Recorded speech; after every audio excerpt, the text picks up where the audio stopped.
Chapter 362. Chui Fengjun was miserable.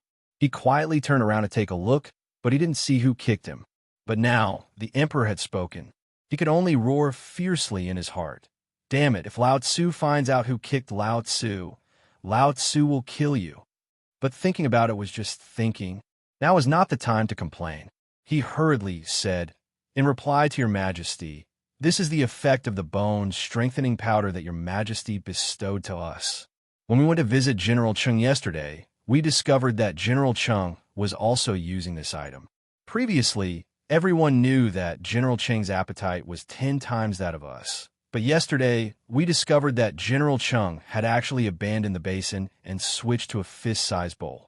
It's the same for us officials. Previously, we were wondering if there was something wrong with our bodies. However, after seeing General Cheng and visiting some other officials here, we realized that all the officials who ate the bone-strengthening powder bestowed by His Majesty were the same. And we feel that although our appetite is smaller, we have more strength than before. In the past, we couldn't even lift a bucket of water, but now we can lift it with one hand effortlessly. We are already 53 years old this year." "Oh," Li Shimin was amused. "You are also the same? We thank your majesty for your kindness." No one dared to say anything else and hurriedly bowed.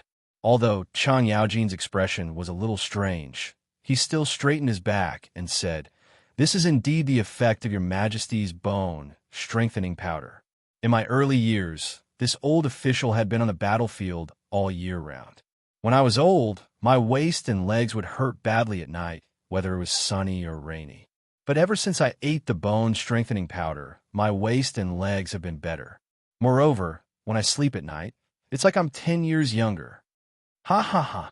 Everyone couldn't help but laugh. Li Shimin also laughed when he heard that. Good. It seems that all of you used the bone-strengthening powder well. Does anyone feel anything strange?" Li Shimin took the opportunity to ask. However, no one objected. Li Shimin nodded. He waved his hand and said, "In that case, I will tell you about the bone-strengthening powder today. I hope you can work with me to better govern the Tang dynasty." "As you command. Everyone, please follow me for breakfast. We'll talk about the rest later." While speaking, Li Shimin and Little Gizi looked at each other. After receiving a definite reply, Li Shimin strode out of the political announcement hall. All the ministers were impatient as they followed Li Shimin out of the political announcement hall. At an unknown time, the huge square between the political announcement hall and the Hanyuan Hall had long been filled with densely packed tables and chairs. These tables were all covered with red silk cloth. On top of the red cloth, there was only a plate covered with red cloth. There was also a wine cup, a pair of chopsticks, and a bowl of steaming bone-strengthening powder. That was all. However, the strange thing was that there was a brown jar next to each table. There were also palace maids waiting on the jars. Everyone looked at the bone-strengthening powder as if they were looking at the elixir of immortality. How could they notice such details? Not to mention other things, these days, they finally let those resentful women at home experience the power. How could this not make them crazy? Come. Everyone, take your seats." "Thank you, your majesty." After everyone bowed to Li Shimin again, they took their seats according to the order of the official rank. At this time, in front of Li Shimin, a eunuch hurriedly placed the same things as everyone else, but the brown jar was missing. Li Shimin took his seat. Only then did everyone sit down. Come. Everyone, you must be wondering what's under the red cloth, right? Smell it. What do you think of this fragrance? Zhen will tell you now. This is the raw material used to make this bone-strengthening powder. It has the same effect as the locust eggs. Zhen and retired emperor have been eating it during this period of time. It's a rare product that goes well with wine. Come, follow Zhen to lift the red cloth. The effect was achieved. The officials have been waiting impatiently for a long time. That enticing fragrance, as well as the rich smell of pepper and oil mixed together, had already made everyone salivate. However, after lifting the red cloth, everyone was dumbfounded. Wasn't this the locust? This was the raw material used to make the bone-strengthening powder? Finally, everyone understood. Everyone resisted the urge to retch. Their faces were pale as they looked at the bowl of bone-strengthening powder emitting an enticing fragrance. This was the bone-strengthening powder. This. Everyone only felt that the sky and earth were spinning. Waves of nausea overturned in their stomach. Everyone couldn't help but quietly look over. On the table, the emperor was eating with relish. Wei Zheng and the others were also sitting on the bench eating and drinking. Even that Qing Yaojin seemed like he hadn't eaten before. He stuffed big handfuls into his mouth and kept urging the palace maid to give him another bowl. Was it really that delicious? But now, the emperor had eaten it. How could they not eat it? Everyone resisted the churning in their hearts. They picked up a locust leg and stuffed it into their mouths. They closed their eyes and swallowed it. And at this moment, Li Shimin glanced at everyone and raised his cup. Come, come, come. Everyone, drink this cup of wine. Chapter 363. What could they say? The emperor had already raised his cup. They could only hurriedly get up and drink with the emperor. But in the next moment, their expressions changed. Looking at the little wine left in the cup and then at the jade pot, they couldn't help but show a look of horror. They drank some of this wine every day, and those who could hold their liquor would usually drink a large jar every day. But this wine, it was just a small cup, but it was like swallowing a ball of fire. The scorching temperature went down the throat and then into the stomach. This wine? My God, what wine is this? Is this wine a tribute from Zhenla? Isn't it too strong? But this wine is so addictive. Ha ha ha.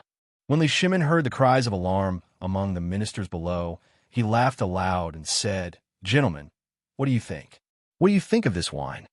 Of course, this wine was Zhang Feng's, but Li Shimin had learned to be shrewd. And anyone who had been to the tavern a few times would be shrewd enough to know that this wine had the so-called degree. And these wines were ordered by Li Shimin to the tavern last night by Wei Shuyu. 10 jars of low-degree wine and 10 jars of 72-degree wine.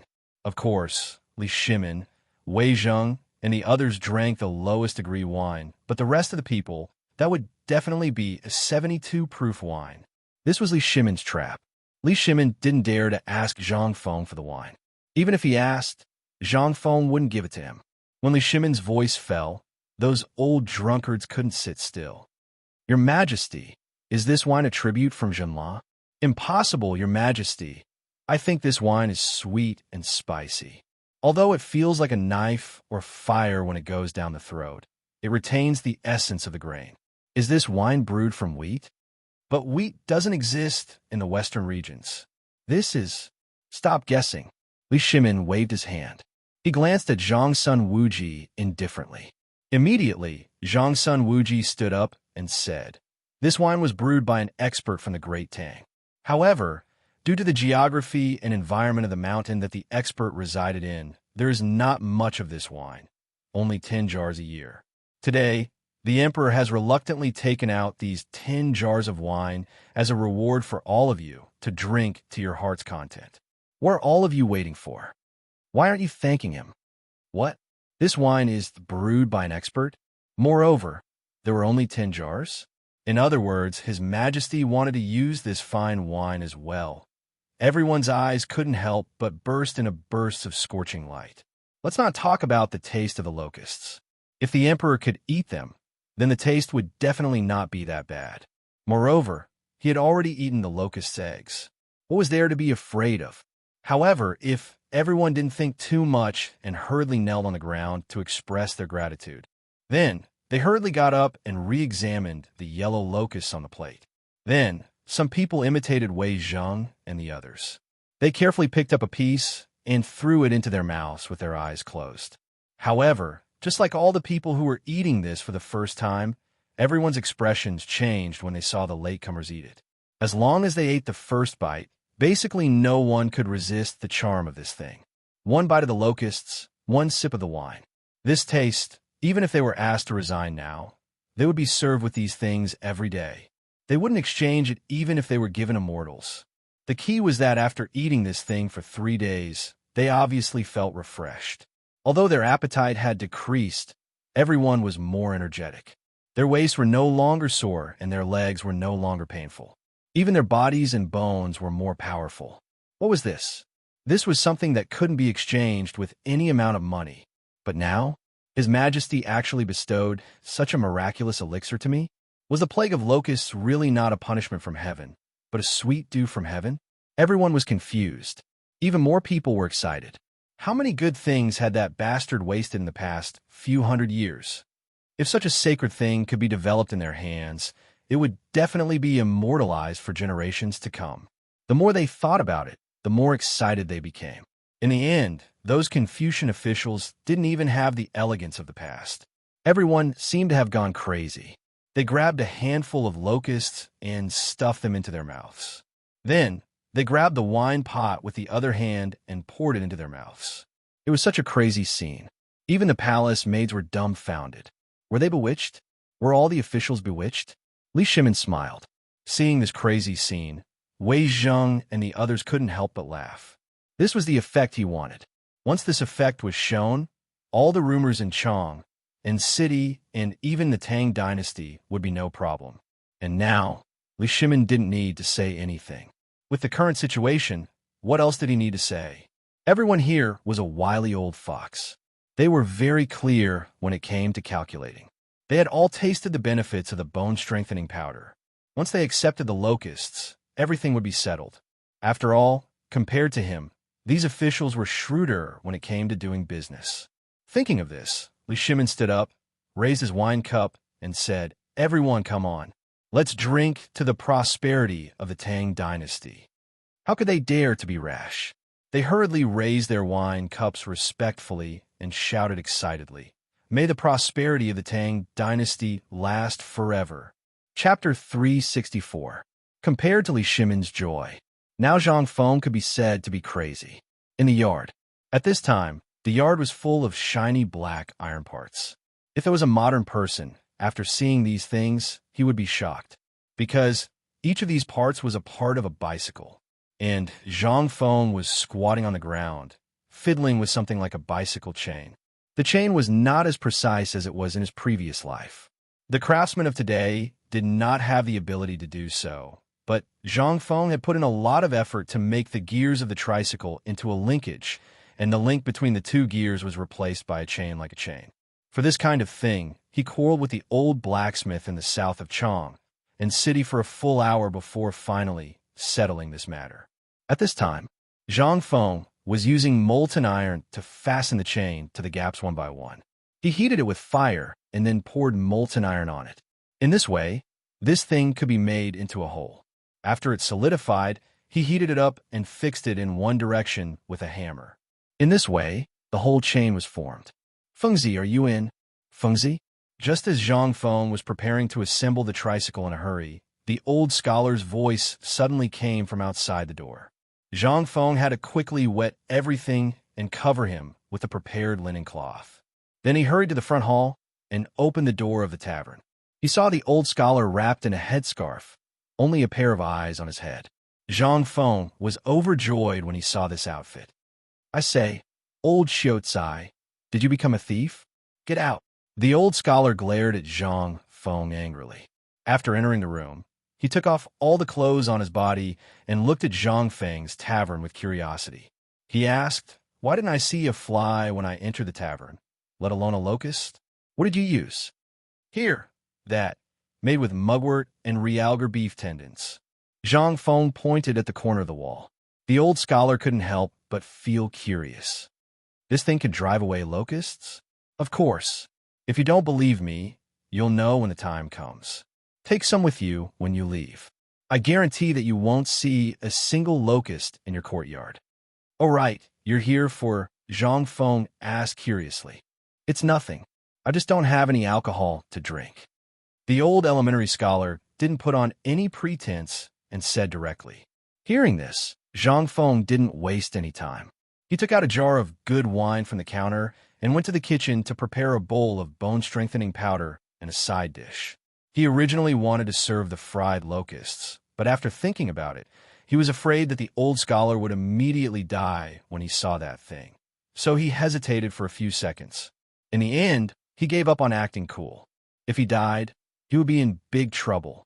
Moreover, when the academy opened, the old elementary scholar, would be the main force.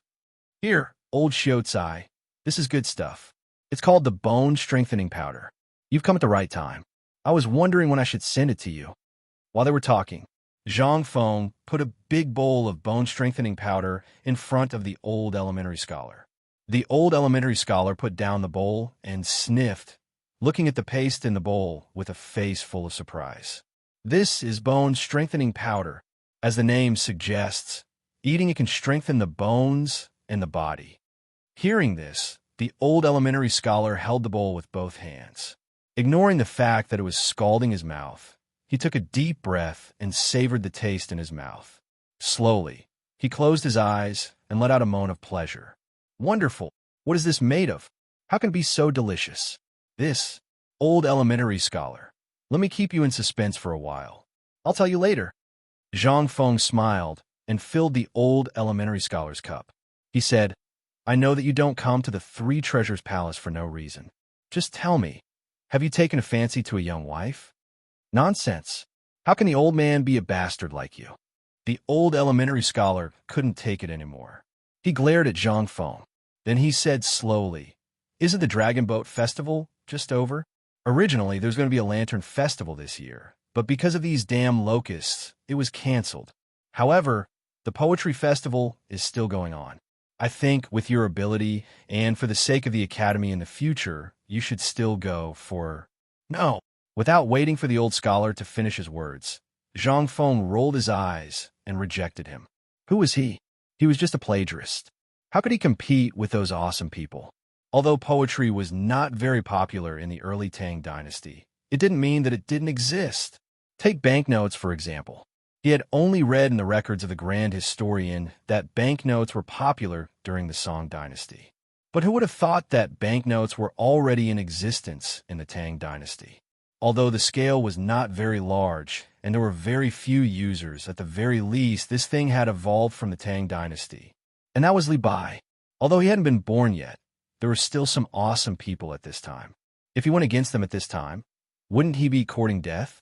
Therefore, Zhang Feng decisively refused. Besides, when the academy was opened, who the hell said that he would teach everyone? He didn't want to go against the Imperial College and the Imperial Court at this time.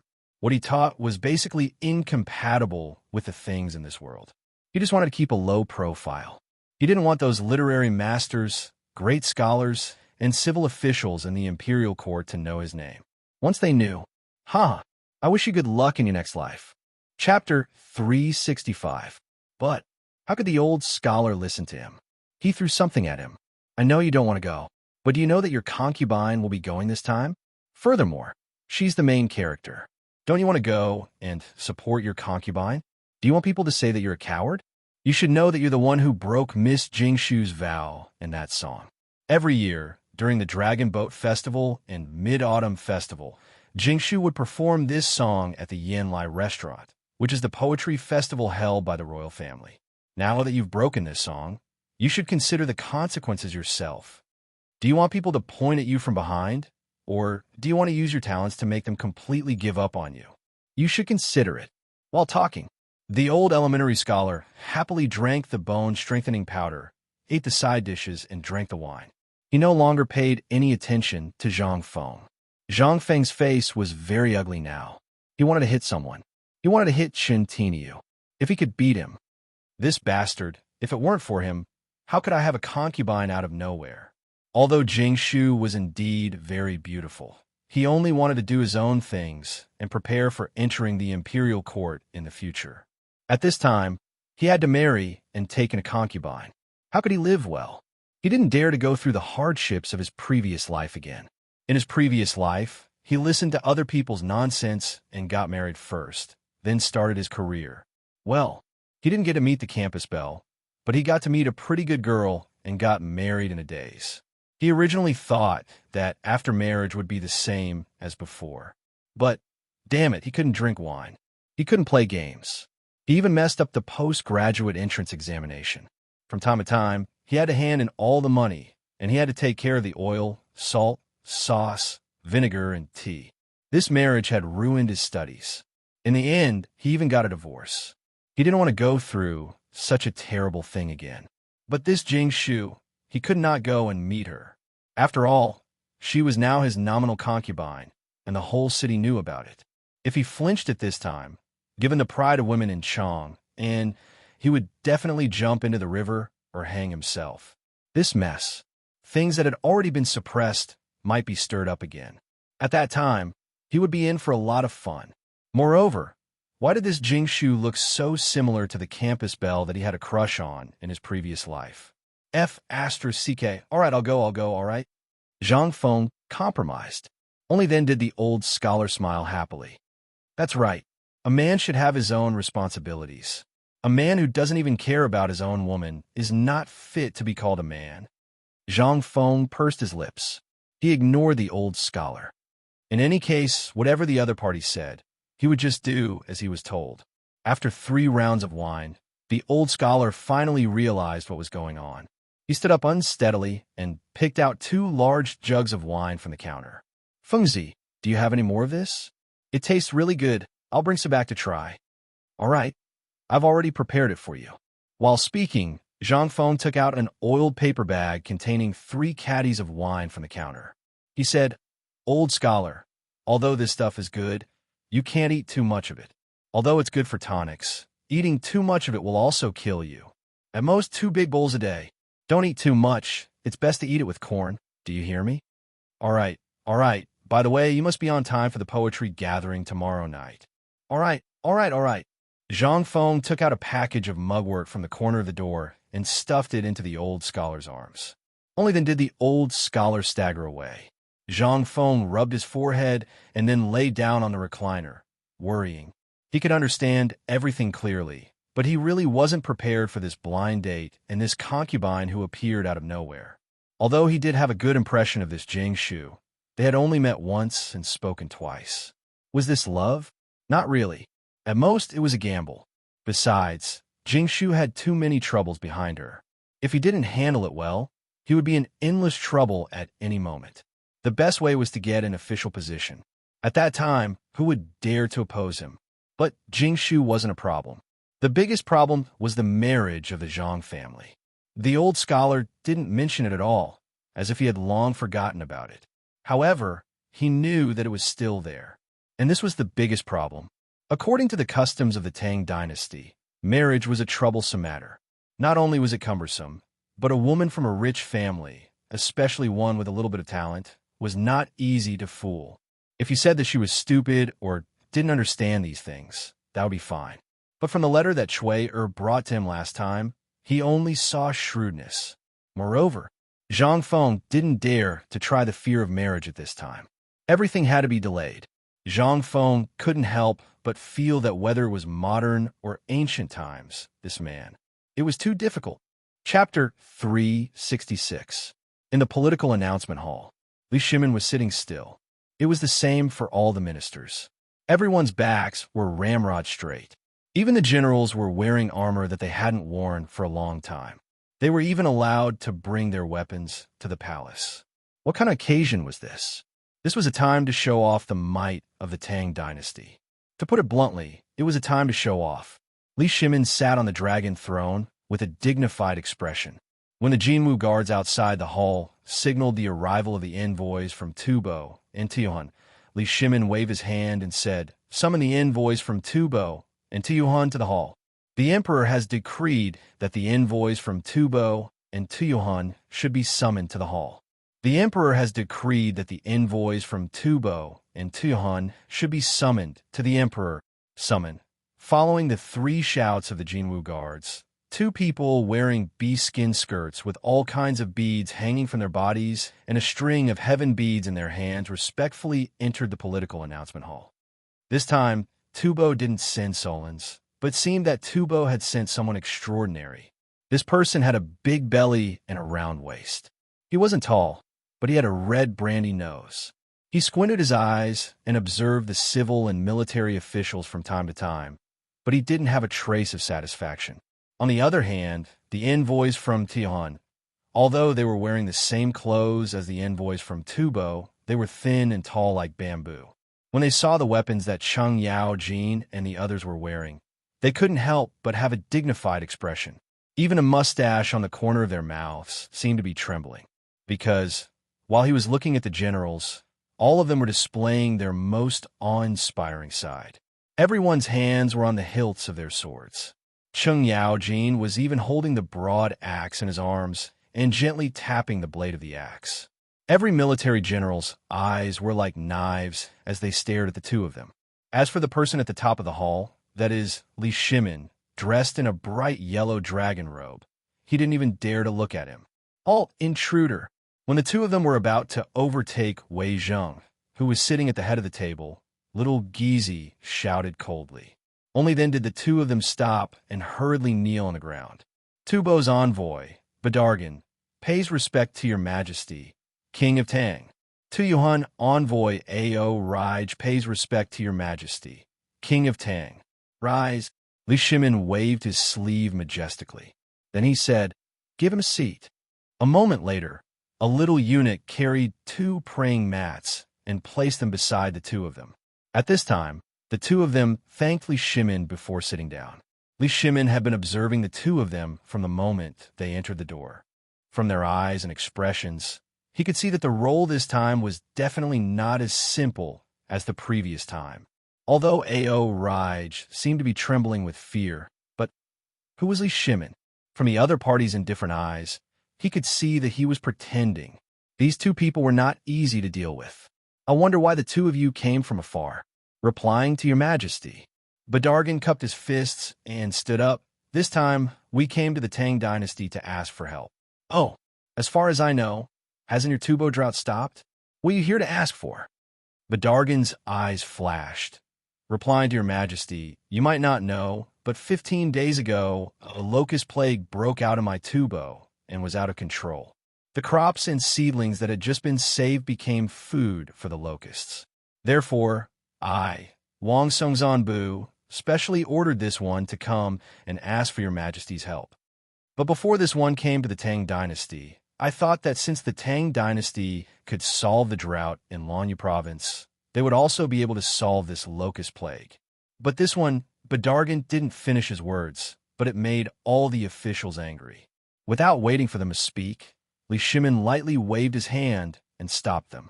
He smiled and asked, "Then, what is your purpose of coming here?"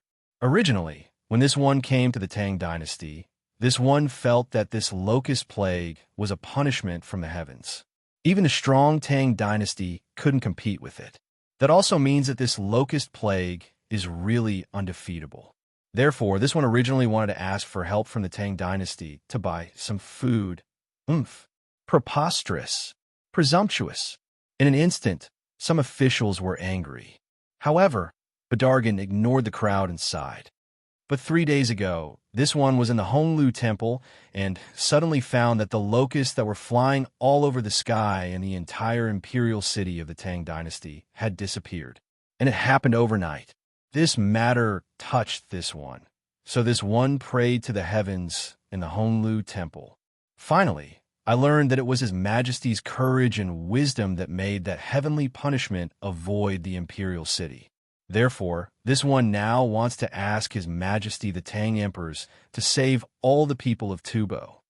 I think that the benevolent His Majesty the Tang Emperor would not want to see the suffering of his allies. Badargan's words were very smooth. He didn't hide his thoughts and directly said them. Then he flattered Li Shimin. This move was vicious. Too vicious. This was flattery. Li Shimin smiled faintly. He looked at Ao Raj and asked, "Then, envoy from Tuyuhun, what is your purpose?" Chapter 367. Your Majesty, the purpose of my visit is the same as Envoy Badargan's. Our 3 countries have always helped and supported each other to achieve today's prosperity. My king also hopes to establish a century-old brotherhood with your Majesty. Sure enough, neither of them is easy to deal with. Li Shimin could not help but sigh in his heart. Brotherhood and flattery. It's going to be difficult to deal with this time. Li Shimin involuntarily glanced at the group of civil officials. Do you have any good ideas? Minister of Agriculture, do you have any good ideas? Tell me. Li Shimin stopped talking after he finished speaking. The Minister of Agriculture and the Minister of Agriculture hurriedly got up and bowed. Then they looked at the two and said, Gentlemen, although the Tang dynasty does have a way to control the locust plague, we have spent a lot of money and resources. But as all of you can see, we've expended a great deal of manpower, resources, and wealth for this matter. Moreover, my Great Tang doesn't have much food, and all of you know that my Great Tang has only just been pacified. All of us are still hungry, so I feel that we should discuss this matter later. Minister, Badargan cupped his fists lightly. He saw that Li Shimin closed his eyes slightly, as if he did not intend to do anything about it. He was a little angry. He said, "As far as I know, now the warehouse of Chong and city is almost full of grain. Our two countries are diplomatic, so I hope Minister can lend a helping hand to help our friends." Minister, Envoy Badargan is right. As far as I know, this locust plague is a comprehensive outbreak. If we don't control it from the source, once the locust plague breaks out, all of us will suffer losses. There's a saying in the Tang dynasty, when the nest is overturned, there are no eggs intact. I hope your majesty will think about it carefully. The Minister of Agriculture slightly frowned. He glanced at the Minister of Agriculture beside him and asked, "Mr. Zhang, how's the harvest of all the farmlands in the Tang dynasty this year?" The Minister of Agriculture frowned and thought for a while before saying, "Minister, this year, the drought in the north and the floods in the south have caused the Tang dynasty's harvest to be negative." The Minister of Agriculture shrugged and said awkwardly, "Dear envoys, as you can see, it's not that the Tang dynasty doesn't want to help. It's just that the Tang dynasty doesn't have enough food." "I don't think so. Previously, the Tang dynasty exchanged a huge amount of food from Tubo and Tuyohan for the water we'll use to treat the drought. Are you not willing to take out a little to help us now?" Bardal was enraged. Was he trying to deny it after eating his fill? His heart was bleeding at the thought of so much food flowing into the pockets of the Tang dynasty. Now, Tubo was on the brink of death. In the past, there were still some weeds, wild vegetables, and leaves to eat. But now, the locust plague broke out, and more than half of the cattle and sheep starved to death. The number of people starved to death was also increasing day by day. If this situation was delayed, wouldn't the country be destroyed? How could the Tang dynasty not know this? But what did he mean now? Was he waiting to see the destruction of the country? "Sir Envoy." "All right, Sir Envoy Badargan, please calm down."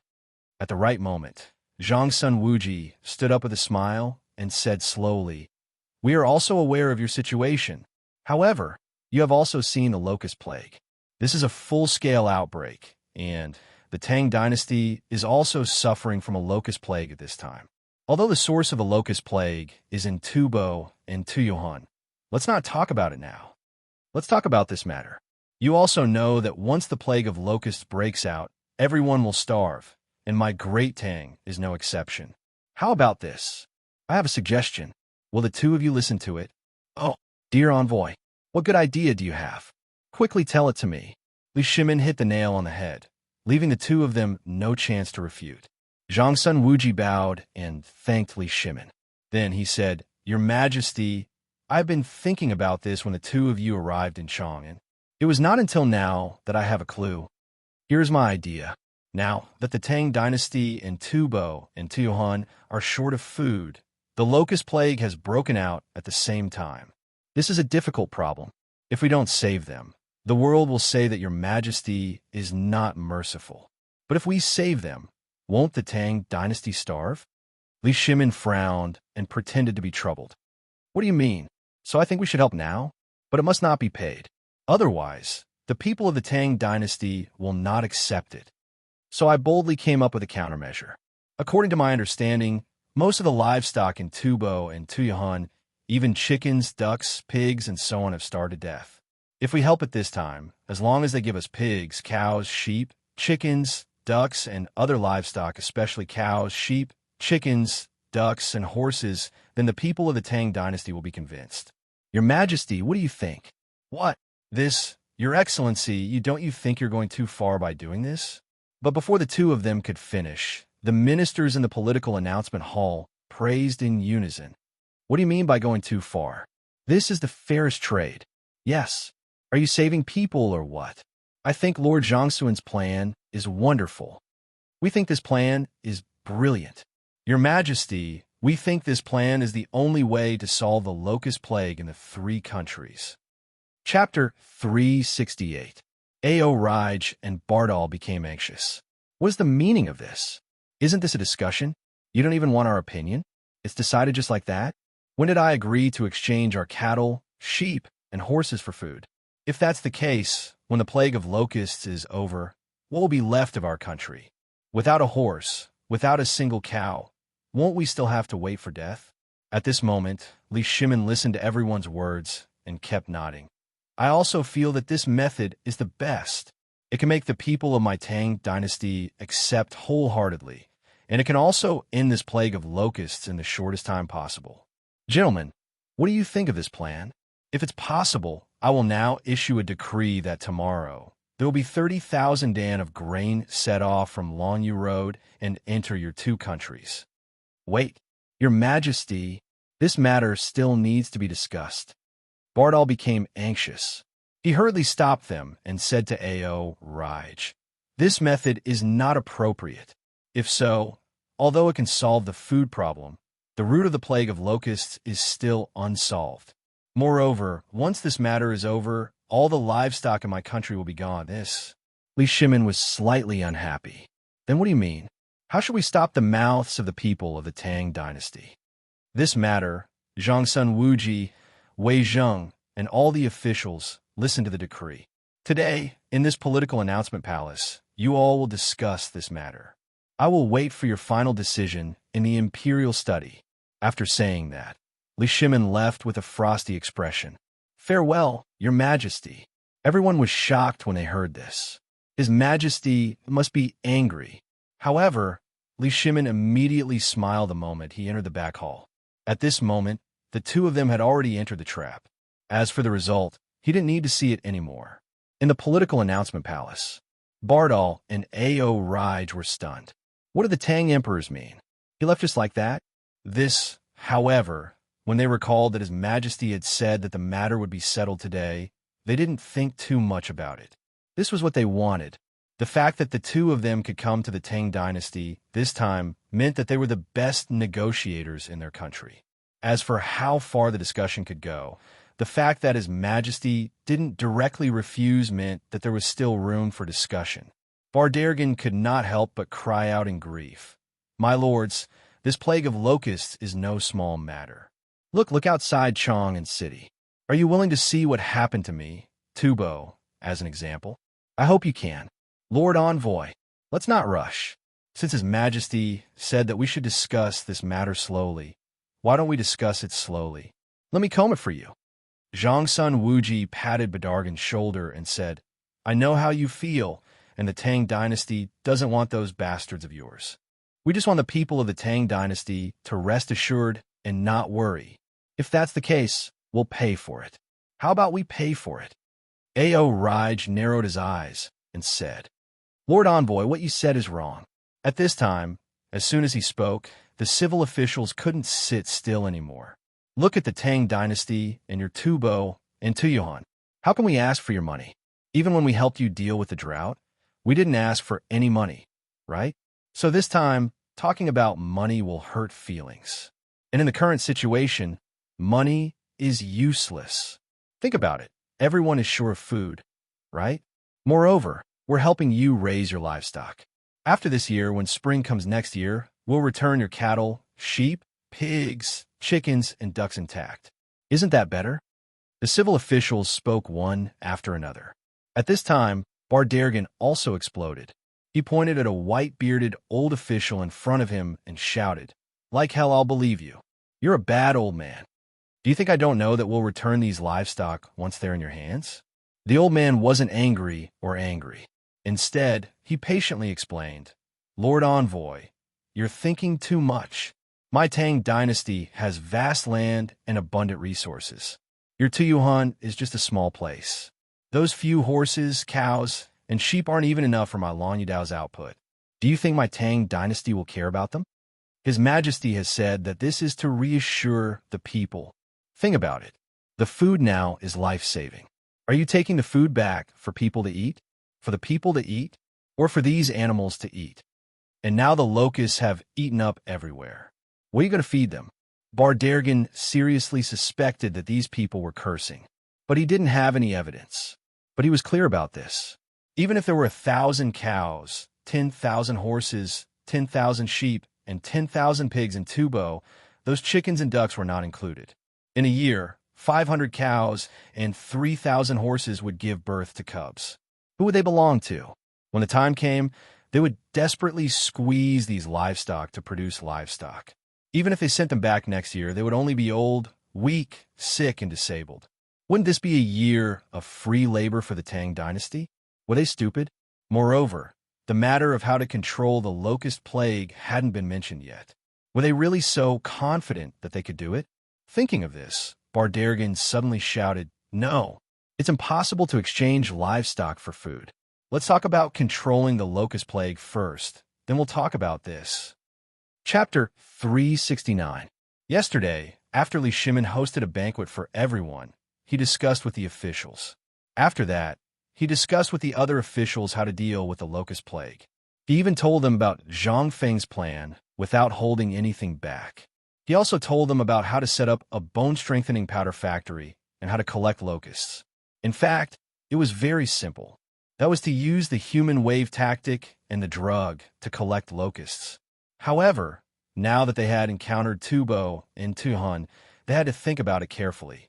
This plan could be used in the Tang dynasty. What was it? It was to generate revenue for the Tang dynasty, stimulate consumption, and make a lot of money. However, once this method was spread, how much money would the Tang dynasty make? No more. Therefore, the officials were not stupid.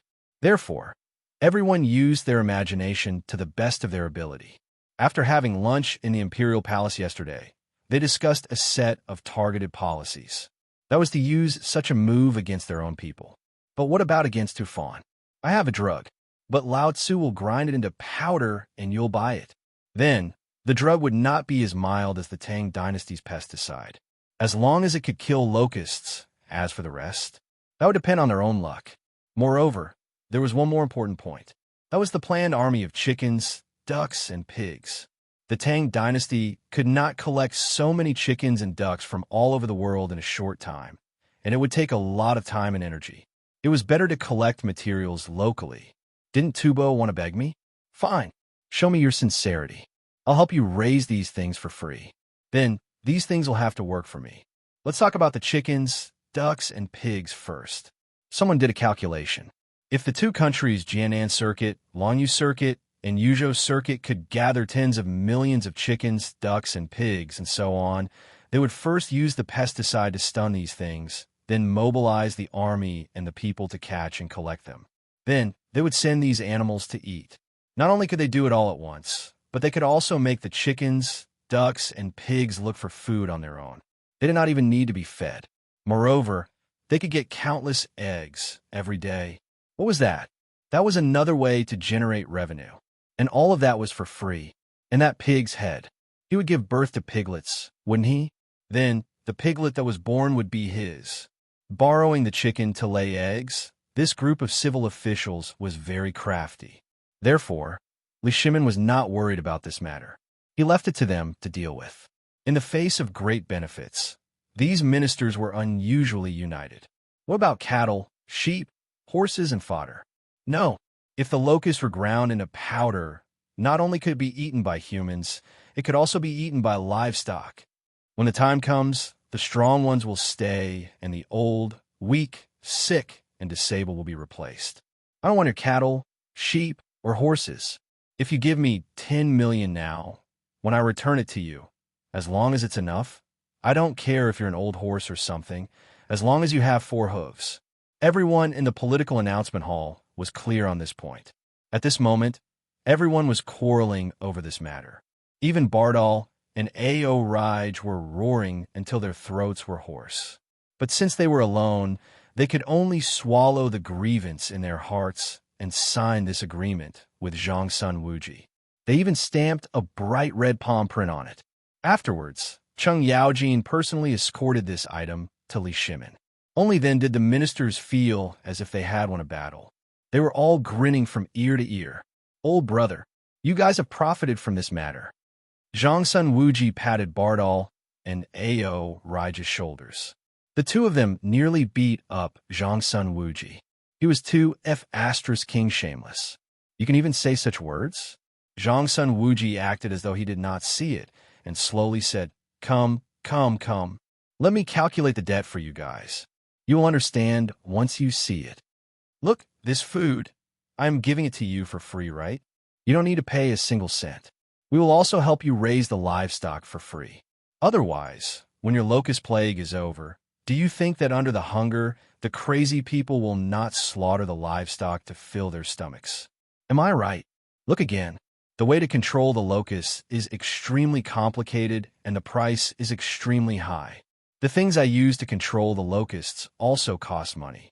As I said before, I will charge you 1 tael of gold per caddy of medicinal powder. It's not expensive, right? Bardal and Ao Raj suppressed the grievance in their hearts. But what good idea could they have now? If there were other methods, they would have gone to help India or the Turks long ago. But their relationship with India had always been very delicate.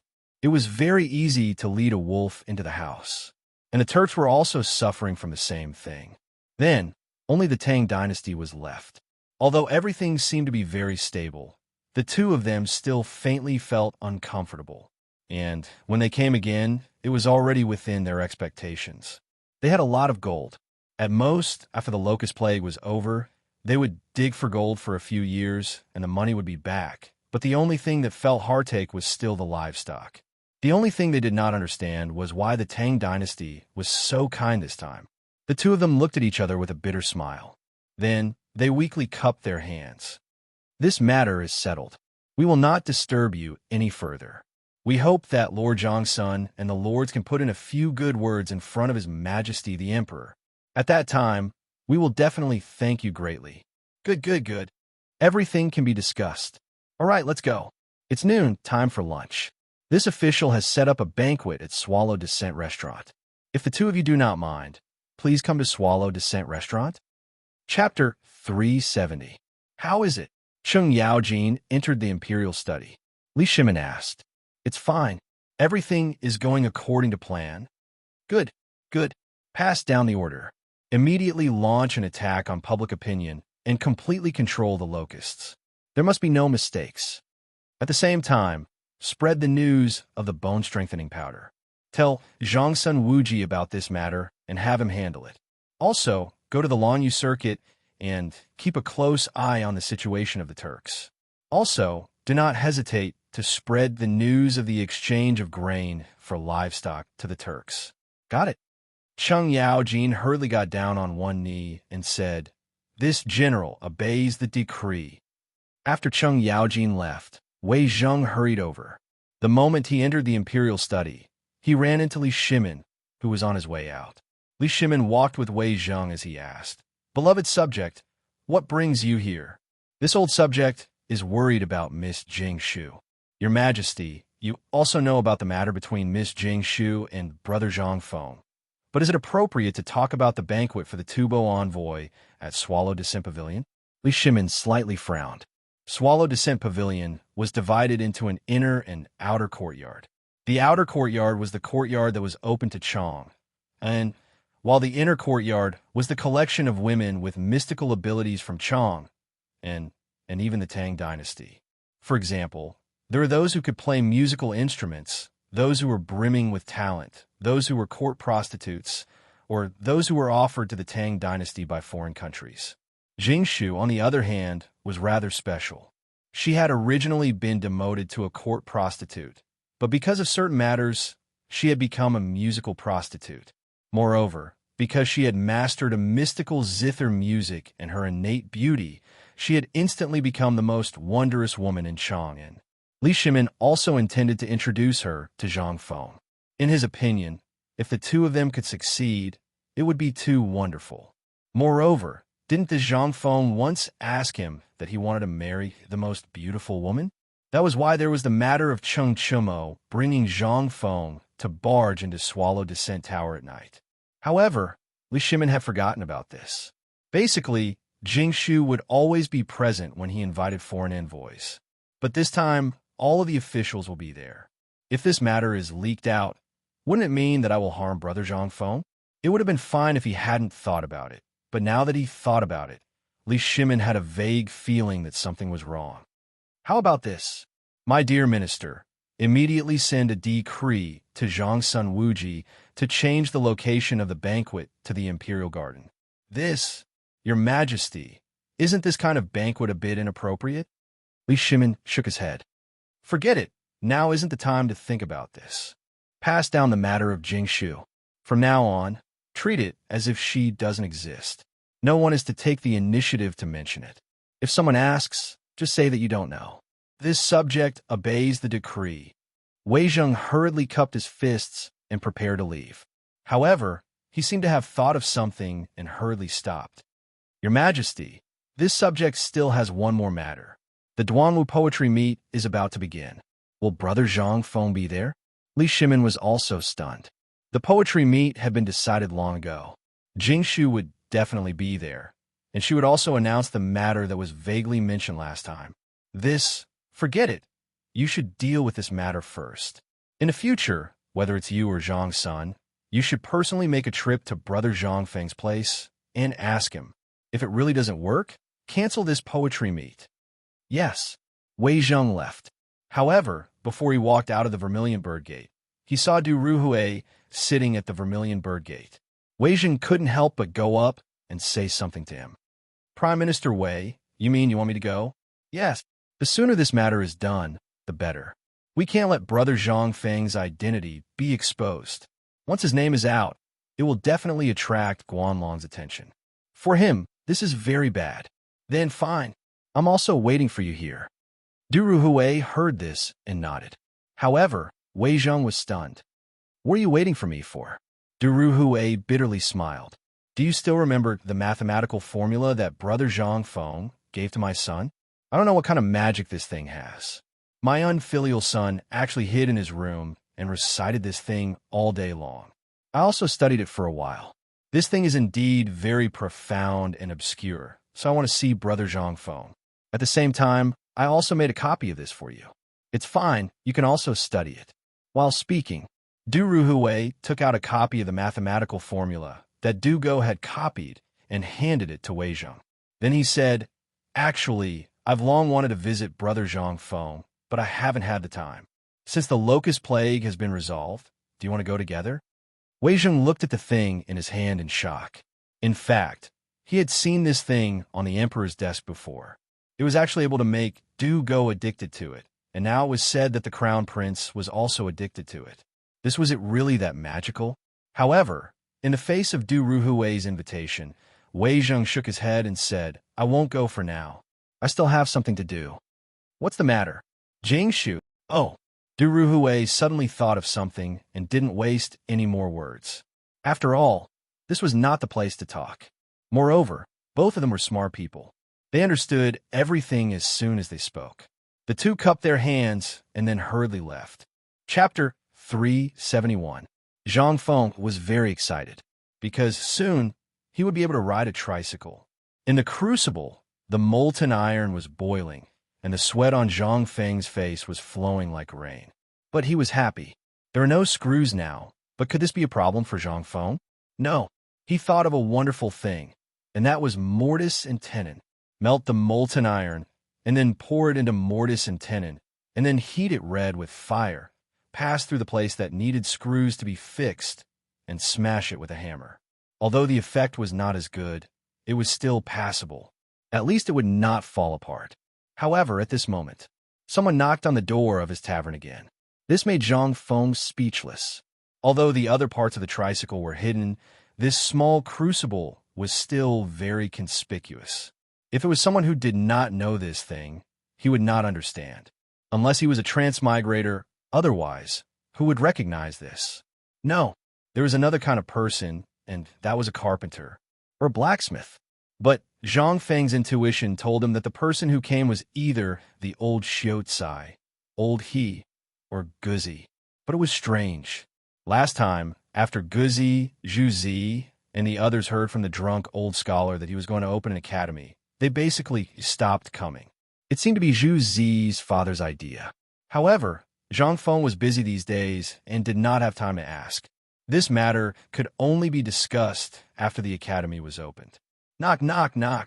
Zhang Feng dared to extinguish the crucible, and the door was knocked again. Zhang Feng hurriedly got up and shouted as he walked, I'm coming. I'm coming. The door is not locked. Just open it.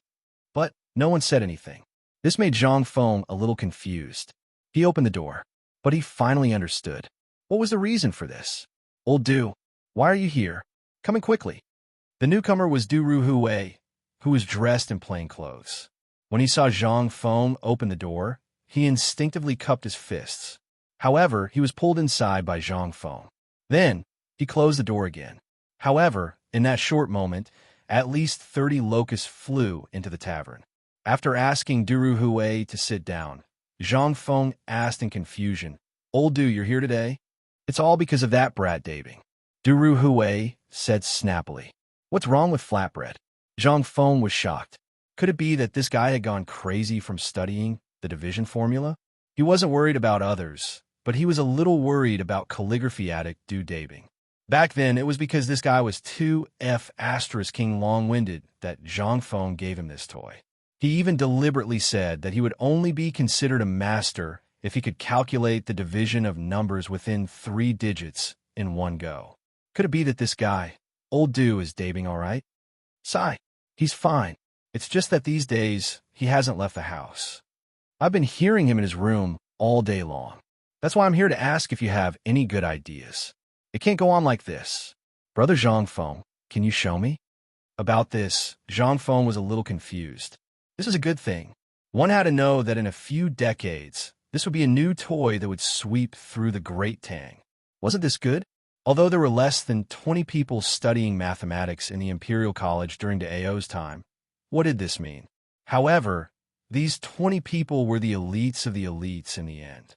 They basically established the legacy of Zhenguan, Wu Zetian's Golden Age, and even the Kaiyuan Golden Age later on. They laid a foundation that couldn't be ignored. This was the prosperity created by a group of people whose brain speed was as high as 75% under the leadership of an emperor who appreciated them. Without these people, would the Great Tang be able to prosper and prosper financially?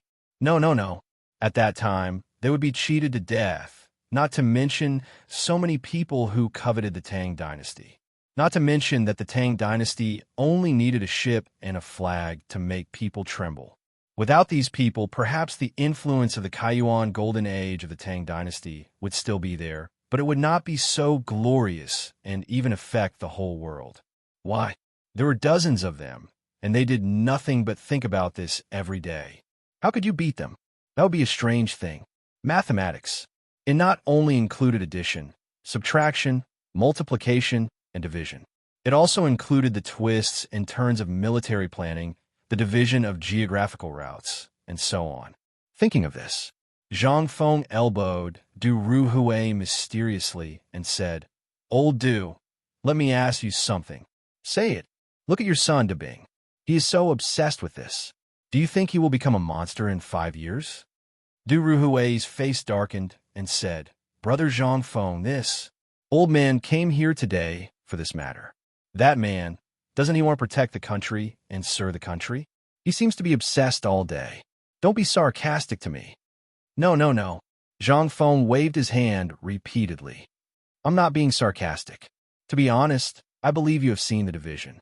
Let me ask you, what do you think will happen if this thing is used in business calculation? What if it is used in other places? Chapter 372. Du Ruhui was a little dumbfounded. He had some understanding of mathematics before. It was precisely because Du Go was obsessed with it that he wanted to see what was so fascinating about it. That was why he seriously researched it. Although this thing was very complicated, it contained things that couldn't be learned anywhere else. Du Ruhui believed that once this thing was really developed, it would definitely have very incomprehensible effects in terms of application, business, people, and so on. After all, this thing was something that Emperor Yang of Sui, Yang Guang, had spent a lot of effort to obtain. Although the Sui dynasty had been destroyed, this thing had been preserved. Not for any other reason, but because this thing was really useful.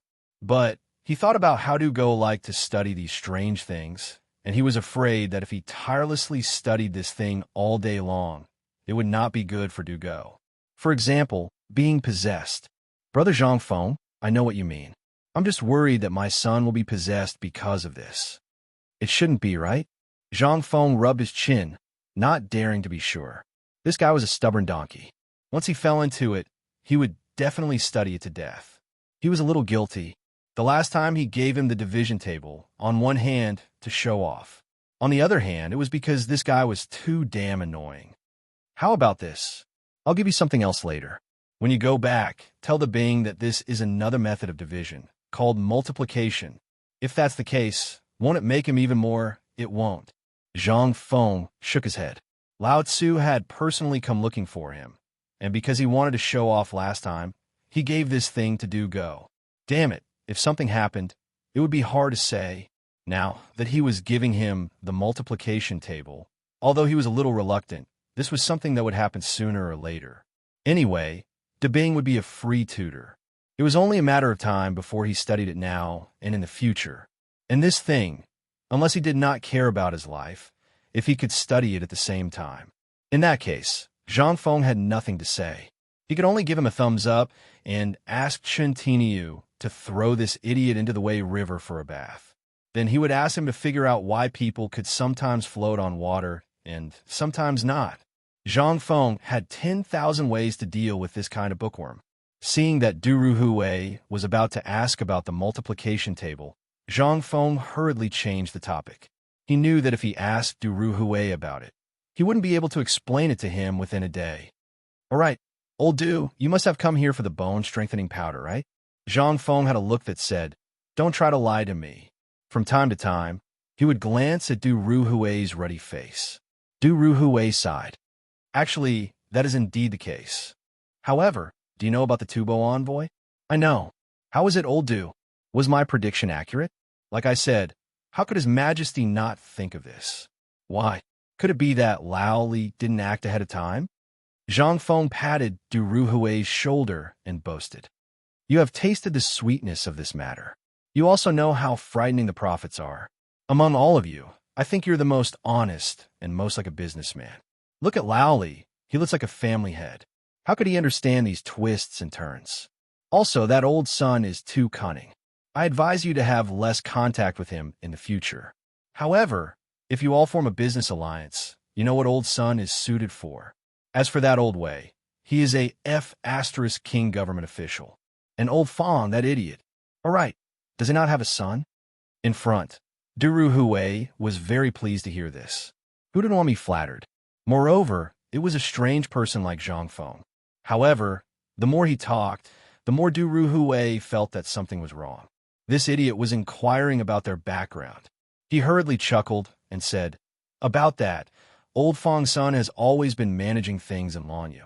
To tell you the truth, the few of us have already formed a merchant alliance. Otherwise, how could the few of us compete with others? And that Guanlong, you know. Where's Fong Yai?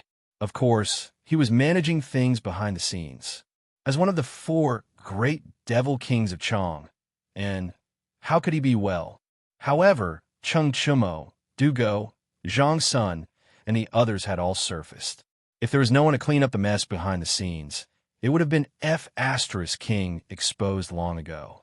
Although Du Ruhui knew that this matter couldn't be hidden for long, at least now, it was impossible to reveal everything to Zhang Feng.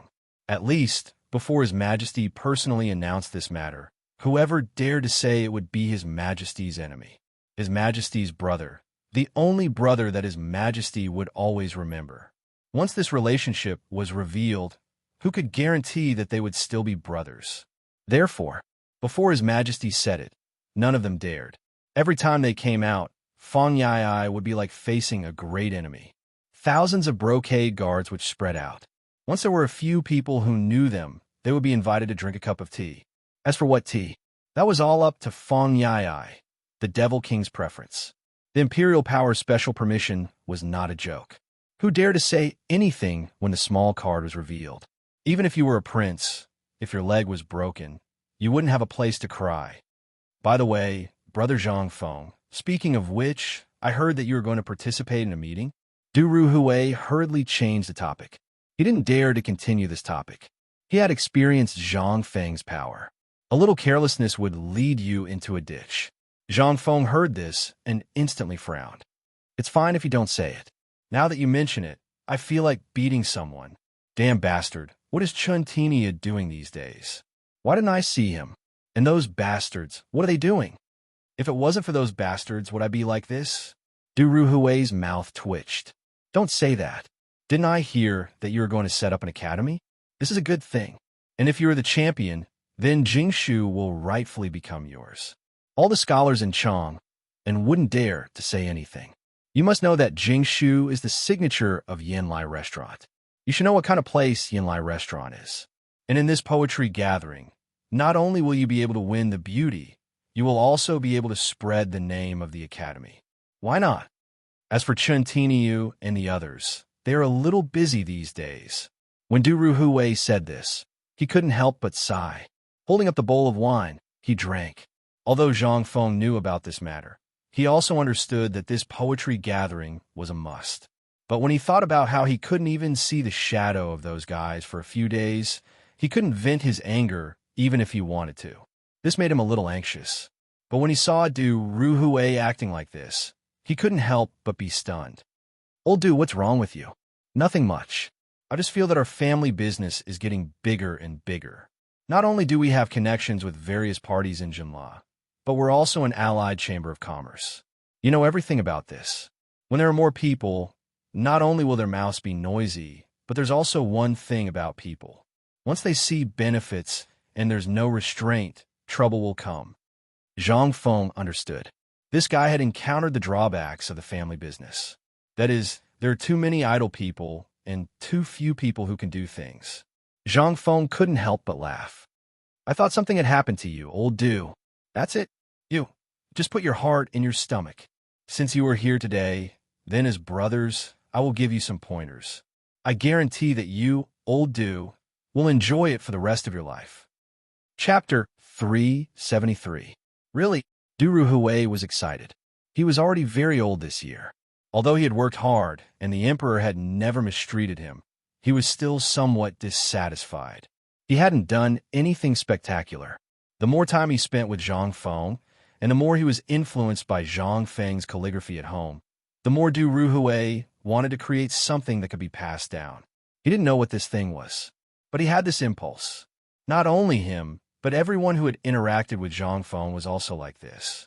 Not to mention anything else, just the things that Zhang Feng had said and done, which one of them wasn't enough to shake the heavens and shake the earth. At this moment, seeing Zhang Feng like this, he couldn't help but tear up. Although Du Go was also very hardworking, the father knew better. Du Go and the others were destined to help the crown prince ascend the throne and become important members of the next generation's leadership. But he also knew that Du Go's temperament greatly disappointed the crown prince and the others. There was no other reason than that Du Go was too serious. Moreover, he was a stubborn person. He couldn't compare to Wei Zhang. Li Chengxian couldn't compare to Li Shimin either. Who knew if the Du family would be able to flourish under Du Go's leadership once these old fellows were no longer around? But ever since he learned that Zhang Feng had passed down something different to each of them, Du Ruhui's heart had become heated. He wanted the Du family to be stable. On one hand, it depended on Du Go's fortune in the future. On the other hand, it depended on whether he could create a name for the Du family before 100 years. Something that could ensure that the Du family wouldn't wither for at least 100 years. And this was something that Du Ruhui had been brooding over, especially after seeing the Locust's great undertaking and the Table of Division. He felt even more urgent. Old Du, although we haven't had many opportunities to meet, I, Zhang Feng, believe that I'm quite good at reading people. From what you said just now, I've actually already seen it. So, when Iron Bull and the others came to find me, I actually already understood. Actually, Oldie has already thought of this long ago, let alone you. If you want your descendants to continue living, then the path of commerce must not be the end. Instead, it must be how you can make use of this relationship to your advantage so that your descendants can enter an official career. That's why you let each of them master a technique. Du Ruhui asked. Zhang Feng nodded. Of course. To be honest, I didn't think so much at first. But in this feudal era, the eldest son is bound to be the heir of the family business. But what about the second son? When you're here, perhaps nothing will be a problem. But have you ever thought about how the brotherhood will develop once you're behind the scenes because of their interests? That's why I saw their dreams in Iron Bull and the others. That's why I said it casually. I didn't expect these bastards to be so good. They're not stupid. They have their own dreams. It's only because they can't get recognition that they're dissolute. They want to prove their existence, or they want to use this method to numb themselves and attract your attention. Du Ruhui's expression couldn't help but change a little. All these years, it was true that they had always been strict with their son, but he knew what a go liked. What he liked. As a father, he didn't know it all. Brother Zhang Feng. Du Ruhui felt a little guilty. He sighed heavily and said, "Thank you. Isn't this what brothers should do? Actually, these are all things in the future. At the very least, they have to wait until they graduate from the academy before they can really take charge of some things, or enter the imperial court and so on. The current situation is actually very obvious. With a big family and a big business, there are bound to be some problems. People are actually quite contradictory. They always want to be understood, but they're afraid that others will see through them." Zhang Feng sighed and said, "But we will always encounter a lot of things that we don't understand in life or on the way forward. So if you care too much about other people's opinions, then your life will become a piece of cloth for your crotch. Whatever other people fart, you'll have to take it and bear it." This, Du Ruhui was shocked. Although these things seemed easy to understand and were a little vulgar, if one carefully thought about it, they would realize that there were many, many wise sayings contained within. "Brother Zhang Feng, I've learned something." Du Ruhui was so excited that his whole body was shaking. He didn't speak much. It wasn't that he didn't have anything to say, but that in the imperial court, one sentence would often cause him to fall into the abyss. Moreover, the imperial court was a big dive vat, so he cared too much about what others said. But now that he thought about it, Du Ruhui suddenly felt enlightened. Just like what Brother Zhang Feng said, if everyone cared too much about what others said and how others felt, then what was the difference between that and a crotch cloth? There was no difference. Involuntarily, Du Ruhui stood up excitedly and bowed like a Confucian. He said, "Today, to be able to have Brother Zhang Feng explain my doubts, old Du is really enough. You're already so old, don't come and bow to me. Do you still want to give me a memorial tablet?" Chapter 374. Zhang Feng was speechless. The most annoying people were scholars like them. If you're a scholar, you're a dabbler. If you're a businessman, you're also a dabbler. How could he not go and pick up the things that sour elementary scholar had thrown away? Why did they have to be so scholarly? Did they think they were Confucian scholars? Were they not? All right, just remember what I said. As for the rest, you can do as you see fit. Old Du, let me ask you, have you started the bone-strengthening powder yet? I'm waiting to get my share of the money. Du Ruhui was speechless. Just a moment ago, they were talking about serious matters.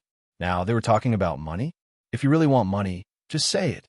I believe that as long as the emperor hears about it, he will give it to you no matter how much you want. Right? Do you have to be so obsessed with money? It's all right. We're trying out in Longyu, and the results are good for now. So, Tai Nyo and the others have gone to help. And you know those guys, they're all debauches in Chong and City. If they go and spread the news, they'll be better off than us old guys.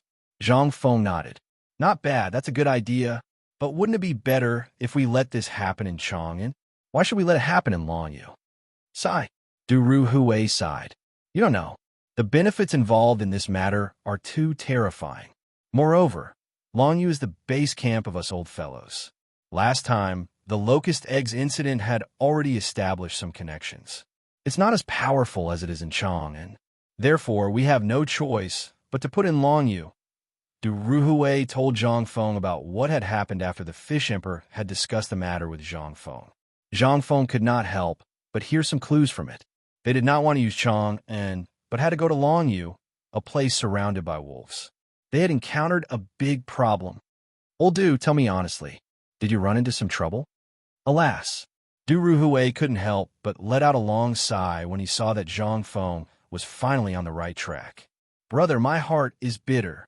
I was too embarrassed to talk about this at first, but since you asked, it's not good for us to not talk about it. So, Sai. Zhang Feng pursed his lips. Then don't say it.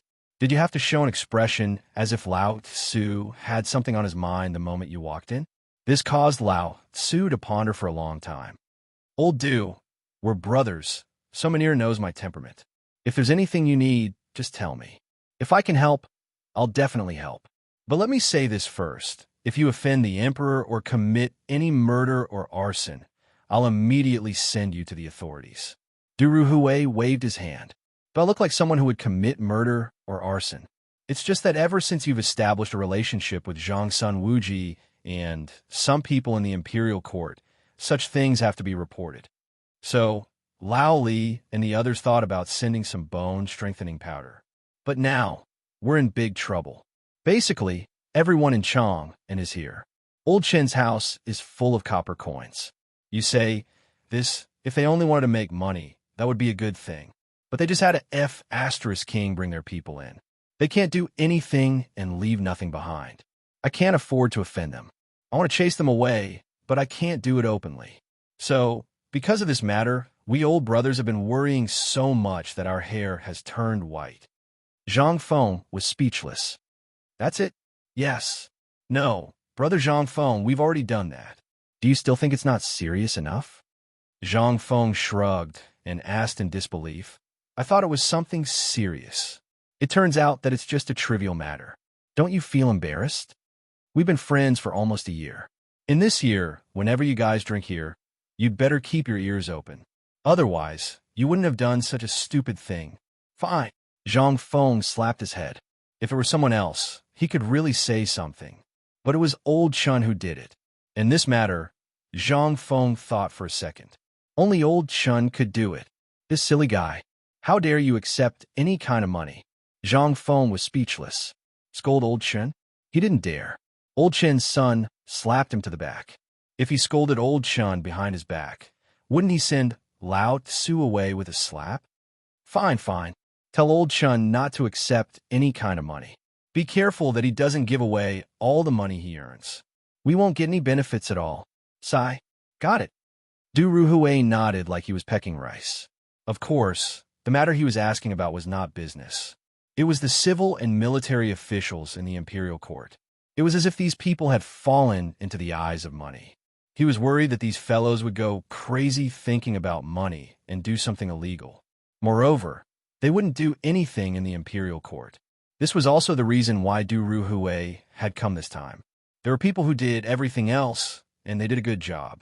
But he, the Minister of Personnel, and Fang Xianling, assisted the emperor in handling the imperial court.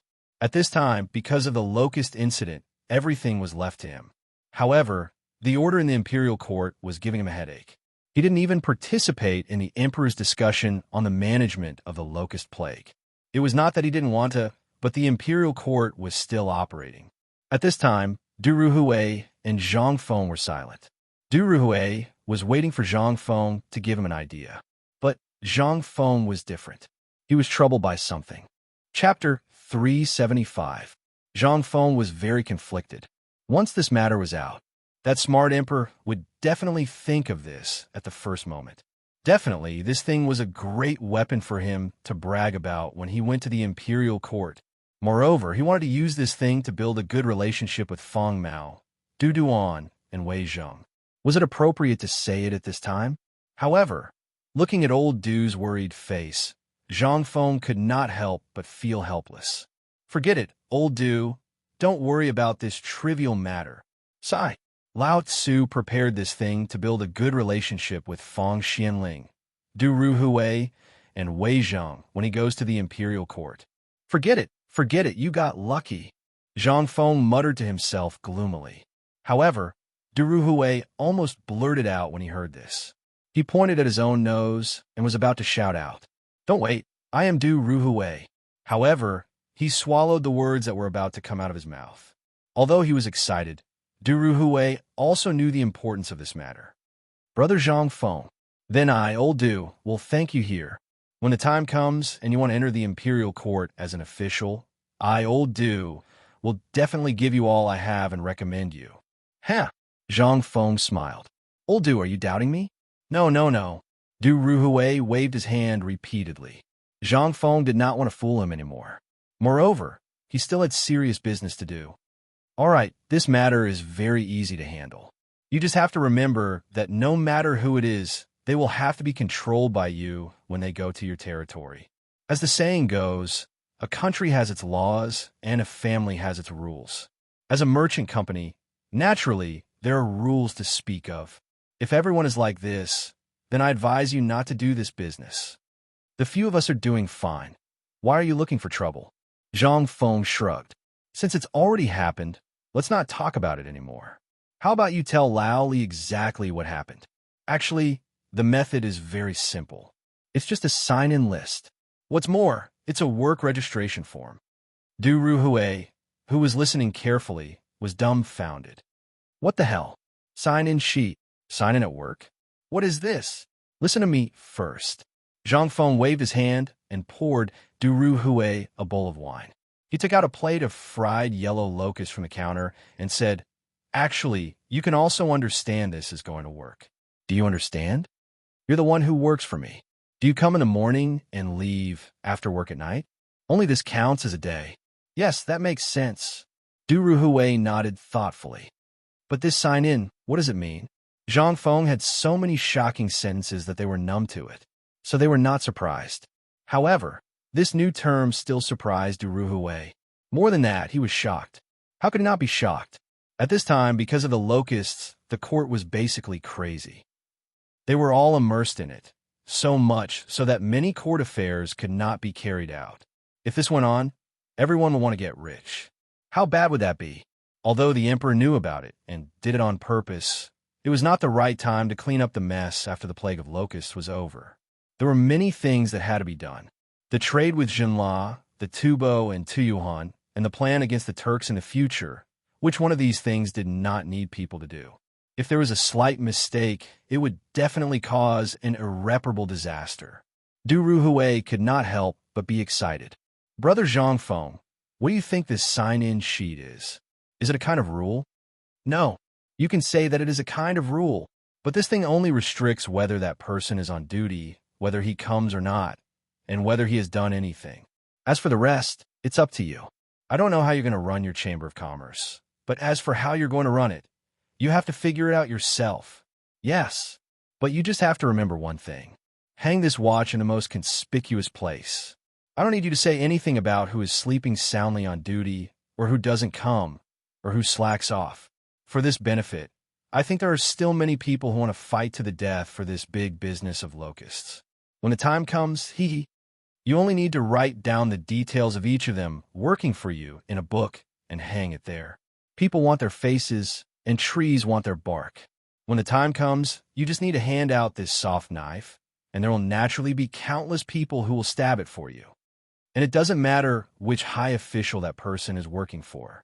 After all, the benefits of the locusts are there, and the meat is only so big, isn't it? That's it. Du Ruhui was dumbfounded. However, he had truly heard something that made his hair stand on end. As long as this thing was hung in the imperial palace or the imperial court, who would dare slack off? Who would dare to ignore the emperor's orders? Who would dare to sleep and drink while on duty? Who would dare to not come to the imperial court for no reason, or to just call in sick and have fun at home? Who would dare? Chapter 376. Du Ruhui's turbid eyes involuntarily flashed with a hint of excitement. Just a moment ago, he was still thinking about how he could do something spectacular in his lifetime. Now, didn't he have it? Didn't that person want to do something? Who didn't? Everyone wanted to, especially people like him, who had basically reached the end of his official position. If he could do something spectacular when he was about to retire, even if he died on the spot, he would not have lived in vain.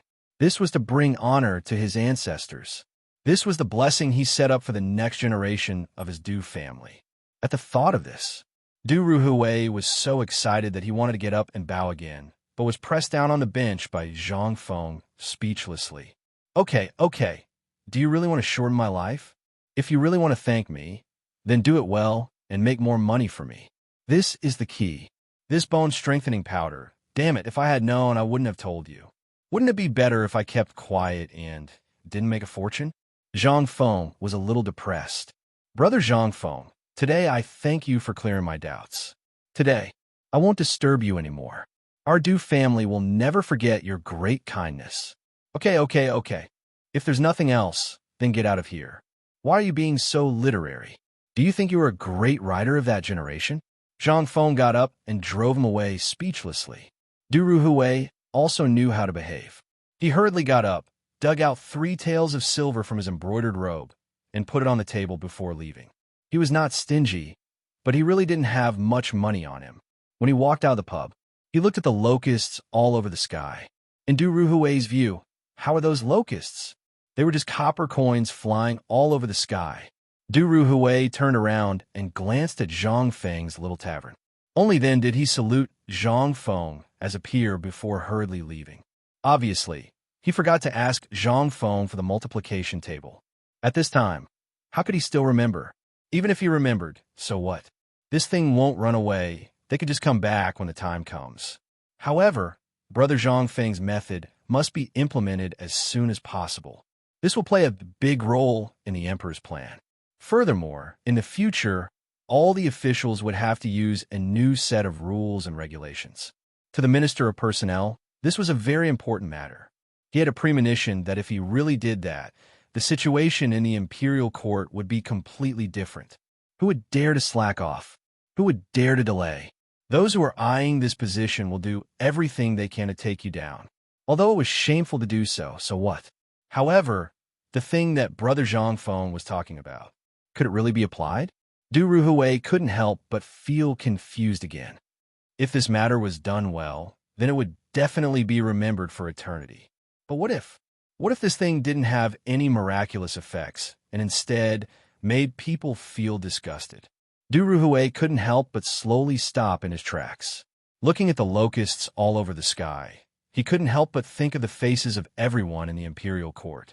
Even the emperor, the princes, the lords, and the local officials.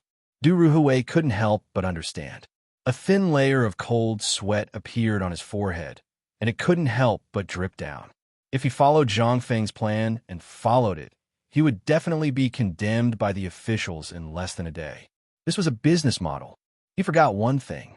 That was, until the end, they told Zhang Feng that they were businessmen.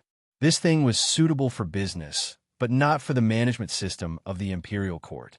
Now that the imperial court had its own set of perfect system, if this thing was introduced at this time, although it could be said to have some effect, it would be the opposite of what the retired emperor and the emperor had set. Although the system of the previous dynasty was followed, to a large extent, there were slight changes.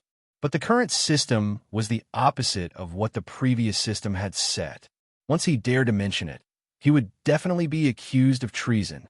He dared to change the system set by the emperor and the retired emperor. What was this? If this wasn't treason, then what was?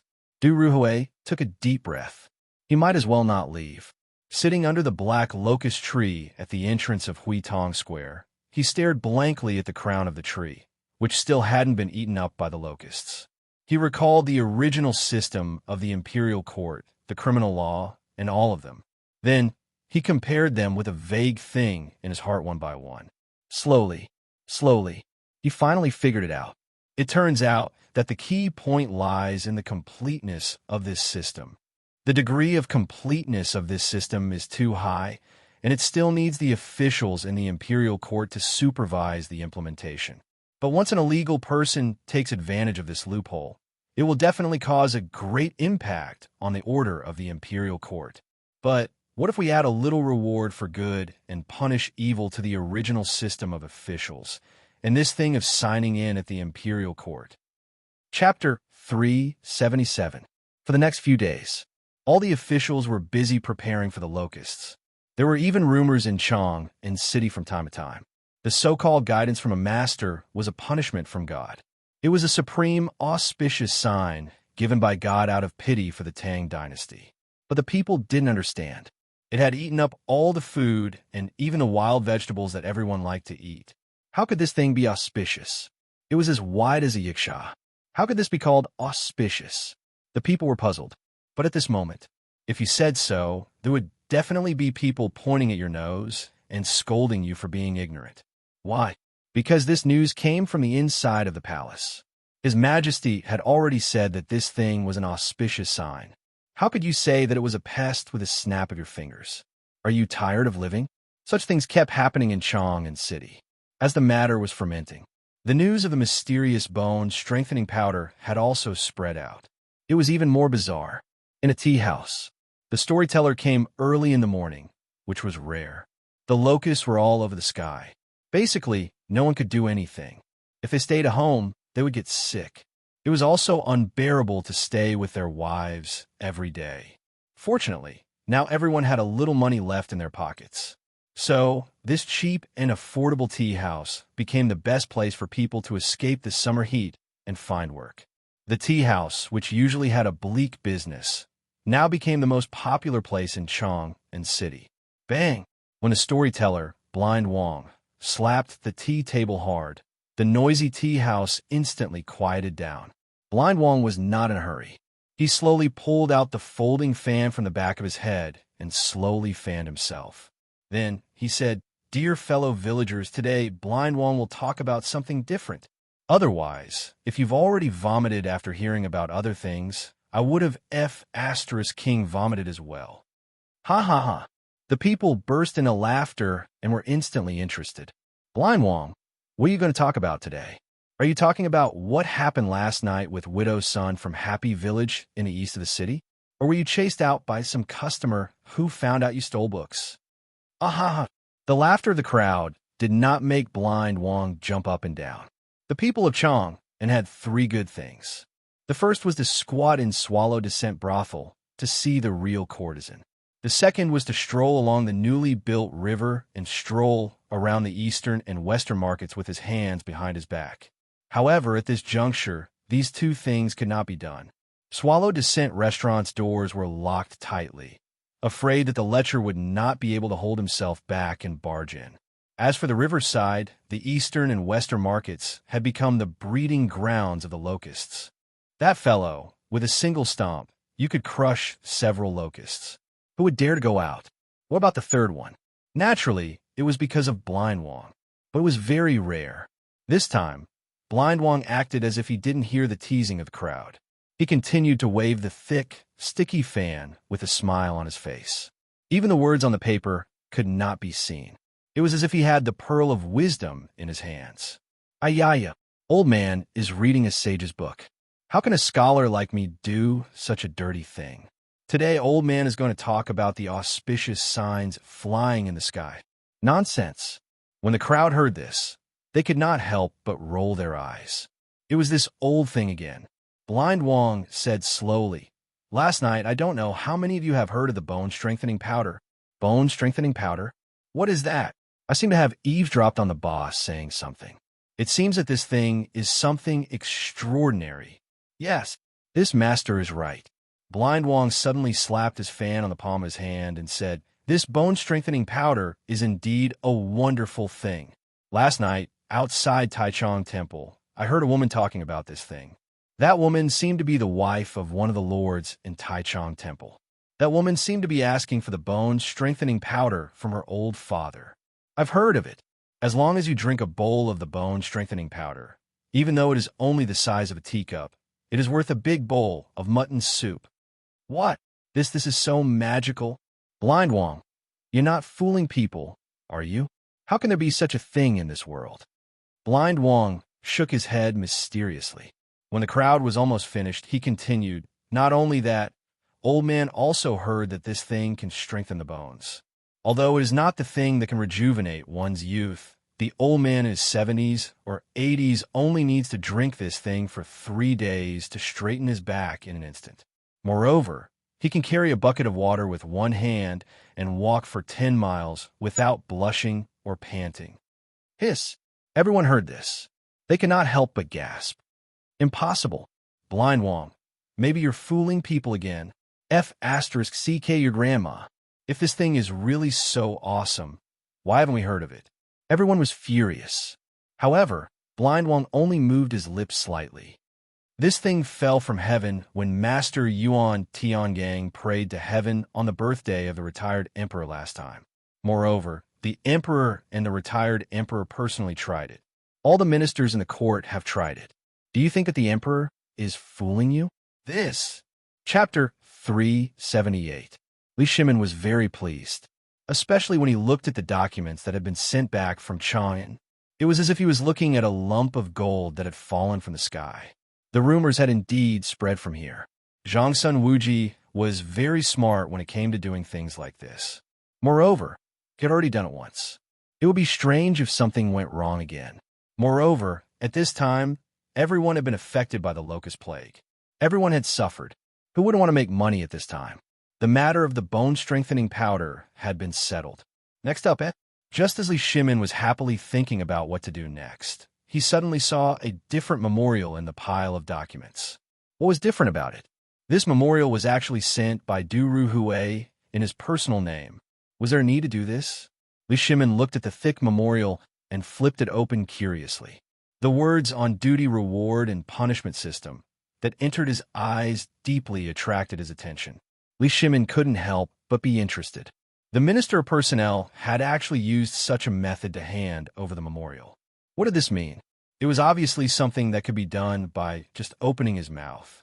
That meant, looking at the memorial, the joy on Li Shimin's face slowly froze. Little Gizi, summon Du Ruhui. Yes.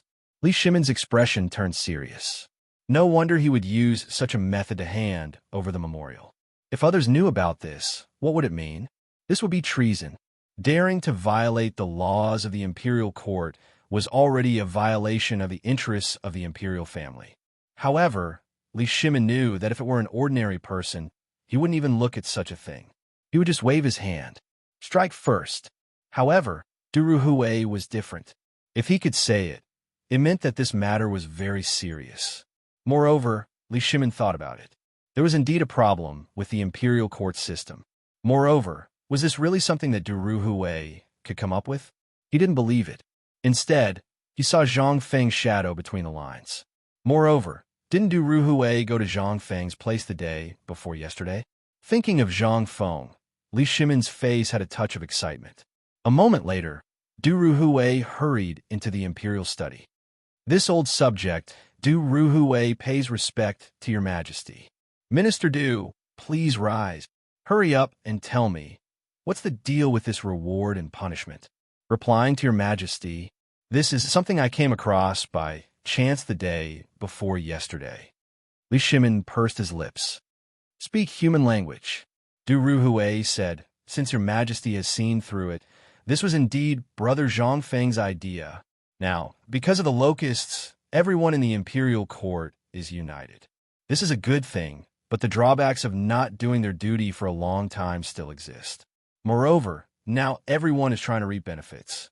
In the long run, who can respect the discipline of the imperial court? So, you discussed with Brother Zhang Feng and came up with this thing?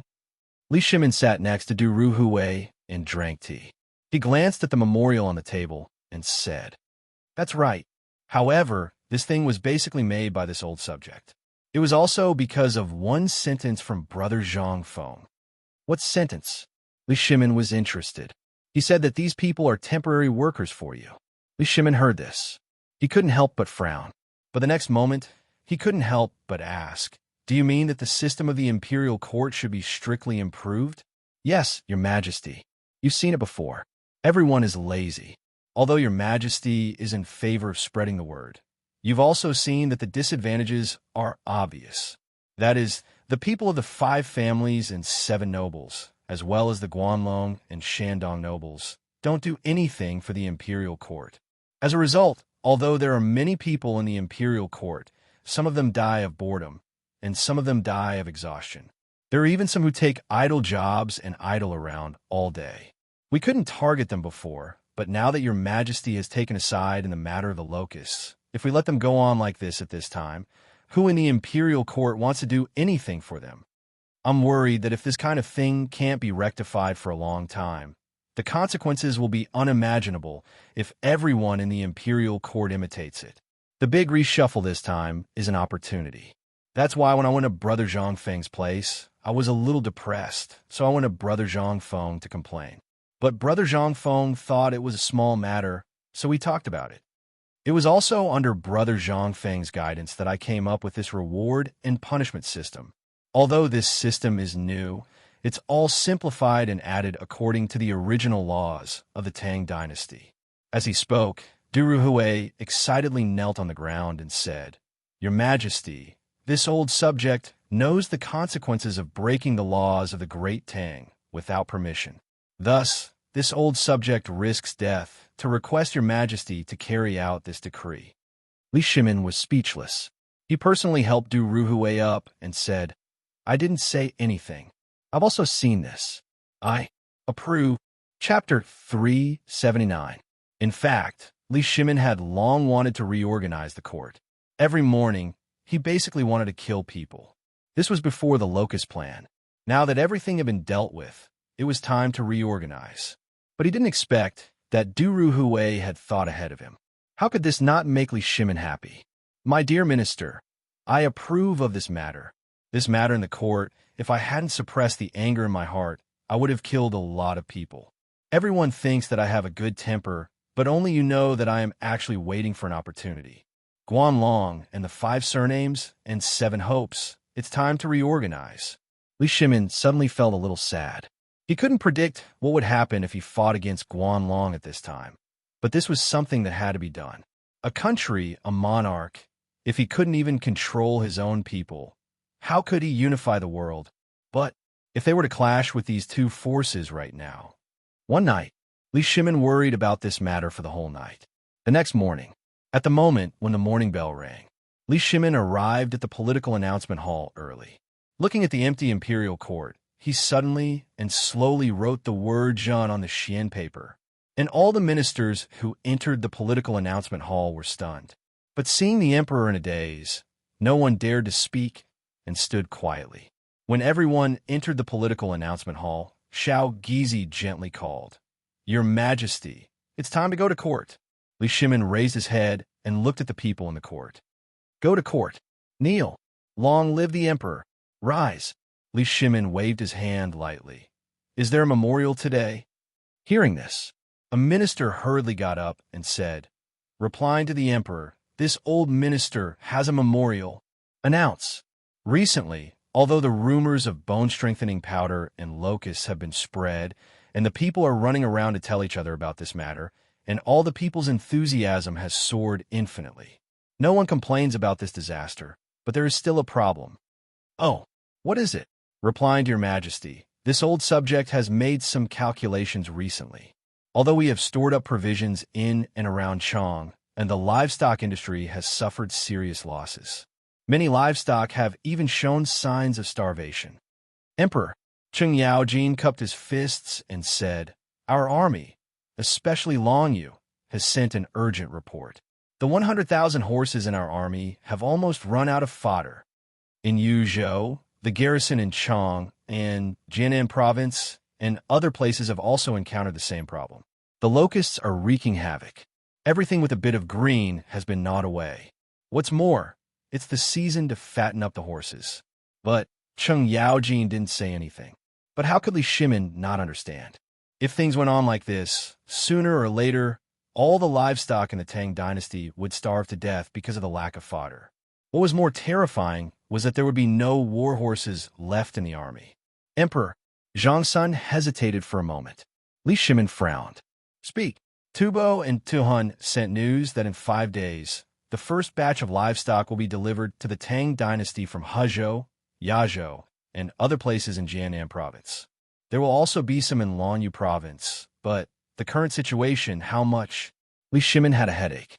He had thought of everything, but everyone ignored that the locusts had not only gnawed away the Zhuang family, but also the grass and leaves. The livestock were easy to get, but how could they be raised? They couldn't let the grass-eating animals eat locusts, could they? At this time, Xiao Gizi took a memorial from Zhongsun Wuji and handed it to Li Shimin.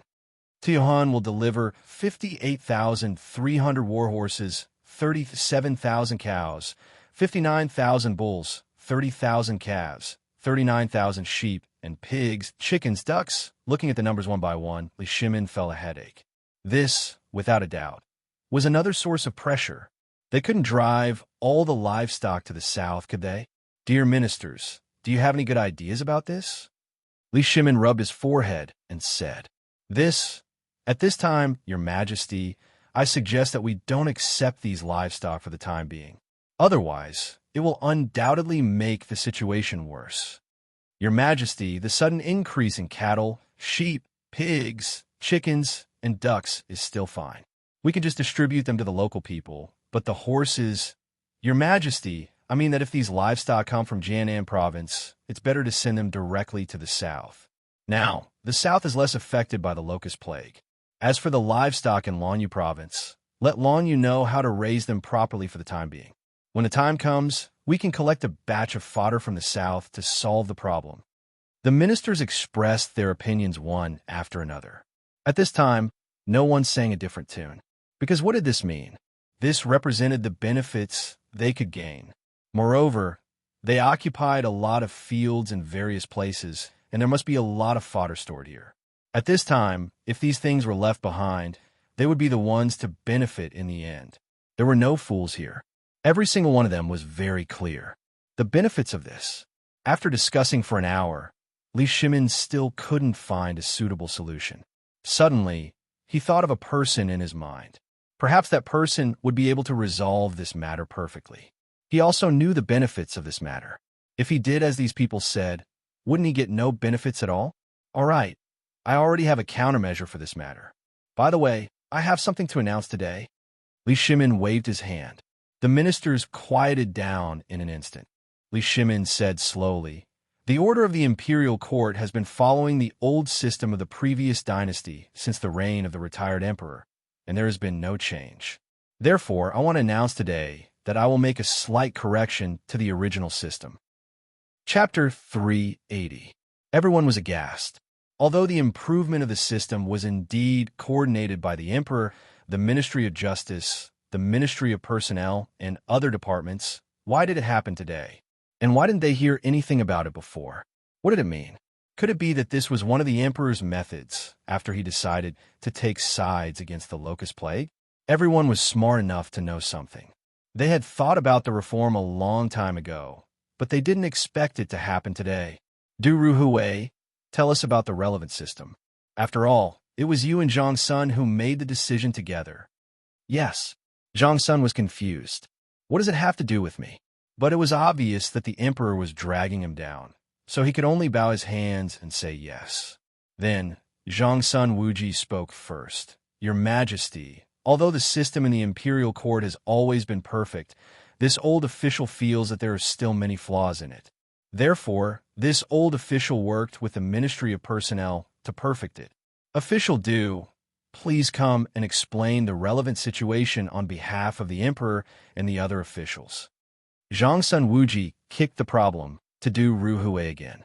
Du Ruhui leisurely took out a memorial from his bosom and said, In view of the fact that there are many idle positions in the treasury of Chong, in city and other affairs, or many of them are directly related to each other, but no one is in charge of them.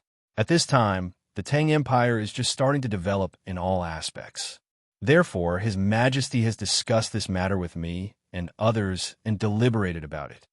First, there are too many idle positions, which leads to delays in the daily affairs of the government in various departments, especially in the case of the Chong and local treasury last time. It was a small matter, but it delayed for half a year. What if it was in other places? So, in order to improve the system in the court, we made a series of system updates. Second, there are many things waiting to be done in the Tang dynasty. Look at the emperor's boots. They are all sewn by Empress Zhang Sun. Why? Does the emperor lack money for a pair of boots? No, he was trying to save money. Moreover, the amount of money spent every month on idle jobs in the imperial court is thousands of strings of cash. If this kind of practice continues, and everyone is like this, then who will carry out the government affairs? That's why I, the emperor, and Lord Zhang Sun, the minister of the Ministry of Justice, work together to update the court system. After saying that, Only then did Du Ruhui recite the reward and punishment system that he had previously set up in the imperial court. Everyone was dumbfounded. No one was a fool. This was definitely something Du Ruhui would do. But what was the meaning of this Du Ruhui? Do you think everyone is too idle right now?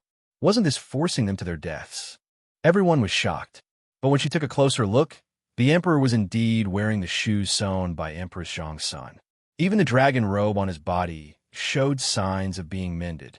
How could this be fake? At this time, if anyone dared to say no, they would be punished. Then, if the emperor took off the mending on his clothes, who would say anything? Although everyone was dissatisfied, they didn't dare to say anything now. This was a typical case of giving a sweet date and then giving a heavy blow. Who dared to say anything?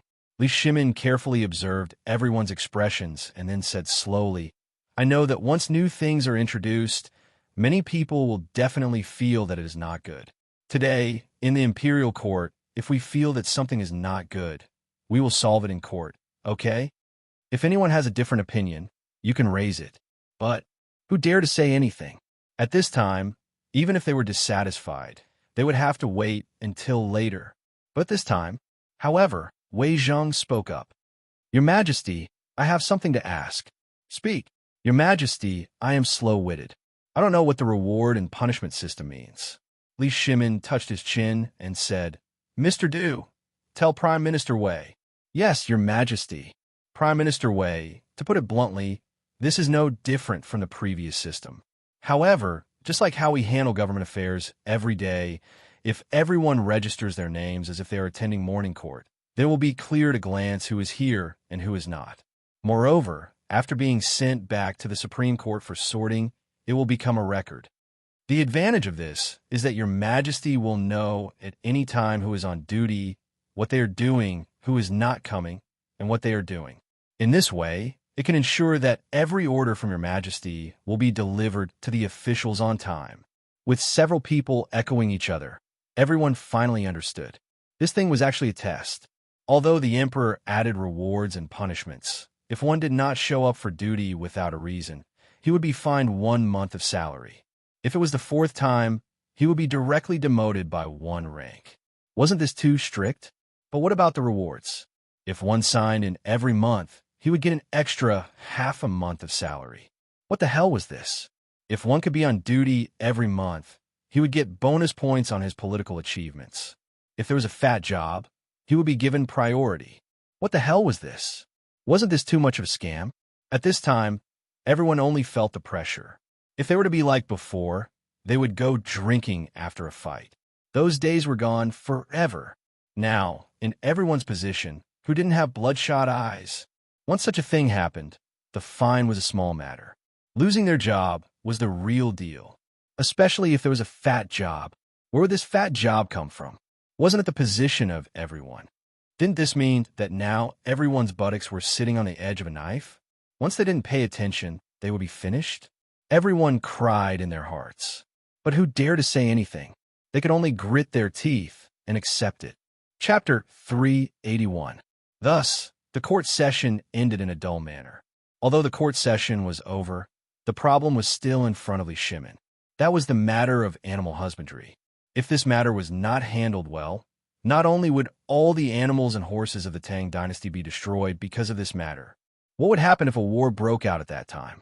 The Tang dynasty would no longer have a war horse to use. There would be no cavalry to contend with the Turks. Imperial study. Li Shimin looked at the barren land outside the window with a worried face. It was supposed to be midsummer, but now there was nothing but dead branches and leaves. Second brother, are you worried about the locusts again? Zhang Sun Wugo fanned Li Shimin from behind and asked. Sang, Guanyin maid, tell me. Now, although the matter of these damned locusts is basically solved and we have food, we forgot to store the fodder. Who would have thought that this plague of locusts would be so serious? And that Brother Zhang Feng is really too much. He didn't explain the matter clearly. Don't say that, Guanyin maid. Li Shimin shook his head and grabbed Zhang Sun Wugo's slender hand. At that time, Brother Zhang Feng did say it, but we underestimated this plague of locusts too much, so we were indecisive. Back then, if I had listened to him and gathered all the chickens, ducks, and pigs and placed them in Longyu, then the problem right now would absolutely not be so serious. Right now, even if I wanted to gather chickens and ducks on a large scale, it would be very difficult. Zhang Sun Wugo pouted and said, "Then why didn't you only ask for chickens and ducks when you confronted Tubo and the other countries last time? Pigs? Do you think they're stupid?" Li Shimin Wugo tapped Zhang Sun Wugo's forehead. At that time, if we had made a wrong expression, we might have failed last time, let alone asking for chickens, ducks, and pigs. Once we said that, believe it or not, they would definitely not give us one. And they will be able to come up with a solution to the locust plague in a short time. Zhang Sun Wugo bit her lips and thought for a while. She couldn't help but exclaim, "Second brother, you mean to borrow a chicken to lay eggs? Use their chickens, ducks, and pigs to deal with the locusts in the Tang dynasty, and then send the news back to them. Then, we can openly use this matter to—" "Yes," Li Shimin nodded approvingly. But the key problem now is that no one knows how long this plague of locusts will last, not to mention next year's plague. Once that happens, then, Your Majesty, Prime Minister Wei requests an audience. At this moment, little Gizi's voice hurriedly sounded outside the imperial study. Li Shimin frowned slightly. "Declare." Zhang Sun Wugo struggled free from Li Shimin's hands. "Then I'll take my leave first." As they spoke, Zhang Sun and Wugo left when Wei Zheng and the others entered the imperial study. "Your subjects pay respects to Your Majesty." "Get up," Li Shimin said sleepily. "What's the matter?" "Your Majesty, we are here for the livestock matter. This matter is far more serious than what Lord Lu said in today's morning court. Just now, we personally sent people to Chang'an City to take a look outside Chang'an City. The area around Longzhou Mountain and Shirley Slope outside Chang'an City were originally lush and green, but now, apart from bare tree trunks and rotten leaves, there is nothing else. And all the cattle and sheep are so hungry that they are only skin and bones. If we don't deal with them, then have you come up with any ideas?" Li Shimin interrupted Wei Zheng and the others and asked. This, Wei Zheng hesitated. Now, there are only two ways. One is to immediately start the operation to eliminate the locusts and then gather all the cattle and sheep to the south. Then, send people 800 miles away and let the prefectures in the south immediately transfer the hay. Cheng Yaojin sighed with a bitter face and said, "The livestock of the people outside Chang'an City are already like this. Your Majesty, the situation in the military camp is even worse." "Then what do you want me to do? Do you want me to let the grass rain from the sky?" Li Shimin was angry. He waved his hand lightly. "Immediately distribute a large batch of bone-strengthening powder and let people spread the news within 3 days. At the same time, be sure to let all the royal businesses and the industries of the courtiers start to gather and purchase locusts. Then, let the local soldiers cooperate with the local government office to start the three-pronged control of the plague of locusts according to the previous method." Li Shimin was annoyed. But at this time, the matter could not be delayed. If it was delayed, it would only make the people more panicky. Only by diverting the people's attention and making them focus on one place could this plague of locusts not go wrong. "By the way, Cheng Yaojin, what about the matter I ordered you to investigate?" Cheng Yaojin hurriedly said, "There is indeed a plague of locusts in the Turkic territory, and it is extremely disastrous. It seems that all the tribes are annexing and robbing each other of their resources. Have you found out that they have dealings with Tubo and other countries?" "Not yet." Li Shimin frowned and thought for a while. Then, "Have you spread the news to the Turkic people?" "Yes, I have." "Good. Then for now, put everything aside and be sure to focus all your energy on the Turkic people. If there is any movement in the Turkic people, report it immediately." "As you wish." Chapter 382. Following Li Shimin's order. In Chang'an City. Under this order, in all the hidden corners, it was either the talkative woman, the idle beggar, the wanderer, the street wanderer, or even the storyteller and the fake Taoist priest who read palms. At this moment, all of them entered a secret chamber in a corner where no one was around. In the secret room, Feng AI looked at them coldly. The moment they entered the room, they were no longer the same as they were outside. Everyone had a general name. That was the Department of Foreign Affairs of the Ministry of Justice. "Greetings, Minister." "Get up, Feng AI," he said lightly. "There's a new task today. It's a secret order from the Emperor." Hearing this, everyone hurriedly knelt on the ground respectfully. "There's only one thing today, and that is, no matter what method you use, you must spread the news that the locusts are the bone-strengthening powder throughout Chong, and within 3 days. If anyone doubts or creates rumors, immediately lock down this person, trace all the information of this person, and then report back to me as usual." "Yes, Minister, are these locusts really the raw material of the bone-strengthening powder?" A man who looked like an old Taoist asked out of turn. A flash of impatience flashed across Wei Shuyu's face. "Think more about the locust's eggs. Don't ask what you shouldn't ask." "Yes." Hearing this, the old Taoist broke out in a cold sweat all over. Seeing that Wei Shuyu didn't say anything else, they hurriedly left the room. Only then did everyone heave a deep sigh of relief. They didn't communicate at all.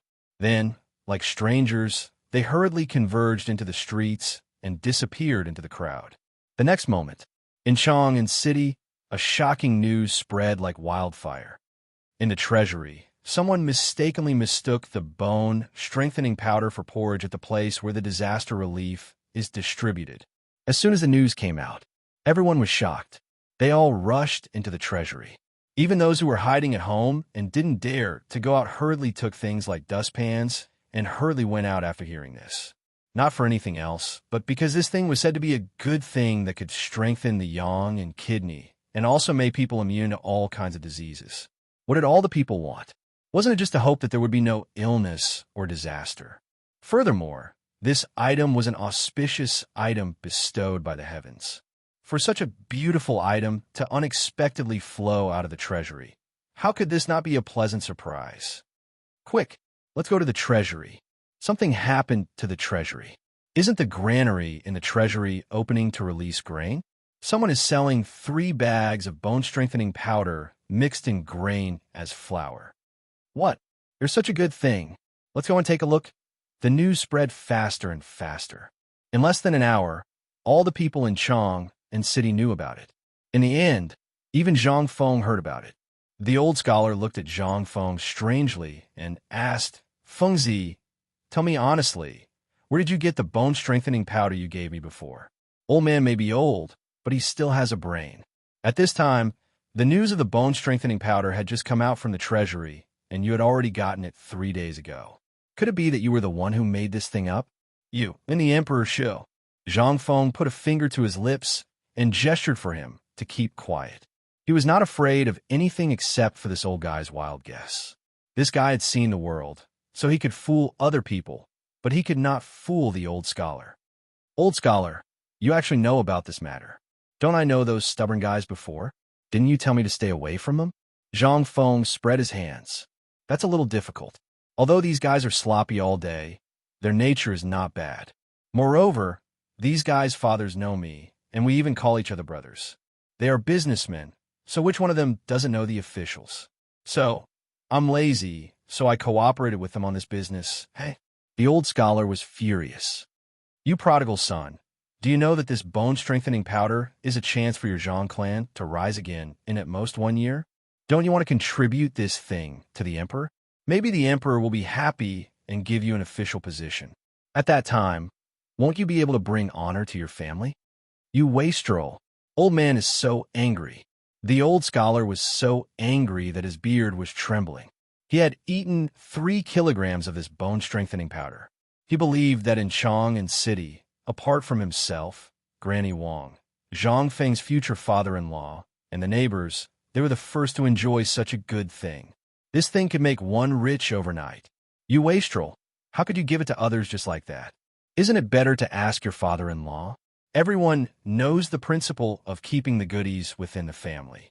"You idiot, don't you understand this principle?" The old scholar was so angry. He wanted to slap this wastrel to death. But now that he had given it to him, what else could he say? Zhang Feng was also listless. Being pointed at by the old scholar and yelled at, he was also a bit annoyed. But he was afraid that if he told the old scholar about his plan, his heart would explode and he would die on the spot. So he gritted his teeth and endured it. Old Shiozai, there are some things that are not what you think. This business is easy, but if you don't know how to operate it, you will only bring death to yourself. So, you don't have to worry about this matter. Chapter 383. The old elementary scholar was stubborn. He had been stubborn his whole life. In Zhang Feng's heart, he had the same strength of character as Tao Yuanming, but he, Zhang Feng, could not do the same. In this world, he only knew that too much strength was easy to break. He had indeed thought of monopolizing this business, but if that happened, he would not be able to eat or sleep in peace. In the face of such huge profits, many people would take risks out of desperation. Even though it would attract the attention of the emperor at that time, it would arouse killing intent and jealousy. He could not understand the emperor's intentions, because what he could think of, the emperor could also think of. If that happened, therefore, Zhang Feng did not dare to take the risk. He could not afford to take the risk. Old Shiozai, I know what you mean, but the raw materials for this thing are things that ordinary people like us can't get our hands on. They are all controlled by the government. If you don't have a good relationship with the government, then you won't even know how you died. Don't talk about making money. This is equivalent to throwing away your life. I know the benefits of this thing. No one knows it better than me. But this is something we cannot be greedy for. Once we are greedy, then when the time comes, we will not be able to repay our debts. Look at me now. I don't have to worry about anything now. And when the time comes, I will be able to sit back and reap the benefits. Who can compare to such a good thing? That's why, old elementary scholar, the world has changed. There are some things that can't be measured by common sense or the things in books. Zhang Feng poured a bowl of wine for the old elementary scholar. The old elementary scholar did not drink. Instead, he stood up woodenly, his mouth mumbling something. He slowly walked away. Zhang Feng knew that what he said was a huge blow to the old elementary scholar who worshipped the sages and the teachings of Confucius and Mencius. But in this life, he had lived in the proud bones of the books.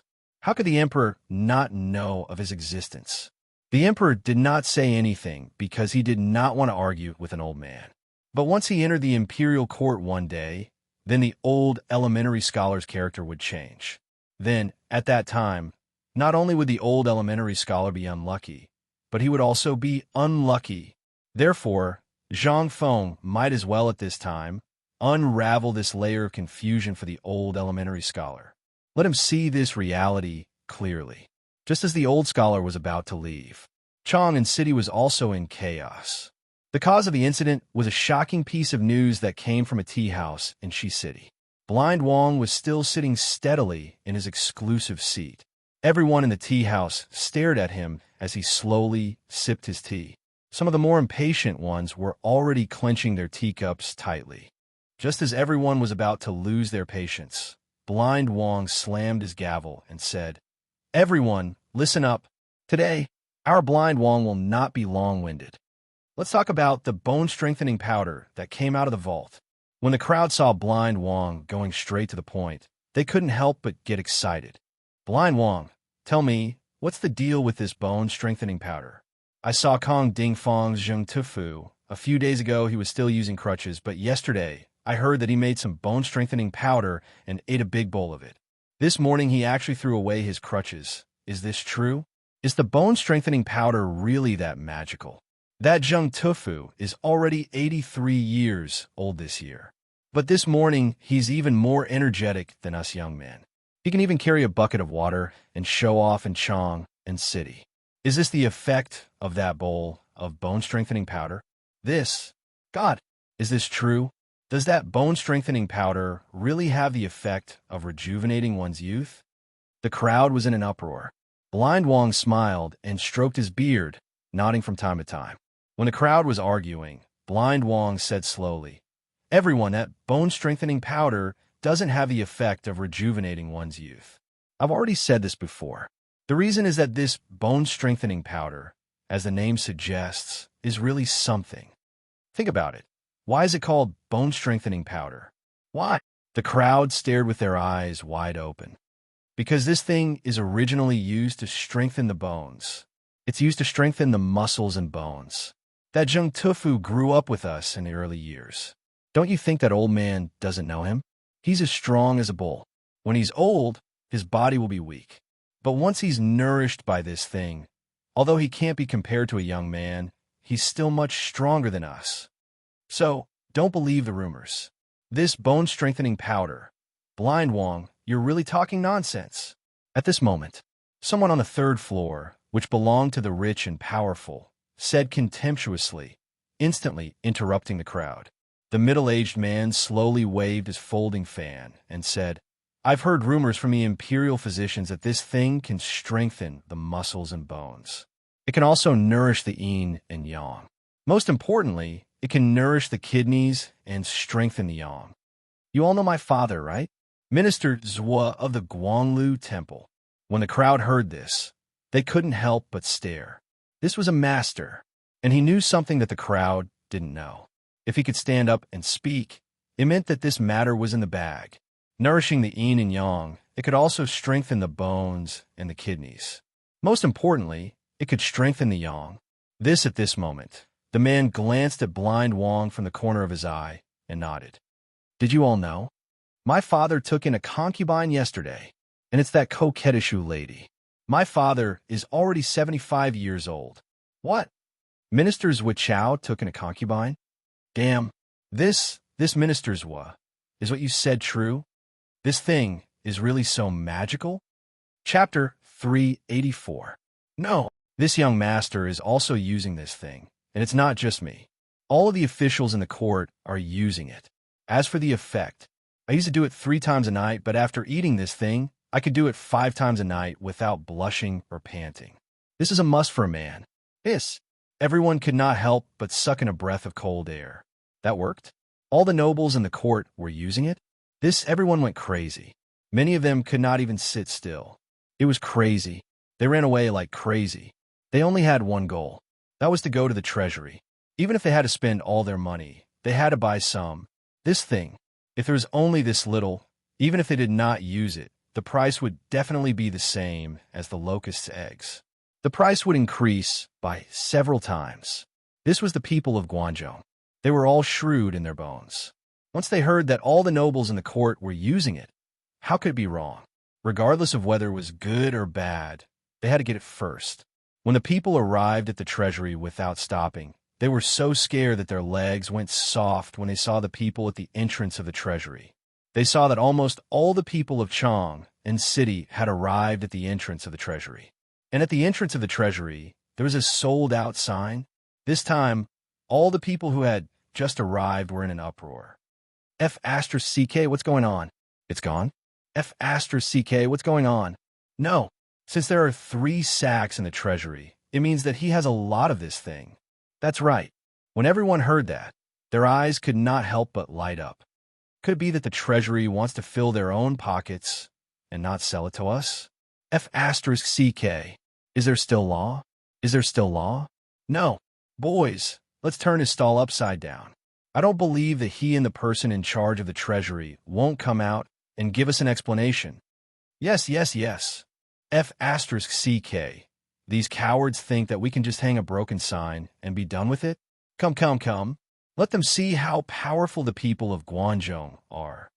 The people at the treasury were also anxious. Why did the acting suddenly change? The manager of the treasury hurriedly sent someone to the palace to inquire. Under the strong pressure, the manager of the treasury gritted his teeth and took out a sack of bone-strengthening powder. He divided it into countless small porcelain bottles and then slowly said, Everyone, silence. This official knows that all of you want to buy this thing. But this thing is really gone, and there is no such thing in the palace now. This is the last bit that I asked someone to bring out from the palace.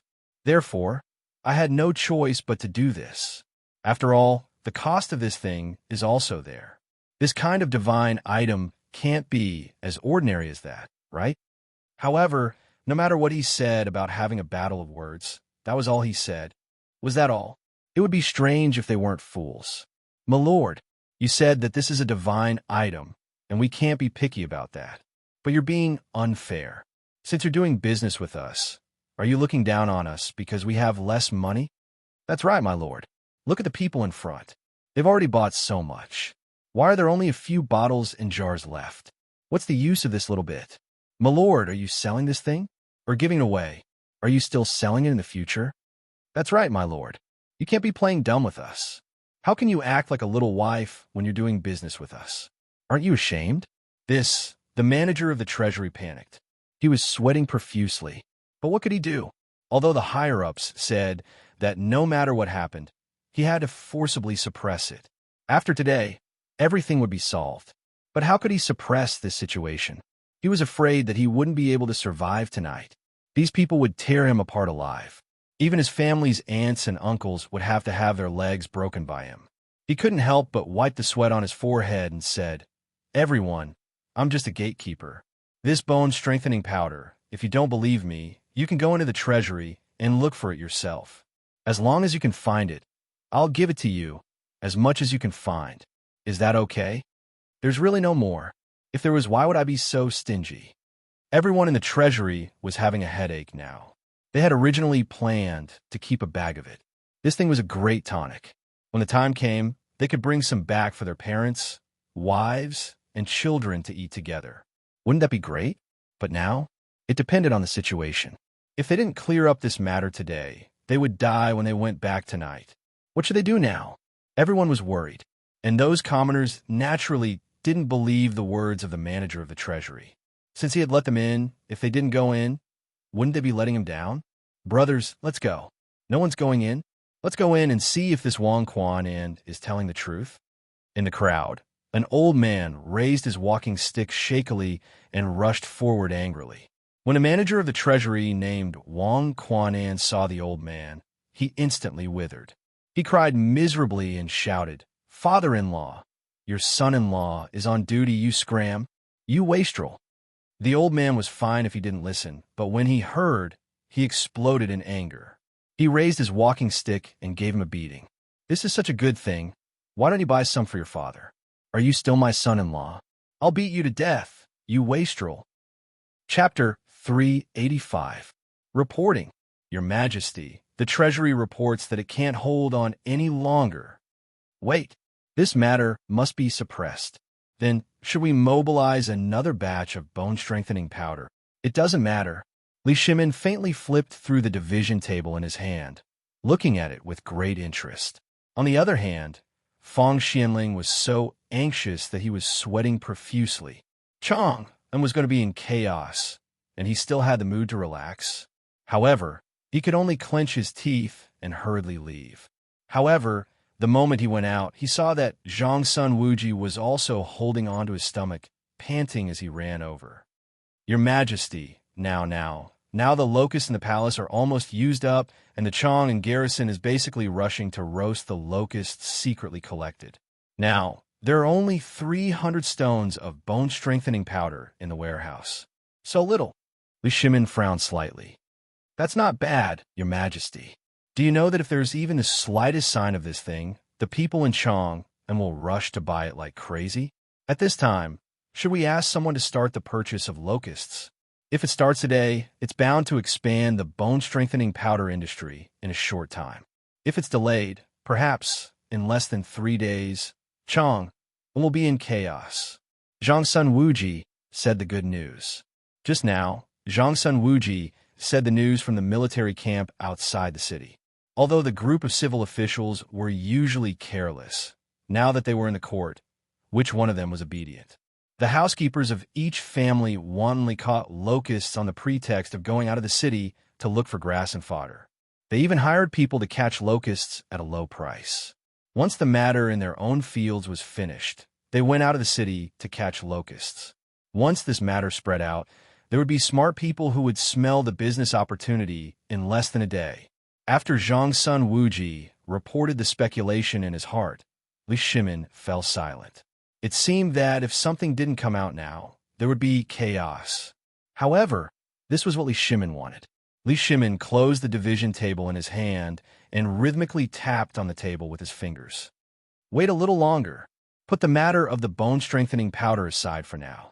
Send out all the people from the Ministry of Justice and keep a close eye on Chang'an. Also, Li Shimin pondered for a moment before he said, immediately send a message and have people spread the news that I want to buy insects. Also, spread the news that locusts aren't pests. Right, Zhang's son, about the locust being bone-strengthening powder. How's your arrangement going? Replying to your majesty, I haven't told anyone yet. Once this matter is revealed, the secret of the bone-strengthening powder will no longer be a secret. That's why I didn't tell anyone about this. Good. Then, don't tell anyone about this. If anyone does, they'll be beheaded. Zhang's son Wuji instantly understood what the emperor meant. He cupped his fists and left. An hour later, a rumor suddenly spread in Chang'an City. His Majesty empathizes with the common people and is willing to open the national treasury and take out the silver to cure the plague of locusts. 1 stone locust in exchange for buy 1 xian. As soon as these 2 pieces of news came out, it instantly overshadowed the matter of the bone-strengthening powder. After all, although the bone-strengthening powder was good, it was scarce. Now, everyone relied on the heavens to make a living. These damned locusts had eaten up all the food they needed to feed their families. At this time, not to mention money, as long as they were given a bowl of porridge, the common people would be very willing to eliminate the locusts. After all, the emperor did this out of consideration for the common people. Now, if anyone dared to sit on the ground and take a nap, they would be instantly drowned by the saliva of the locusts. You're shameless. Now that the Tang dynasty is in danger, the emperor doesn't want anything and is freely giving out money just to eliminate the locusts and earn a living for us. Are you King better off than the emperor? The men in Guangzhou are really brave. Who can withstand this kind of provocation? After a while, all the common people with red eyes held carrying poles, hammers, and even dustpans. Moreover, there were old men who used bamboo strips to weave a circle and weave spider webs from the corner of the house. Then they stuck or tied the webs to a long bamboo pole or a long stick and set off. Needless to say, this method was really useful. As long as the webs were waved, they would be instantly covered in them. They would knock against the bucket and fall down. This was something that the emperor wanted, so no one dared to be careless. If a locust or grasshopper got dirty, they would wipe it with their clothes. If anyone dared to be unclean, they would be stained with spider webs, and they would instantly be covered with spittle that should cover the ground. Just like that, from the common people to the servants of the rich families, and then to the rich families, no one could sit still. Although everyone kept saying that they didn't want money, when their chests were bulging with copper coins or silver notes, everyone was laughing so hard that they couldn't even see their eyes. How could those merchants who had been locked in their houses by the locusts sit still? They were bare-chested and wearing their hair. They chanted songs and struck gongs in their yards, fields, and even on the streets of Chang'an. Some rich people even took out nets used for fishing. Each of them held one end of the nets and then rode on the mules to run wildly in Chang'an.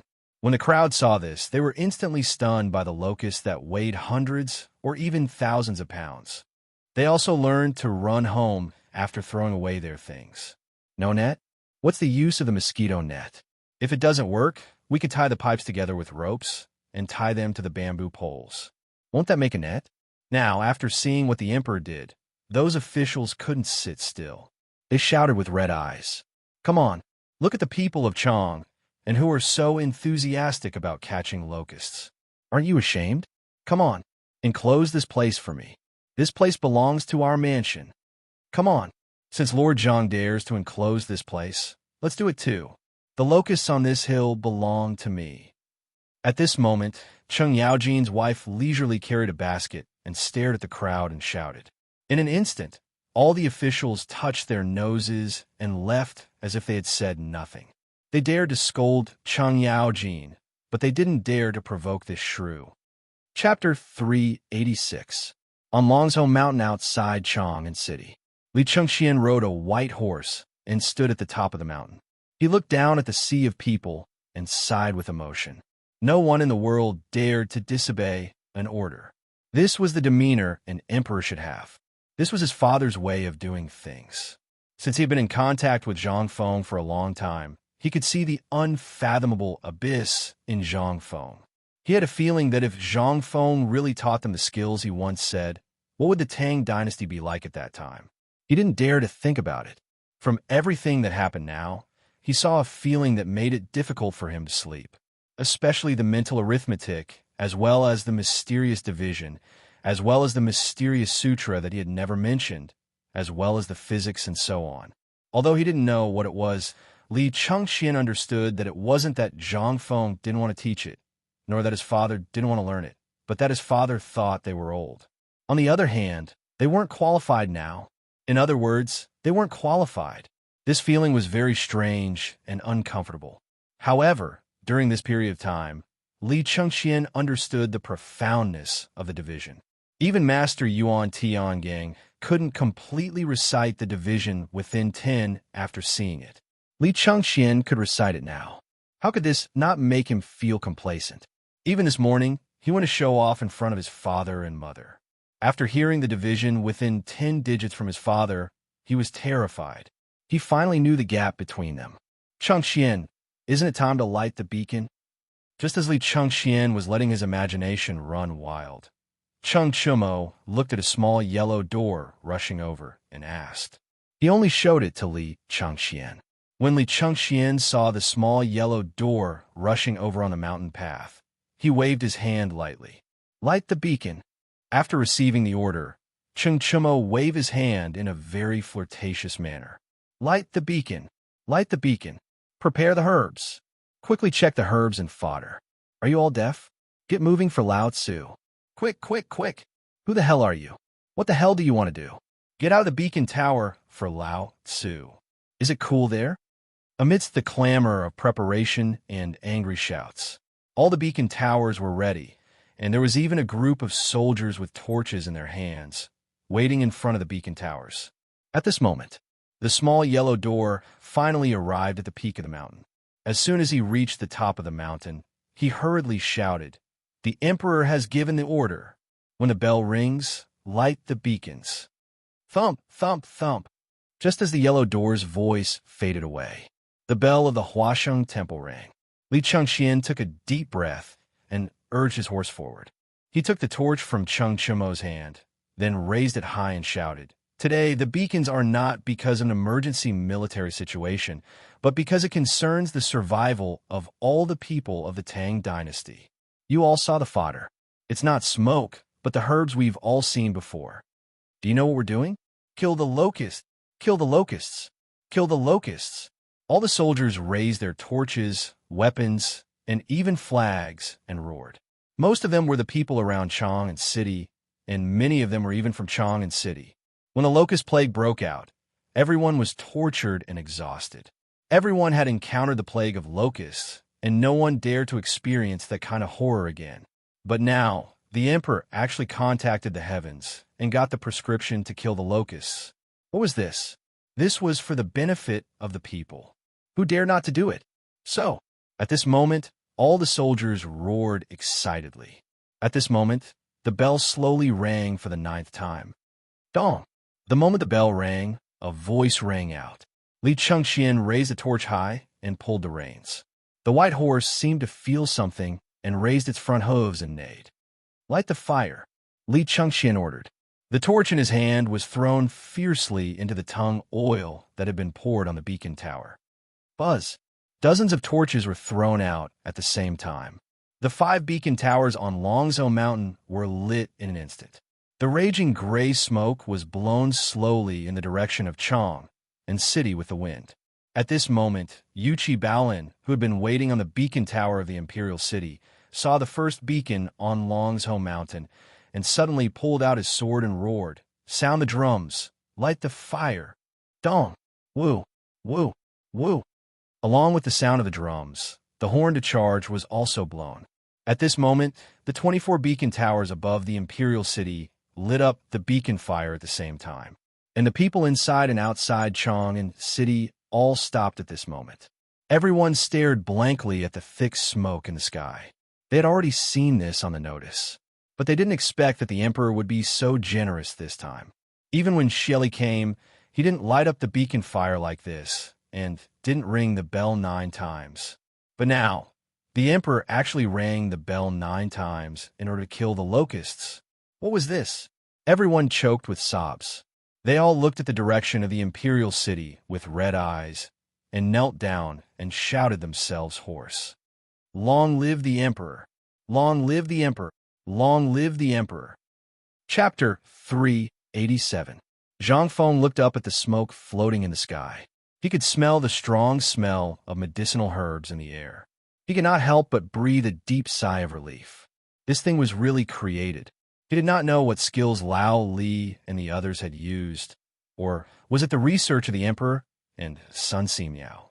After all, the Imperial Institute of Medicine of the Tang Dynasty was not to be trifled with. There were many capable people, and Sun Simiao was there as well. How could they, who played with medicinal herbs all day long, not know what he knew? Zhang Feng shook his head. He focused on the tricycle in his hand again. The carriage of the tricycle was still made of wooden planks. If it was made of iron, he would need an ox to pull it instead of a bicycle. The carriage was easy to make. The most practical material was cedar wood. It was cheap and light. The tricycle was not complicated. The most complicated part was the tire and the transmission chain.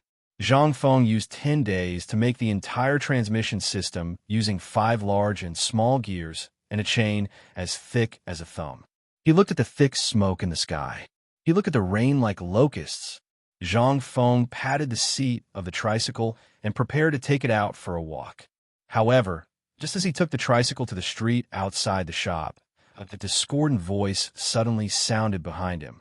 Fengzi, what are you tinkering with? The voice naturally belonged to Cheng Chimo.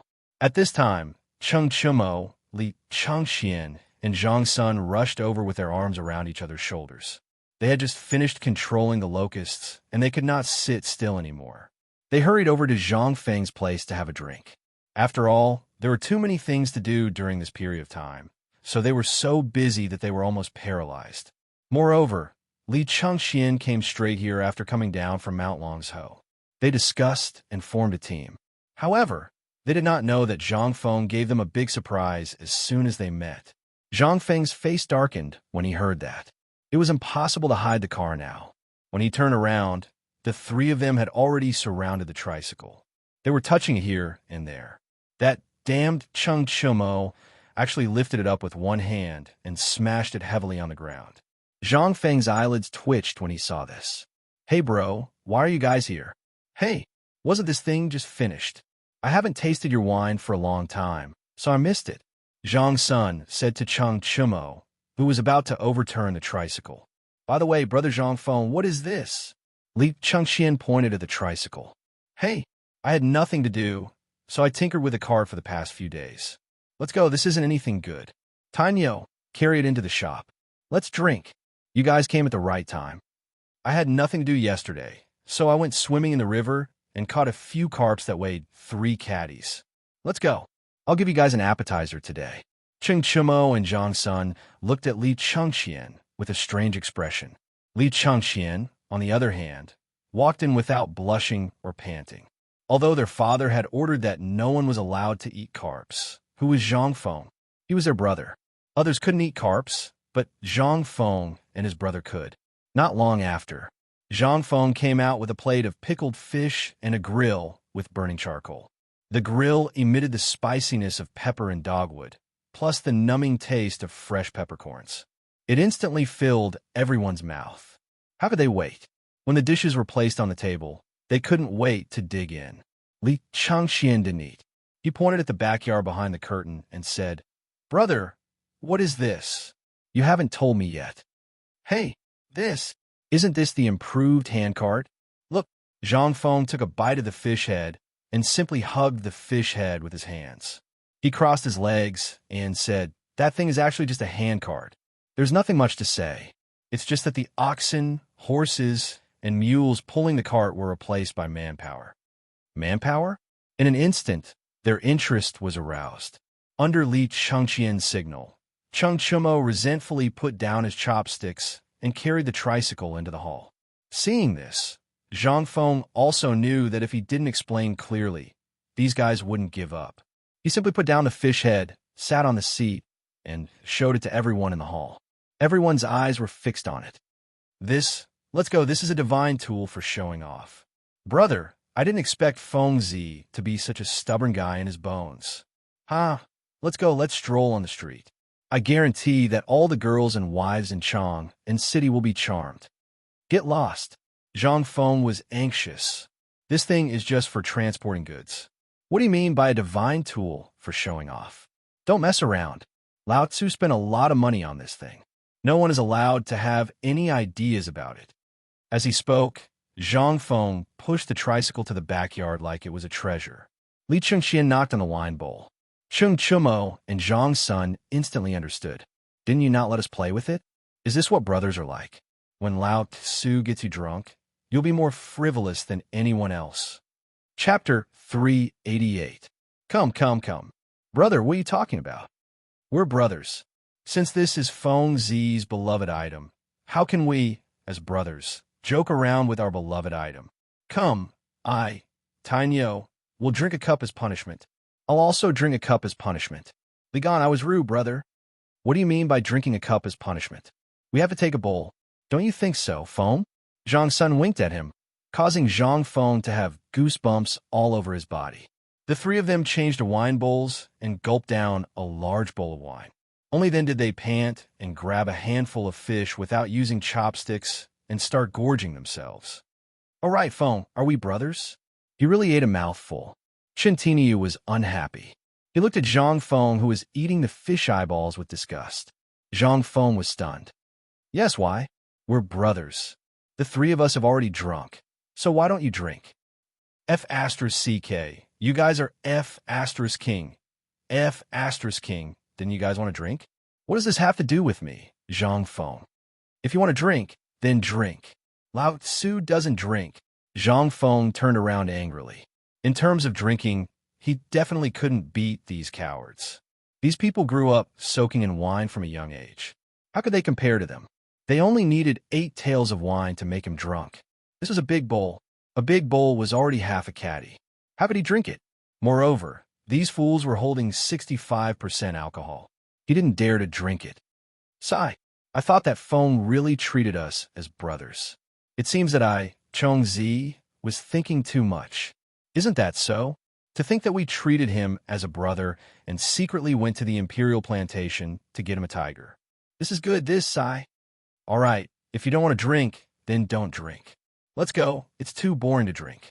Tainyo, swallow descent restaurant's arrangements? Let's go. As they spoke, the three of them were about to leave. How could Zhang Feng endure such provocation? Isn't it just drinking?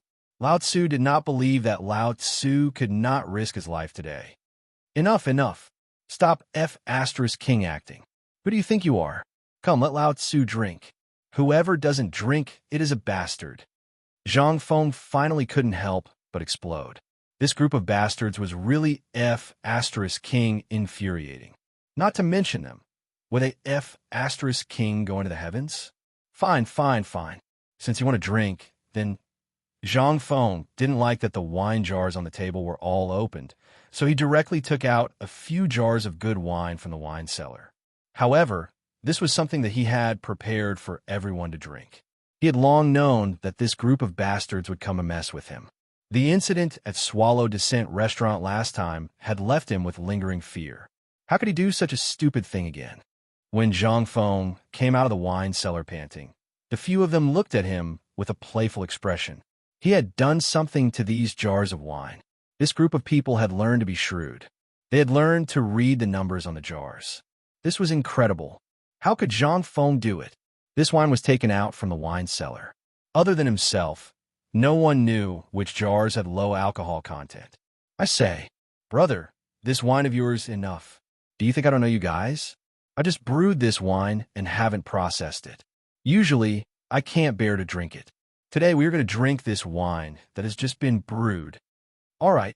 Ching Chumo was overjoyed when he heard this. He hurriedly picked up a jar, opened the mud seal, and took a whiff of the fragrant wine. His entire person changed. When a few of them saw this, how could they still care about their manners? They were all drunkards. There was no need to pretend. Even Li Changxian put down his identity as the crown prince. Like everyone else, he opened the mud seal and began to taste it. Good wine. Fengzi, you're not being kind. If you had such good wine, why didn't you take it out earlier? Come, come, come. Brothers, let's drink. Wait. However, at this moment, Cheng Chumo smiled and held Zhang Feng's hand, saying, Brother, we're all brothers. Come, come, come. It's not satisfying to drink like this. Come, let's drink. This way, we can drink to our heart's content and increase the relationship between us brothers. How about it? Of course, Zhang Sun and Li Chengxian had nothing to say. They agreed with a clap, but Zhang Feng was dumbfounded. How could he not know what kind of wine this was? The wine that he could drink was definitely the wine from the last dish. It was basically like drinking cold water. The wine that Cheng Tiniu and the others drank was more than 70 degrees. Then it was over now. Zhang Feng regretted it very much. But how could he say anything now? He saw that damn Cheng Tiniu raise his head and gulp down the wine. And it was the kind that didn't let go. He didn't spill a single drop on the ground. This scene made Zhang Feng's eyeballs almost pop out of their sockets. Come, it's your turn. Cheng Chumo handed the jar of wine that originally belonged to Zhang Feng with a playful expression and said, What could Zhang Feng say? He closed his eyes and poured it into his stomach. Come on, I've been tricked. The key was that he couldn't say it. Just like that, a jar of wine, after a round of 4 people, was emptied. This was 2 caddies of wine. On average, each person had half a caddy of wine in their stomach. Even though this was the lowest amount of wine, it still made Zhang Feng a little dizzy. However, the horror was not over. That damn Chun Tiniu actually picked up the wine jar and drank it again. Brother, come, it's your turn. Chapter 389. What could Zhang Feng say? What could he say when he looked at the 3 pairs of eyes that were rolling around in front of him? Anything he said now would be an excuse. He could only grit his teeth and look at them as if he was going to die for justice. Brothers, let's drink. When the 3 of them saw this, they were overjoyed. They didn't even eat the dishes. Their eyes were wide open, and Zhang Sunchong was even counting with his fingers. Don't ask why. They were all waiting for Zhang Feng to lie down. Zhang Feng couldn't drink. This was something they all knew. Every time they came to drink, getting Zhang Feng drunk was a basic action. If it wasn't Zhang Feng who got drunk that time, but one of them got drunk instead, it would be embarrassing if word got out. All of them had been drinking since young, so they were all veterans in the field of wine. Dong! Ha! The first sound. That was the sound of Zhang Feng falling on the table. The second sound was the sound of the wine jar falling to the ground. Fengzi! Hey! Fengzi, wake up. Your wife is here. Fengzi! Brother Zhang Feng? The 3 of them shook Zhang Feng tentatively. Seeing that Zhang Feng was drunk like a pig, they revealed a deep sense of ecstasy. Done. Tainyo, carry Fengzi to the bed. Chongzi, go take that so-called tricycle out. I want to personally try this treasure. Yes. How about the 2 of them sit still? If it was something that Zhang Feng treasured so much, then it must be a real treasure. Since he didn't want to ride it? Fine. Lao Tzu will get you drunk. If you get drunk, won't what's yours be ours? Hee hee. The few of them quickly threw Zhang Feng on the bed. Cheng Chumo even smacked Zhang Feng's butt and said, Fengzi, that tricycle of yours, we brothers will help you try it first. As they spoke, the 3 of them ordered their subordinates to squat in front of the door and guard it. Then, the 3 of them pushed the cart and slipped away. As soon as he left Tong Hui Fong, Li Chengxian began to worry.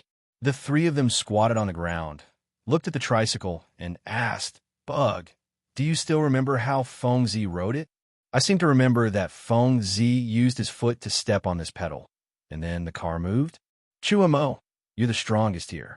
Why don't you try? Why me? You do it. Cheng Chumo's eyes widened as he stared at this magical thing. He didn't know what to do.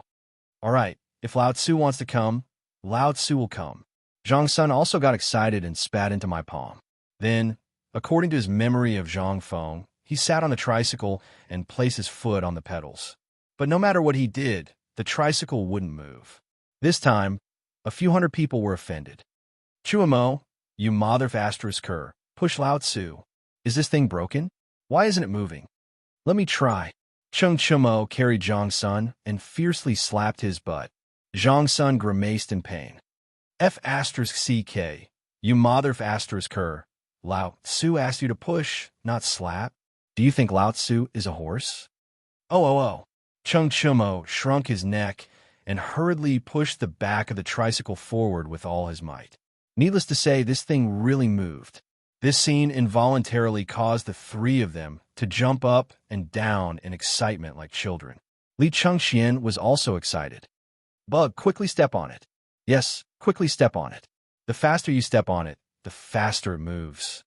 Wait, you two, wait. Help me up. I want to sit on it and experience it. Wait. Mother fasters cur, I asked you two to stop. Seeing that he couldn't catch up with Chung Chumo and Zhang Sun, Li Chengxian became angry and directly shouted. Hearing this, the two of them awkwardly turned a corner on the street and stopped next to Li Chengxian. Sir, please get on the car.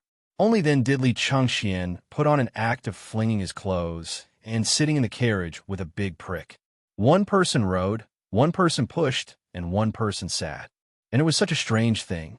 And it was actually the two devil kings of Chong, and who came in person. This crazy?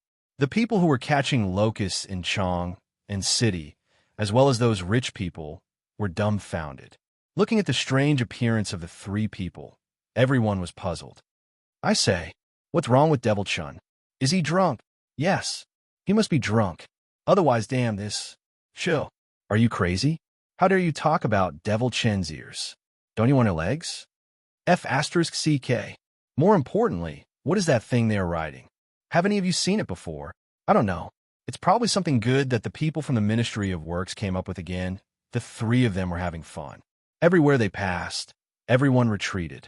And those who knew the three of them felt as if they had been struck by lightning. Especially when they saw the Crown Prince. Everyone's eyes were about to pop out. Oh my God, this is the Crown Prince? Lord Sun, I thought I saw wrong. Didn't the Crown Prince go to Mount Longsho to light the beacon? What's going on? I don't know. Forget it. Let's report this quickly. At this time, Zhang Sun, Li Chengxian, and the other two people were also having fun under the influence of alcohol. Although this thing wasn't as practical as a horse, it wasn't as comfortable as a palanquin, and it required a lot of effort. However, this thing was really cool. Chung Chimo looked at Yin Lai restaurant in front of him, pointed, and shouted angrily, Target Yin Lai restaurant, let's go. Chapter 390. Chang'an City was very lively that day. Under the effect of the fire beacon, the locusts fell down like rain. Everyone ran out to pick up the locusts, and Yin Lai restaurant was no exception, except for the noble singers. The rest, especially the lowly prostitutes, had long been driven out by the madam to make money. It had been almost half a month since the opening of Yin Lai restaurant. Yin Lai restaurant was extremely poor.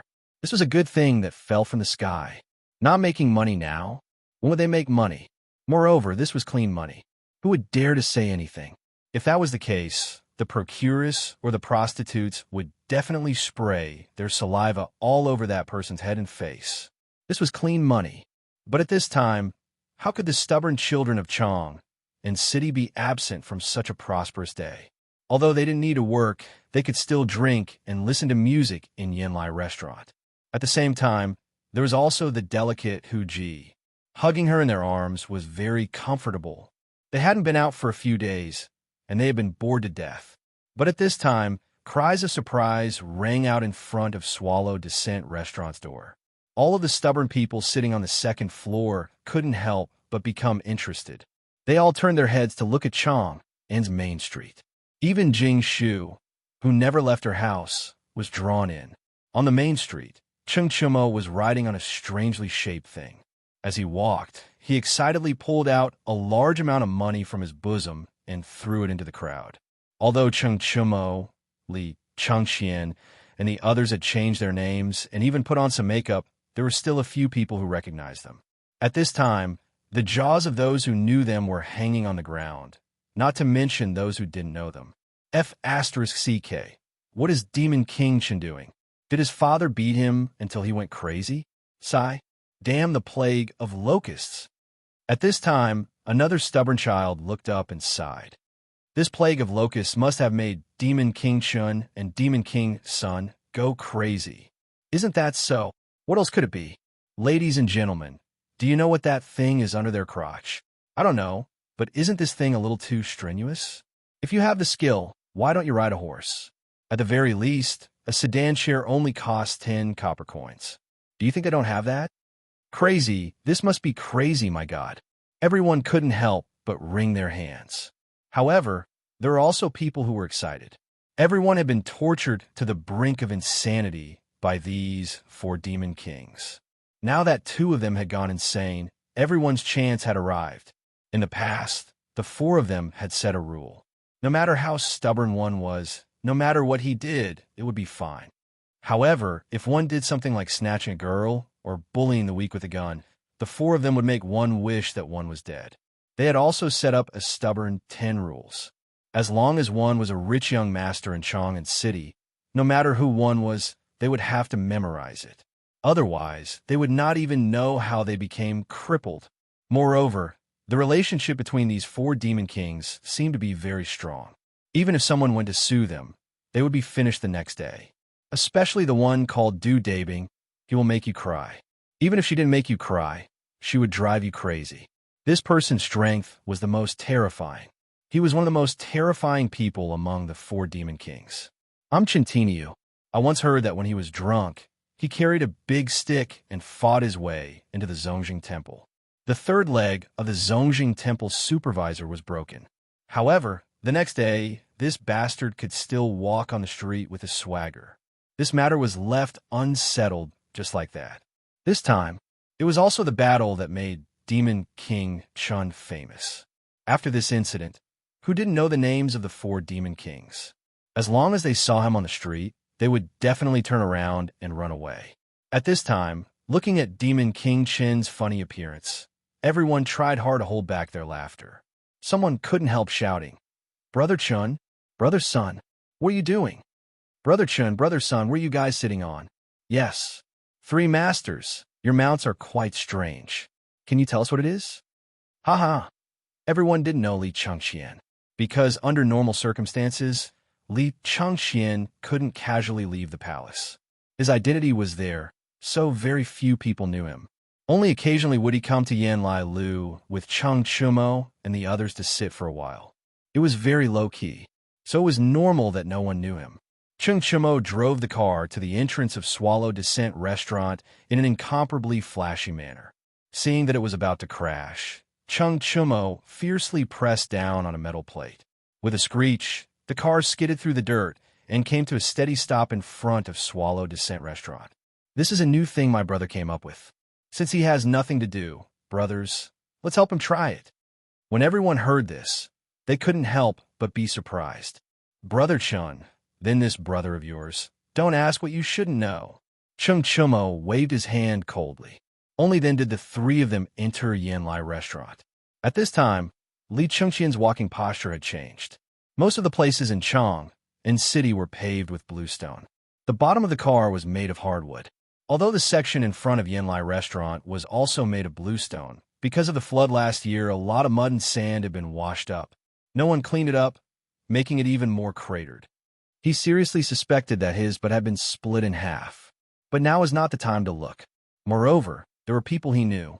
He could only endure the pain and wave his folding fan while smiling and cupping his fists at everyone. Chapter 391. The Arrival of the 3 Patrons. Instantly, the brothel keeper became excited. She stopped picking up the money on the road. She scolded the crowd. "You bunch of blind B** cheese.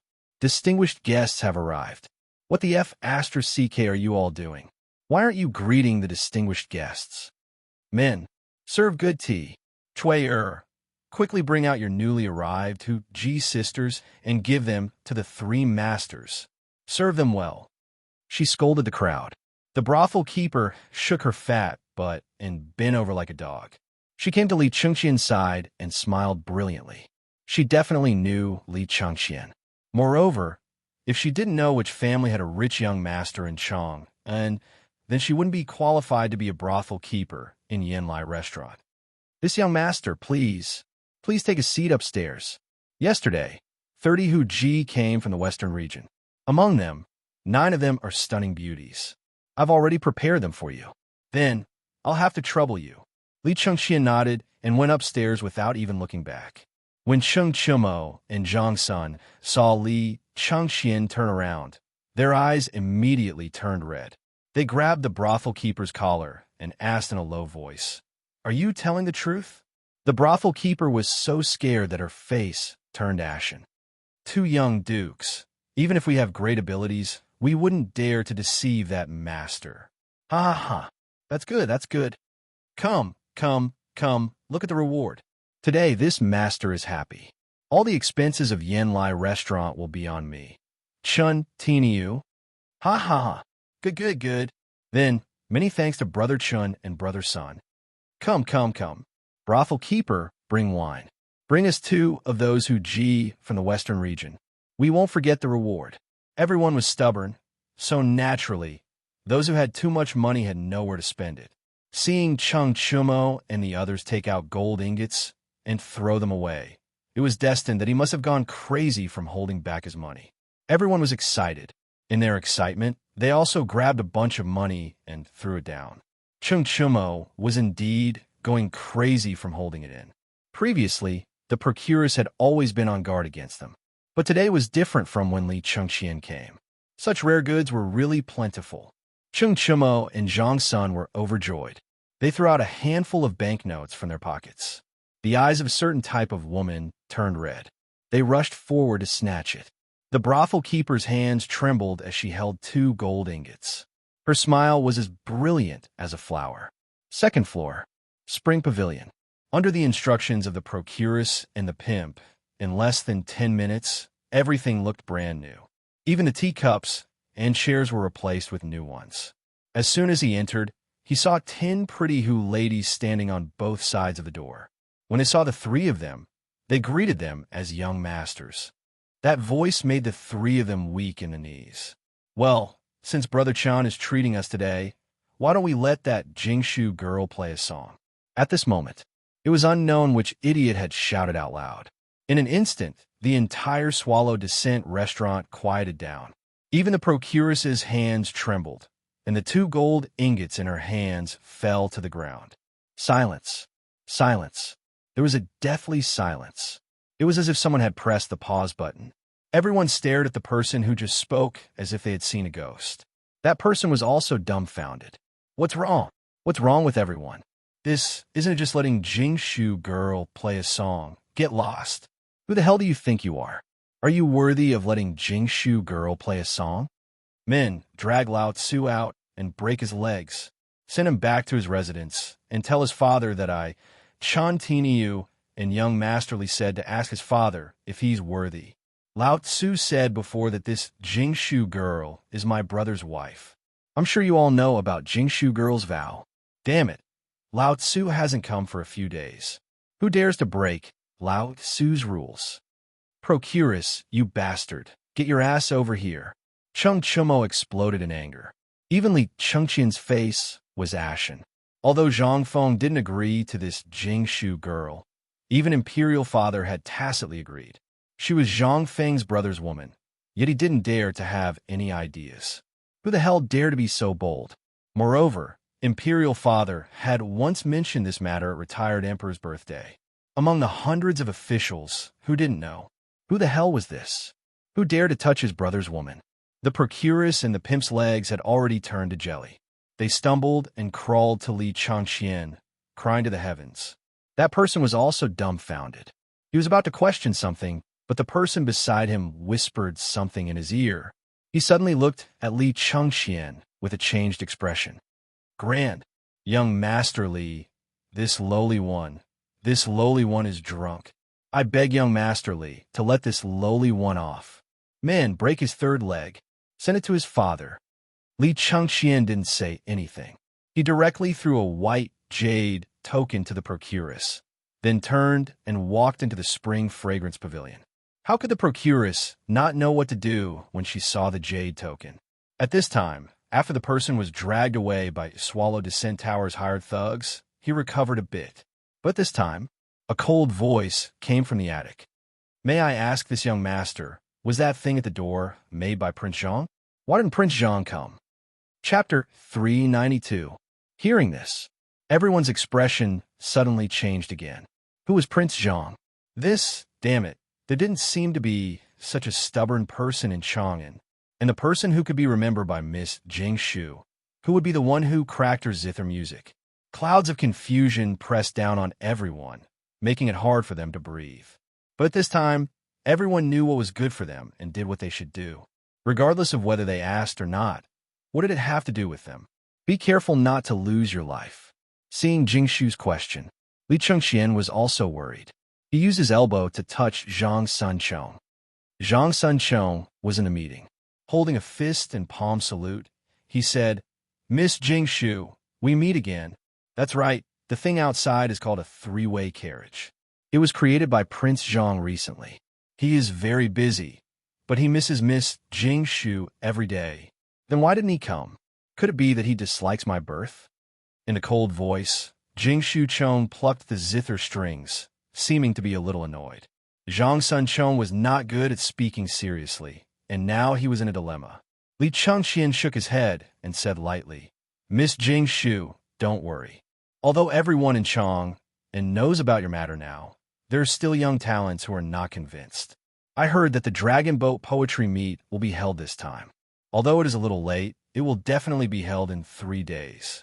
At that time, Brother Zhang will naturally fight the world's literary heroes and let Miss Jingshu walk out of Yanlai restaurant with dignity." Hearing this, in the attic, Jingshu Chang's cold eyes flashed with a touch of excitement, but it disappeared in the blink of an eye. Then, "Thank you very much. About the poetry meet, I would like to trouble you to help him. After all, I don't know anything else, but this huge 18 strokes. I will show you my incompetence. Since Prince Zhang has cracked the zither music, then today, Jingshu will announce this name here. But presumably, Mr. Li already knows this song? How could she not know Li Chengxian's identity? For people like them, the first thing they had to do to survive here was to recognize people clearly. Therefore, it was too easy for them to know about the Huga 18 beats. But at this moment, everyone was dumbfounded. He was also shocked. 18 strokes of the Hujia? I seem to have heard that this is Kai Wenji's famous song. What? Wasn't it lost a long time ago? How is this possible? Oh my god, I finally know why no one can crack it. It's been King lost. But who is this so-called Prince Zhang? How did he decipher this song? Ding! As the melancholic sound of the guzheng rang out, the entire Swallow Descent restaurant fell into silence. The moment the song's indignant zither intent rang out, everyone seemed to have sunk into that kind of endless sorrow. Anger, a kind of leisurely anger, instantly filled everyone's hearts. The 18 beats were over very quickly. But very quickly, more than 2 hours had passed. 2 hours later, the guzheng music was stopped, and there was no more sound coming from the attic. Cheng Chumo couldn't sit still anymore. Since Miss Jingshu is performing, then let me show you Brother Zhang's tricycle. While talking, Cheng Chumo found a few strong and agile guys among the stubborn people and went downstairs. Everyone couldn't sit still anymore. They wanted to see what was so magical about this magical thing. Cheng Chumo sat on the tricycle and waved his hand coquettishly. "Everyone, I could tell you about this thing. Although my brother didn't tell me about the magic of this thing, I can tell you that this thing is much more interesting than riding a horse or sitting in a sedan. Every pedal has a pattern. If you master it well, although it's not as fast as a horse, once you think about it, if you use it as a carriage or a war chariot, how spectacular would it be on the battlefield? It's faster than all the wooden carriages we use now." While talking, Cheng Chumo didn't believe it himself. This thing was too strenuous.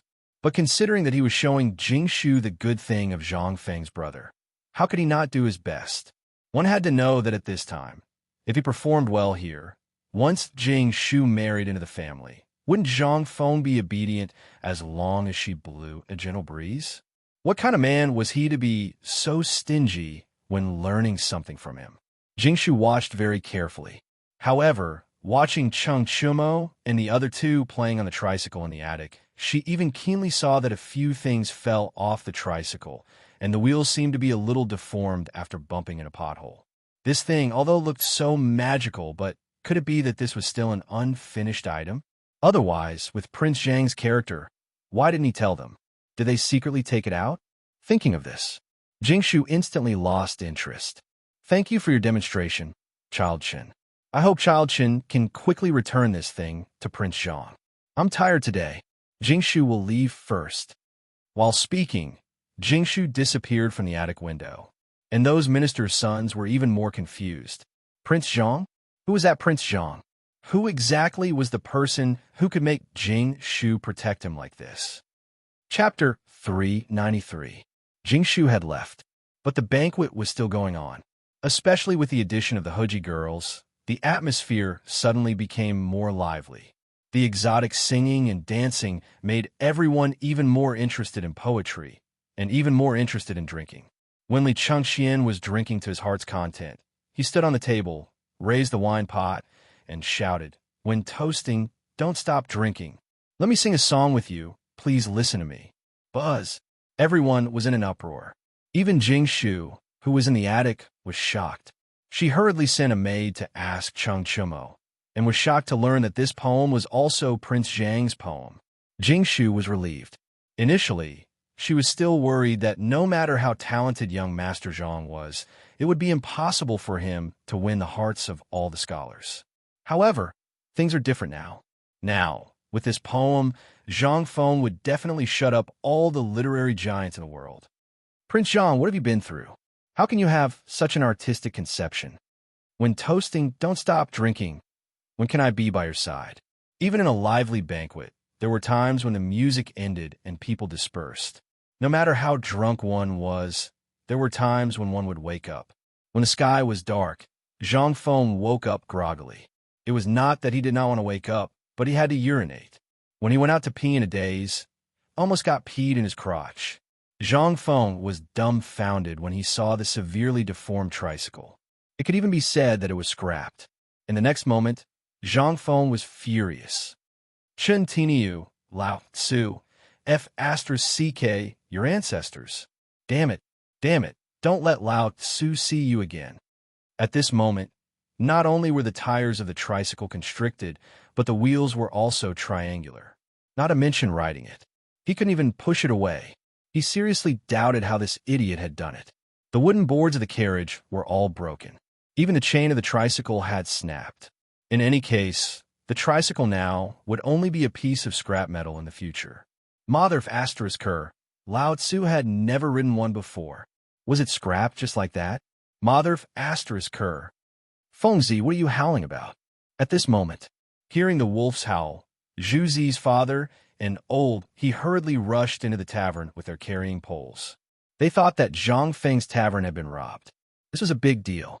But as soon as he entered, he saw the strange thing in the shadows in the courtyard and was puzzled. Fengzi, what did you lose? Or what? Yeah, tell me. What's wrong? What's wrong with you? Burglarized? Or what? Say something. Uncle, my heart is bitter. Zhang Feng was filled with sorrow. Mother of ***, this is worse than being robbed. This group of ***MN things, they don't take my hard work seriously. The two of them understood. At noon, although they were busy catching locusts and making money, they clearly saw the three stubborn guys take this thing out of Zhang Feng's tavern. At first, they thought that Zhang Feng had agreed to it, but now it seemed that there was another reason. Fengzi, just tell us what's wrong. If these bastards really dared to rob you, Lao Tzu would bite off a piece of meat from them and avenge you even if it cost him his life. When Zhang Feng heard that, he hurriedly waved his hand at the two men who were so anxious that their eyes turned red. Forget it. I was drunk and fell into their trap. Next time, I'll get back at them personally. When the two of them heard that, they did not say anything else. How could the two of them not understand that this guy was angry out of humiliation because he could not outdrink them? All right. If you're a coward, don't compete with others in drinking. I told you to get married earlier and marry Miss Zhang. Wouldn't that be great? If you do it yourself, hurry up and find someone to watch over you. You're going to lose your life. The two of them shook their heads and sighed. They did not stay and left. Zhang Feng smacked his lips. What else could he say? Wasn't he asking for it? Ever since she was born, she had to let her father dip a mouthful of wine in her mouth before she would cry. She was a person who could drink wine the moment she was born. Why would you drink with her? Great, isn't it? Zhang Feng kicked the tricycle angrily. No way. He would look for old Chin tomorrow and make him pay. He could not let him off so easily. Damn it. When he saw the tricycle, Zhang Feng felt a toothache. He decided not to look at it. He covered his head and fell asleep. While Zhang Feng was sleeping in the palace, Li Shimin was also listening to the reports of his subordinates with great interest. From time to time, he would burst into hearty laughter. Great! Haha! I really want to see what that tricycle looks like now. If this thing is really, as Cheng Chumo said, then I'm also looking forward to the future of the Tang dynasty. That's right. Ask the crown prince to come here. I want to ask him personally. By the way, is he back yet? Chapter 394. Your Majesty, there hasn't been any news from the Eastern Palace, so we don't know if the crown prince has returned. However, Prime Minister Wei and Lord Zhongsun are waiting outside the hall. Little Gizi hurried to the door and asked. Li Shimin waved his hand. Summon them. Summon Wei Zheng, Zhongsun Wuji, and Feng Xianling for an audience. Little Gizi shouted at the top of his lungs. The three people who had been waiting outside the hall entered the imperial study unhurriedly. This old subject pays respects to your majesty. My beloved subject, sit. We just heard an interesting news. Brother Zhang Feng came up with another good toy.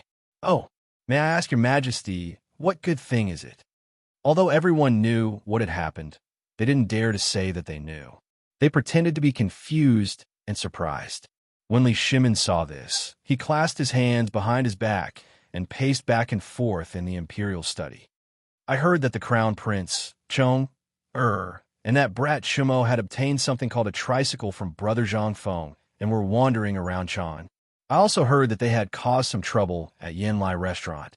Tricycle? What is this thing? Why haven't we heard of it before? Brother Zhang Feng is hiding it from us. Isn't that so?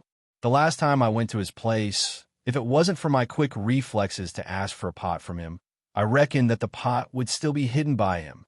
It would have been better if Zhongsun Wuji hadn't said anything, but his words instantly caused the others to roll their eyes. This guy had stolen it from Zhang Feng and his brother, and now he was still showing off? If not for brother Zhang Feng being too embarrassed to say anything, do you think you're the only one who can do it?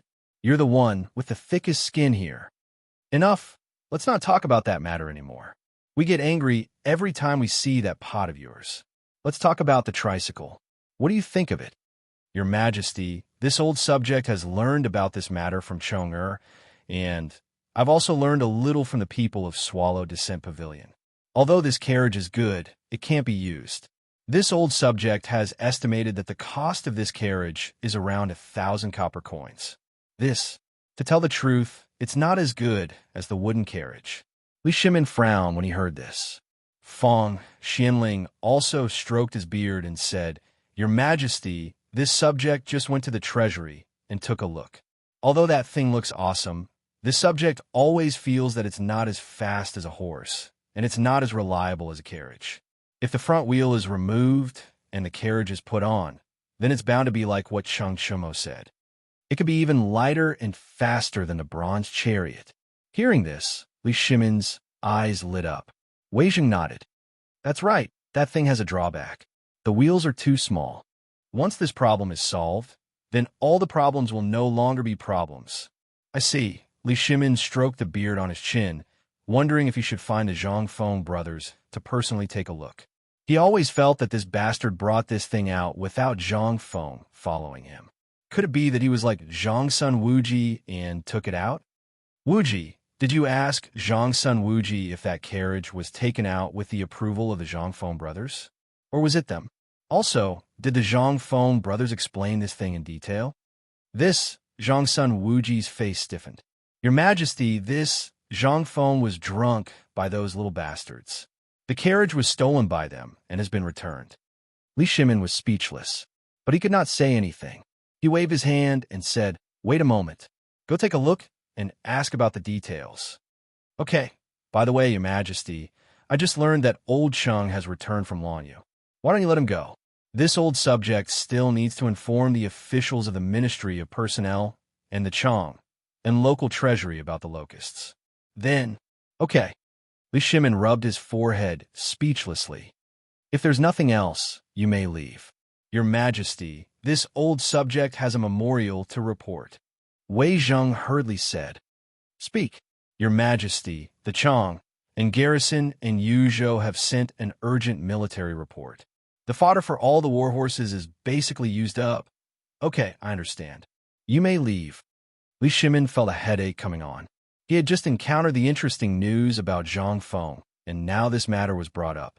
How could he not have a headache? Moreover, the memorials and documents about this matter had piled up on his desk like a mountain. All the memorials had only one thing, and that was to ask for fodder. And now, the fodder from Xiangzhou and Sui province, which were the closest to here, would arrive in Chong, and in 5 days, not to mention the places further away. The livestock in these places were hanging by their mouths. It was not a problem for a short period of time, because there was hay to sustain them. But what should they do when the time was long? Little Gizi, what's the situation outside the city now? Li Shimin asked after they left. Little Gizi was stunned. Your Majesty, I don't know. Alas. Come, let's go out for a walk. I want to see for myself if there is any fodder after the locusts are controlled. Yes. Chapter 395. In Chang'an City, all the people were hunting for locusts like crazy. The insecticide on a beacon tower was still burning in the distance. From Chang'an City to Hudong Road, Hunan Road, Jianan Road, Shannon Road, Jiangnan Road, and Lanyu Road, all the beacon towers were lit. There were even people who used the fire belt that Zhang Feng had mentioned in a suitable area. They used the method of burning. In addition to the supplementary herbs that were burned in the fire, this instantly reduced the threat of the locusts. But this was just a facade. The locusts that blotted out the sky and covered the earth continued to pour in from the direction of Lanyu and Tuhan. Li Shimin waved his hand again.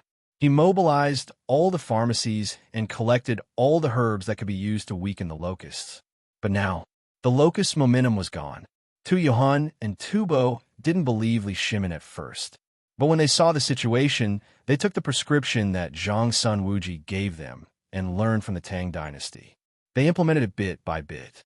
Although people were a little dizzy and some even had diarrhea, at least the locusts were eliminated.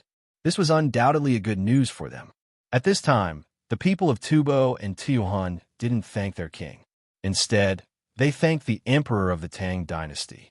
If it weren't for him, they would have been dead by now. After 3 days, the locusts were finally stopped at the root. But looking at the barren land, everyone was dumbfounded. How could they plant crops like this? All the crops in the fields this year were fed to those damn locusts. How could they survive? At this time, Li Shimin and his people had arrived near the Shirley Slope outside Chang'an City. Li Shimin and his people were about 300, but each of them pretended to be people catching locusts. At this time, the trees on the Shirley Slope were still there, but there were no leaves. On the trees and on the ground, there were dense locusts that were dizzy from the insecticide. Looking at this barren land that stretched as far as the eye could see, Li Shimin asked in astonishment, Little Gizi, this is a Shirley Slope? I remember that this place used to be lush with vegetation, and it was all jungles. But why are the trees all bare? Where is the grass? Your Majesty, it's all eaten by locusts. It's all gone. Little Gizi's face was full of grief. Li Shimin felt dizzy. If Wei Shiyu hadn't been smart and supported Li Shimin might have already sat on the ground. How was this possible? Li Shimin was shocked. LT, was this the power of locusts? If it weren't for Zhang Feng and his brother's formula, they wouldn't have been able to control most of the locusts in such a short time. Even if they wanted to achieve the current results, it would probably take more than a month. Thinking that next year, which was the 3rd year of Jingguan, there would be a more serious locust plague than this one, Li Shimin couldn't help but feel scared. If this was true, then all the herbs this year have been used up. What about next year? He didn't think that if they did this year, all the locusts would have been killed before the breeding season. Plus, all the chickens and ducks would have gone to war. Then, where would there be locusts next year? Plus, there would be fire. And if Tubo and Tuyuhun used the herbs that could directly kill locusts, then where would there be locusts next year? Even if there were, it would only be a few, far from the scale this year. Li Shimin didn't think of all this at this time. He was just shocked by everything in front of him. Ga. At this time, a large flock of ducks and chicks, with no end in sight, were being herded by hundreds of people from afar. At this time, the ducks' bellies were full. Under the herders herding, they circled a large area by the Wei River for the ducks to rest temporarily. It seemed that tomorrow, the 10-mile slope would be their next battlefield. It wasn't until he saw the ducks and chicks that Li Shimin's mood improved slightly. After all, although everything was bare now, as long as there were no more locusts, the 10-mile slope would recover in less than a month. It was only a matter of time.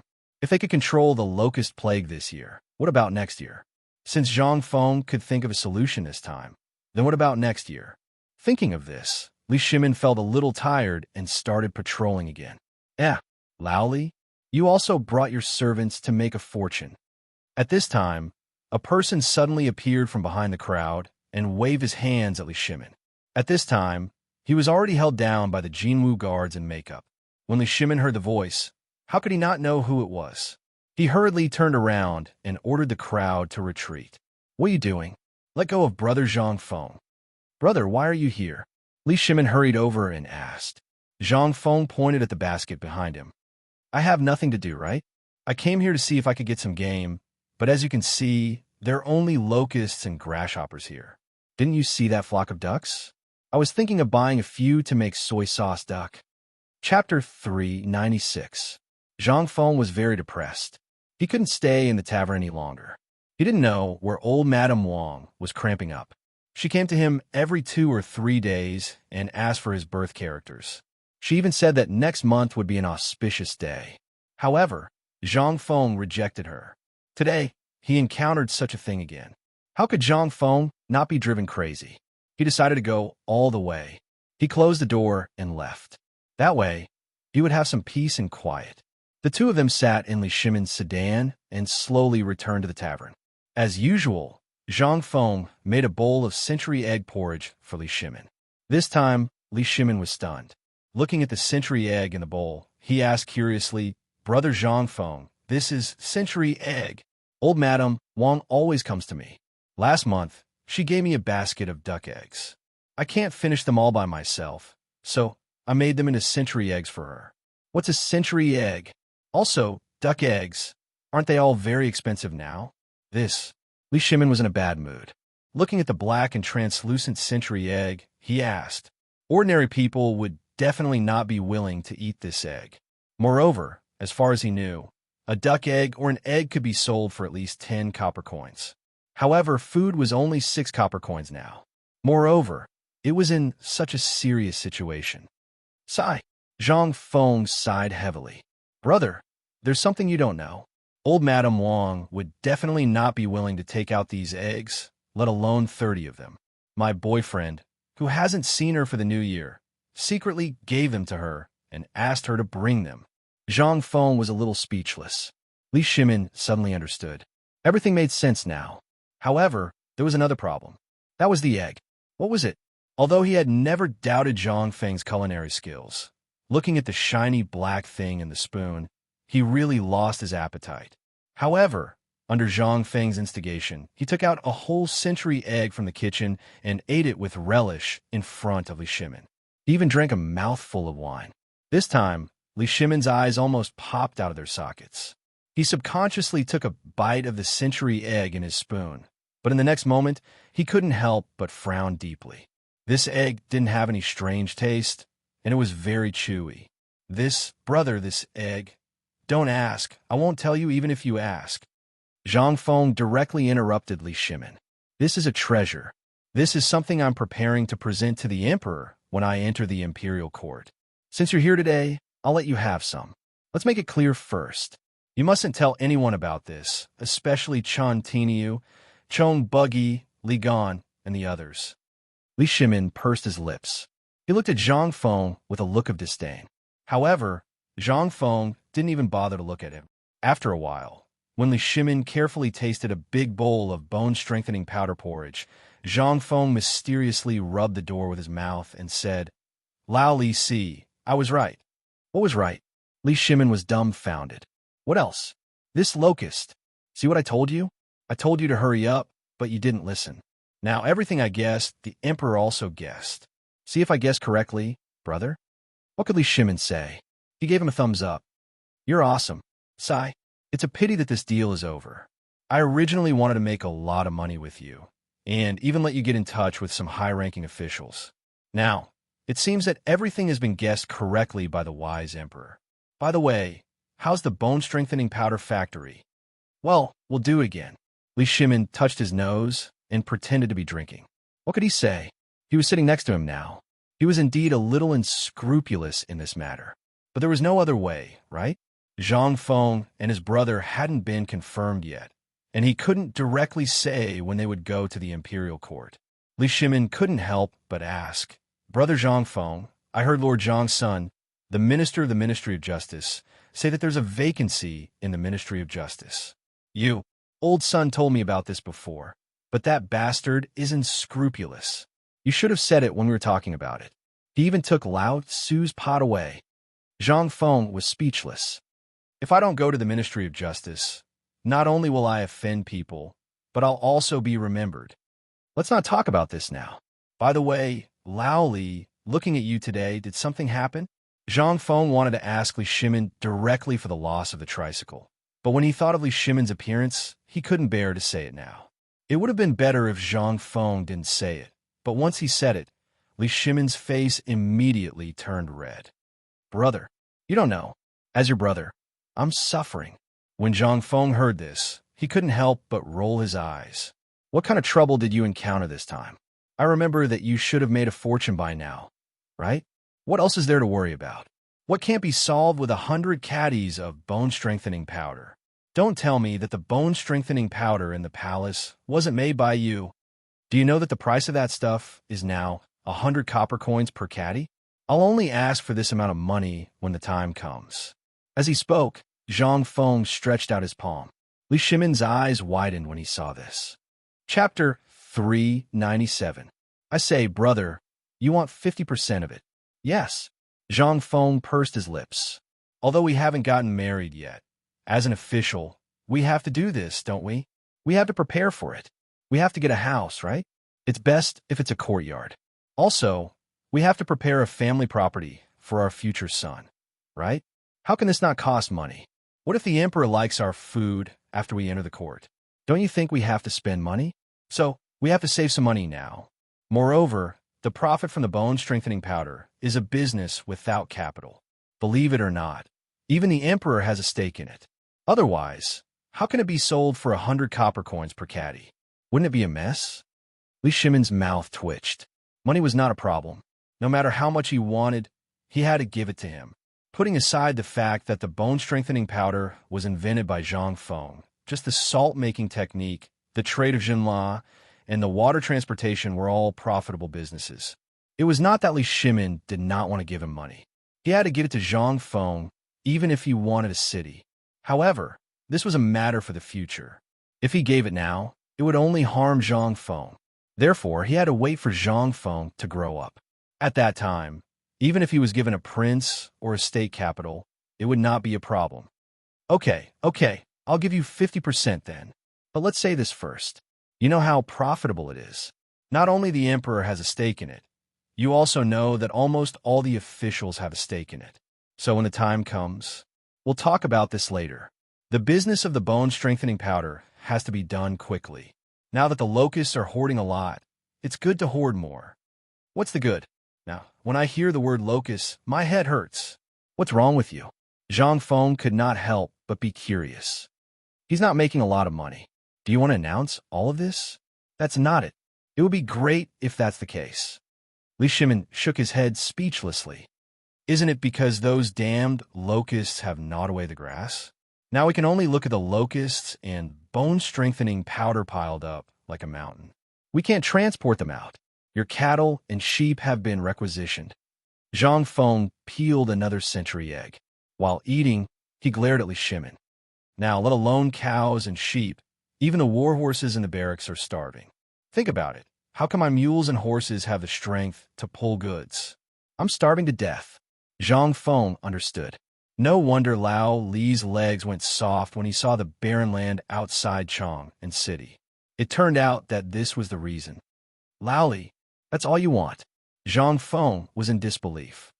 Then, do you think there's anything else that can make me worried? Li Shimin seriously doubted Zhang Feng's intentions. This guy might be despising him now. But when he heard Zhang Feng mention this trivial matter, Li Shimin's heart settled down. Once this guy said that, then, damn it, there must be a way to solve this problem. But the grass was gone. Unless you can make the heavens rain grass. Otherwise, all the livestock will die in less than 3 days. Not to mention the livestock transported from Tubo and other places. Tubo was really cunning. At first, he was hesitant. But when he saw that the locusts were stopped by the Tang dynasty, he couldn't wait to treat the people as livestock and throw them to the Tang dynasty. This idea was really smart. Once the Tang dynasty starved these livestock to death, what was the problem? At that time, they could ask for as much as they wanted. If the Tang dynasty didn't give them anything, they would have to give back everything they took before. This was what Li Shimin was really worried about. Lao Li, you're still too. This is not a problem. Since we're partners now, and these cows and horses are useless, it will affect the income of our bone-strengthening powder, right? Okay, I'll give you an idea. I guarantee that your cows and horses will be fatter and stronger than the pigs that eat locusts outside. Li Shimin really wanted to despise Zhang Feng, but Zhang Feng's next words instantly made Li Shimin's eyes pop out. Lao Li, do you still remember the bone-strengthening powder factory I mentioned before? You could be a little more flexible. Why can't the cows, sheep, and horses eat something that can be eaten by people? Li Shimin was stunned. Zhang Feng patted Li Shimin's shoulder and then said earnestly, actually, this is not a problem. Think about it. Our current output of bone-strengthening powder and the speed of collecting locusts are seriously unbalanced. I guess many of the locusts in your warehouse are spoiled, right? Think about it. The food that humans eat has to be washed and the internal organs removed, but what about the food that cows and sheep eat? These locusts eat grass. Do you think the cows and sheep will eat them if we grind them in a powder, process them a little, and mix them with the hay to make fodder? That's right, Zhang Lixing said. That's right. You have to learn to be flexible. Once you're flexible, this will become a profitable business, won't it? While speaking, Zhang Feng glanced at Li Shimin and said, sometimes I really wonder if you're a businessman or not. You can't even think of such a trivial thing? Chapter 398. Li Shimin was shocked. He automatically filtered out Zhang Feng's sarcastic words. He had eaten locusts countless times, and they had even become a must-have dish before going to bed every night. It was the same with the bone-strengthening powder. The locusts tasted fine, but the bone-strengthening powder was different. It had the faint fragrance of grass. Now that he thought about it, if it could be eaten by humans, what about horses? If this thing was really useful, wouldn't all the difficulties of the Tang dynasty be solved? Moreover, if this thing could be eaten by humans, what about animals? Although it didn't sound good, it made sense. Every day, he received news from the treasury in Du Ruhui that tens of thousands of locusts would spoil every day. It was not man-made, and the weather was too hot.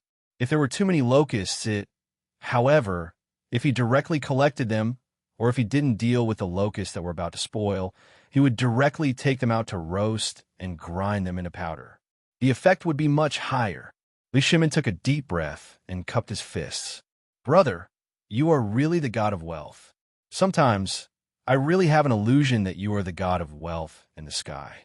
How is it that everything, even a rock or a pile of shit, can become a treasure in your hands? Zhang Feng's face darkened.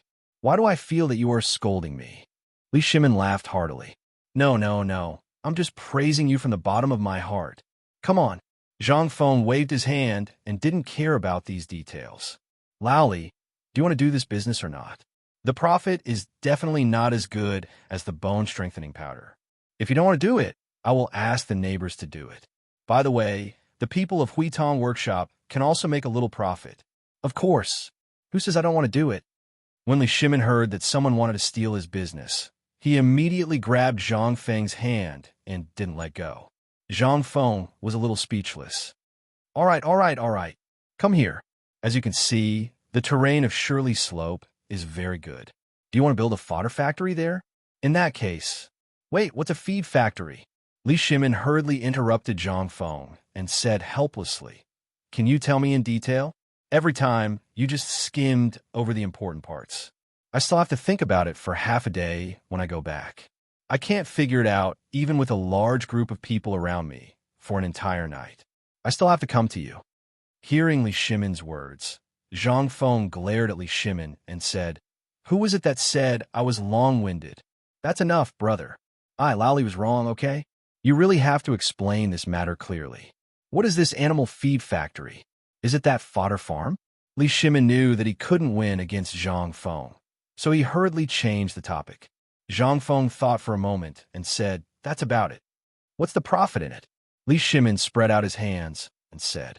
Zhang Feng patted Li Shimin's shoulder and said with a smile like a profiteer, Lao Li, can't you think of this? Let me ask you. Now, are all the war horses in the Emperor's military camp hungry? I heard that Tubo seemed to have given all the livestock he could at home to the Tang dynasty. Do they need it? This market is born because of demand. Think about it first. Not only do these two places need it, but those merchants, landlords, and old tycoons also have a lot of poultry, cattle, and sheep, don't they? Do they need to eat these things? Li Shimin frowned slightly. He nodded.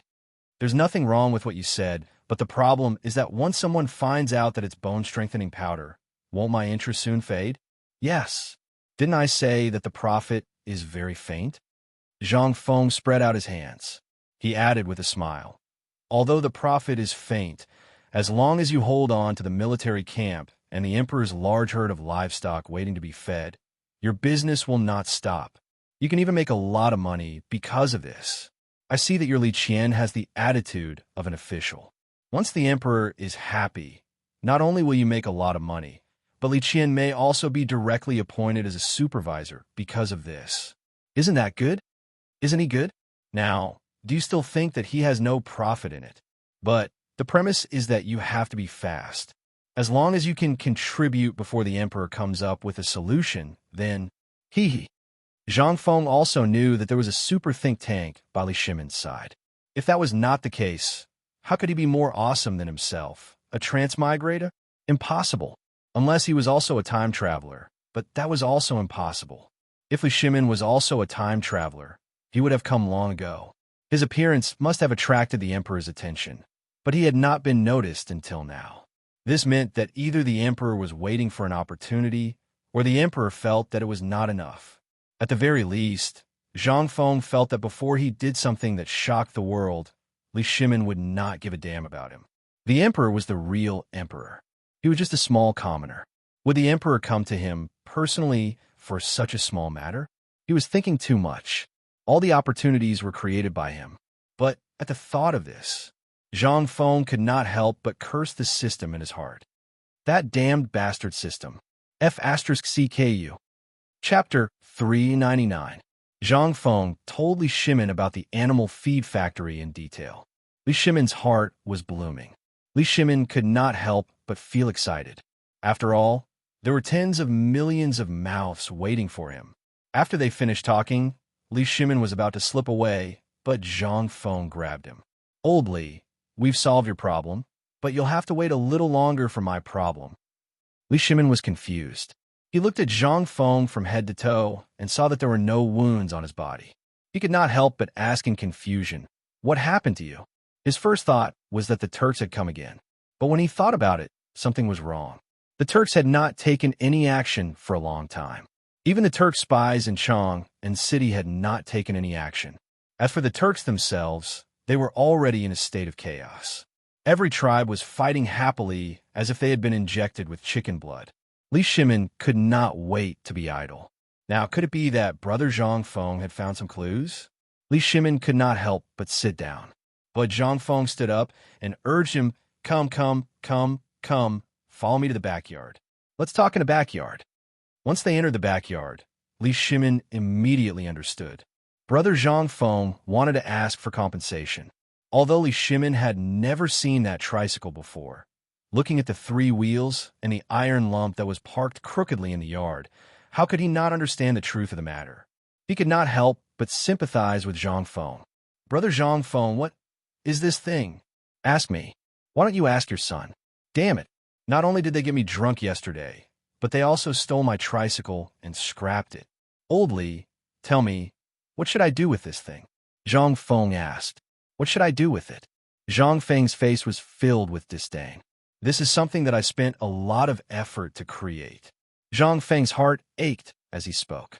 And Li Shimin finally knew that this thing was really stolen by those three guys. Brother Zhang Feng, what is this thing? A tricycle. No. I mean, what's the use of this thing? You iron lump. Why do I only see three wheels that don't look like wheels? This. Hey, come. Lally, let me ask you, do you want to be rich? Suddenly, an idea came to him. But he was interested. If this thing was broken, he could ask his father to pay for it. But Zhang Feng pulled Li Shimin to sit on the reclining chair in the yard and said, Lally, let me ask you, how are you doing with the iron boat? Li Shimin heard this and nodded. I'm working on it. I estimate that in 3 months, the first iron boat will be completed. Good. Zhang Feng nodded. He pointed to the dilapidated three-wheeled road and said, Since we already have this iron boat, do you think it's still a problem to build an iron carriage? No. This thing, can he use a horse? Look, this is the wheel of a carriage, right? Just think about it. If this were to be brought out, let alone transporting goods, even if it were an empty carriage, it would be scrapped in a single day. Look at the shafts and wheels of all the carriages in the Great Tang, and then look at yours. Zhang Feng was despised. Instantly, he became anxious. He pulled Li Shimin and said, Okay, Lao Li, you're being unreasonable, aren't you? If it weren't for your precious son doing such a good thing, I might be riding a tricycle in Chang'an City right now. This thing, don't be fooled by its small wheels. Although it's not as fast as the carriage, do you see the thing on the wheel? Once I turn him into the size of a bull and saddle him with the fastest warhorse, think about it. You'll be a piece of cake. Think about it carefully. At that time, let's not talk about traveling 1,000 miles in a day. A normal carriage, carrying a load of goods, basically costs about 300 stone roads and 500 stones. After 100 miles, the carriage will basically be scrapped. It can't be rushed, so the wear and tear will be even greater. But this thing is fine. No matter how much goods you load, you'll be fine as long as you run like a horse. Think about it. Think about it again. This thing is nothing. What's really amazing is that if you saddle a mule with this thing, it will be 100 times more comfortable than your normal carriage. The key to all of this was this jet black thing. Once I get it out, even if your carriage runs very fast, the wine in the wine bowl of the person drinking inside won't spill. Do you believe it? This, Li Shimin had been stunned for a long time. Although he didn't know what the soft thing was, perhaps it was the same as shoes or horseshoes. But if it was really like what Zhang Feng said, not to mention the wheel as big as a bowl, even if it was as big as a fist, it could, while talking, Li Shimin got up and looked in front of the broken tricycle. Zhang Feng lifted the tricycle and gently moved the good wheel with 2 fingers. Lao Li looked carefully. Chapter 400. In Li Shimin's horrified eyes, the wheel started to rotate at an inconceivable speed. He even saw a small piece of it being blown gently by the wind as the wheel rotated. How much force did it take? How fast was it? Zhang Feng only used 2 fingers. Li Shimin couldn't help but grab the rapidly rotating wheel. Then, he imitated Zhang Feng's action and fiercely pulled an iron plate on the wheel. In an instant, the wheel started to rotate at an incredible speed. Lao Li, this thing was ruined by your son. Originally, I was thinking of waiting for you to come so that we could discuss it together and see if we could take this thing and make a fortune. It could even let our name be immortalized for generations to come. But, sigh, what a pity. Now we can't see it. When Li Shimin heard that, he could not help being startled. He asked cautiously, What do you mean? Isn't it because the raw material of this wheel is limited? The fodder is limited. I only got a little bit. And you haven't seen how awesome this wheel is. Naturally, you don't know how to make it. Zhang Feng wanted to tell him about the rickshaw in the future, but he was afraid that Li Shimon's little heart would explode because of his son's impulsiveness. So, he could only talk about it later. Li Shimon heard that. His fiery heart couldn't help but be splashed with a basin of cold water. He just remembered this thing. When he was chatting with Zhang's son and the others in the Imperial study, they mentioned something about chariots. At this time, the wheel of a small car wouldn't work.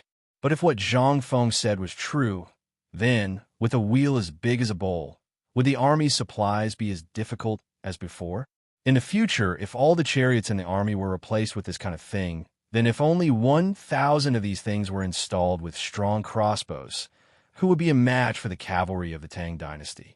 Every army only needed 1,000 of these small chariots. But Li Shimin couldn't help cursing Ching Chumo and the other two in his heart. If it weren't for the three of them, I might be the first person to experience this thing now. These three prodigals. Do you know what I lost because of your impulsiveness? What did the Tang dynasty lose? Li Shimin couldn't help but feel anxious. Brother Zhang Feng, is this car or no, this tricycle really so good? Of course.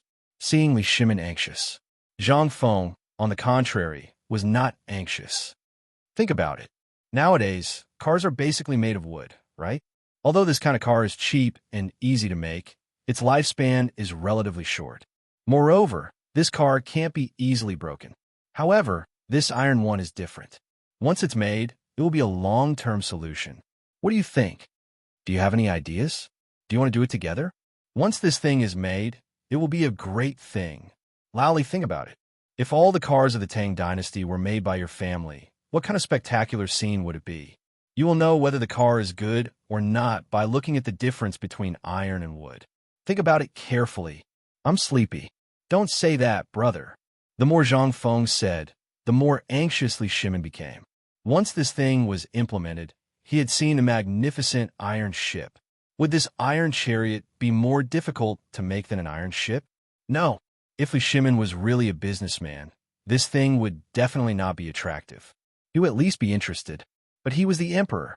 When Zhang Feng said that, he instantly thought of two things that could be used. The first was the military, and the other was the business operation. Among these two, Li Shimin paid the most attention to the military. After all, only a strong military could ensure that he could have everything else.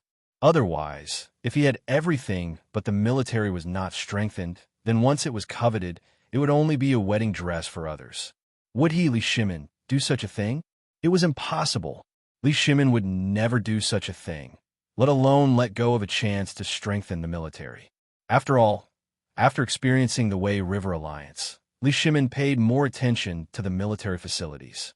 He never wanted to experience the feeling of being blocked at the door again.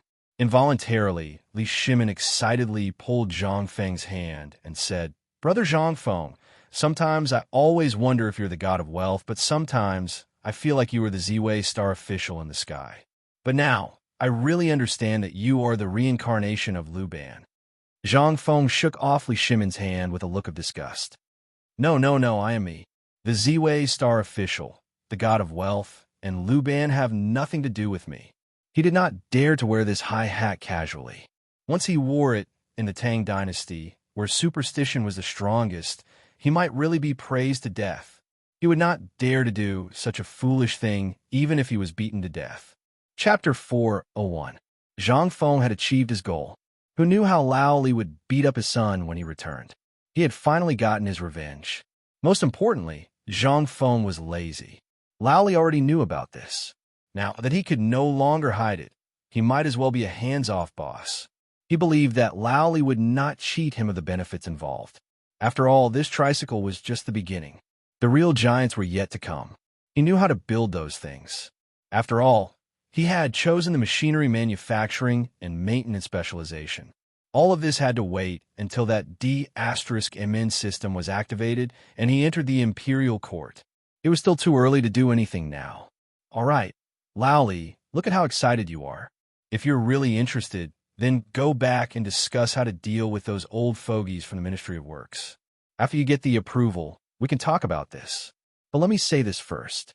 I will only provide the blueprint and teach you how to build it. As for the rest, I don't care. As for the benefits, half? No, I only want 30%. Zhang Feng extended 3 fingers and shook them. This thing had to go through the Ministry of Works, Ministry of Appointments, and Ministry of Justice. It would be good enough if Lao Li could get 60%. Hence, he did not ask for too much. After all, if he could build a good relationship with the government, it would be very helpful for him when he entered the imperial court. Although he would not show his face, if he could support Lao Li, that would be good too. The most important thing was that he didn't want to be famous now.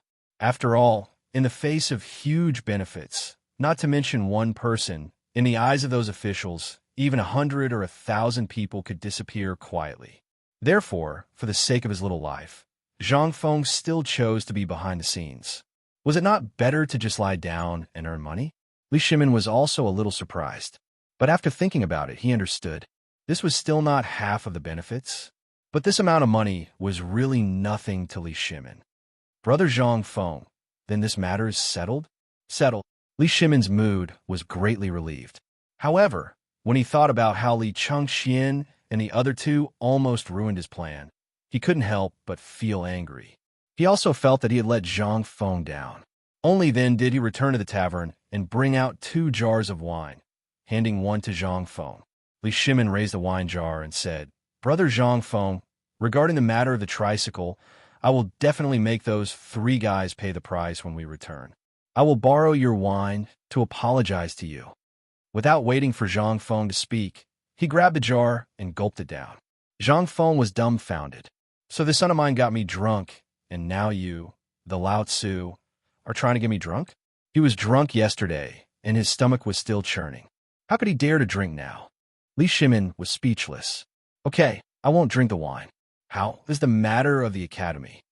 Li Shimin put down the wine jar reluctantly and burped. He smacked his lips and said, We are still waiting for the Imperial College's approval, but it will be soon. By the way, I have seen the desk you ordered.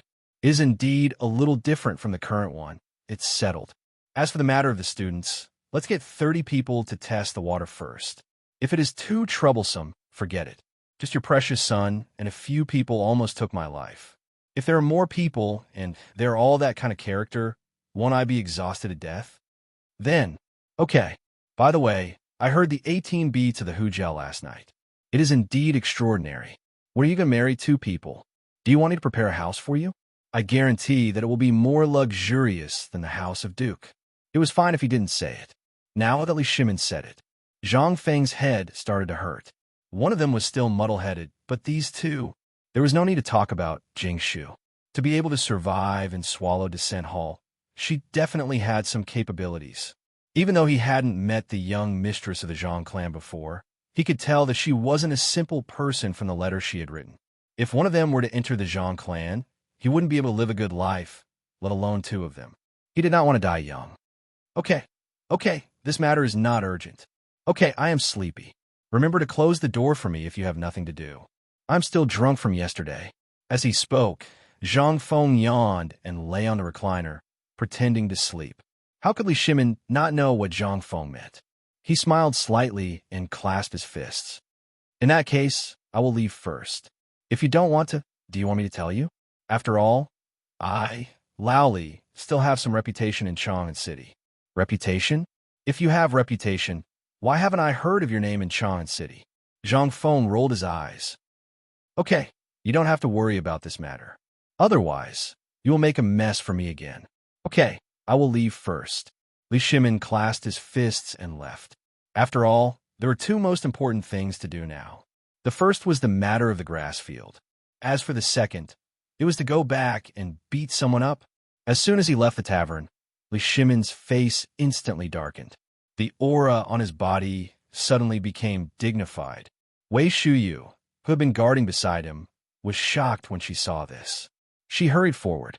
Little Gizi and the others also gathered around Li Shimin at this moment. Have a crown prince and the others returned? Yes, Master Li, they have returned. Okay, let the 3 of them kneel at the door of the imperial study and wait for me to return. Wei Shiyu was dumbfounded when she heard that. What was going on? Why were all the fathers in the world the same? Why did they beat their sons when they were angry? But he did not dare to ask. He hurriedly accepted the order and left in a hurry. Yes, I will go now. Chapter 402. Eastern Palace.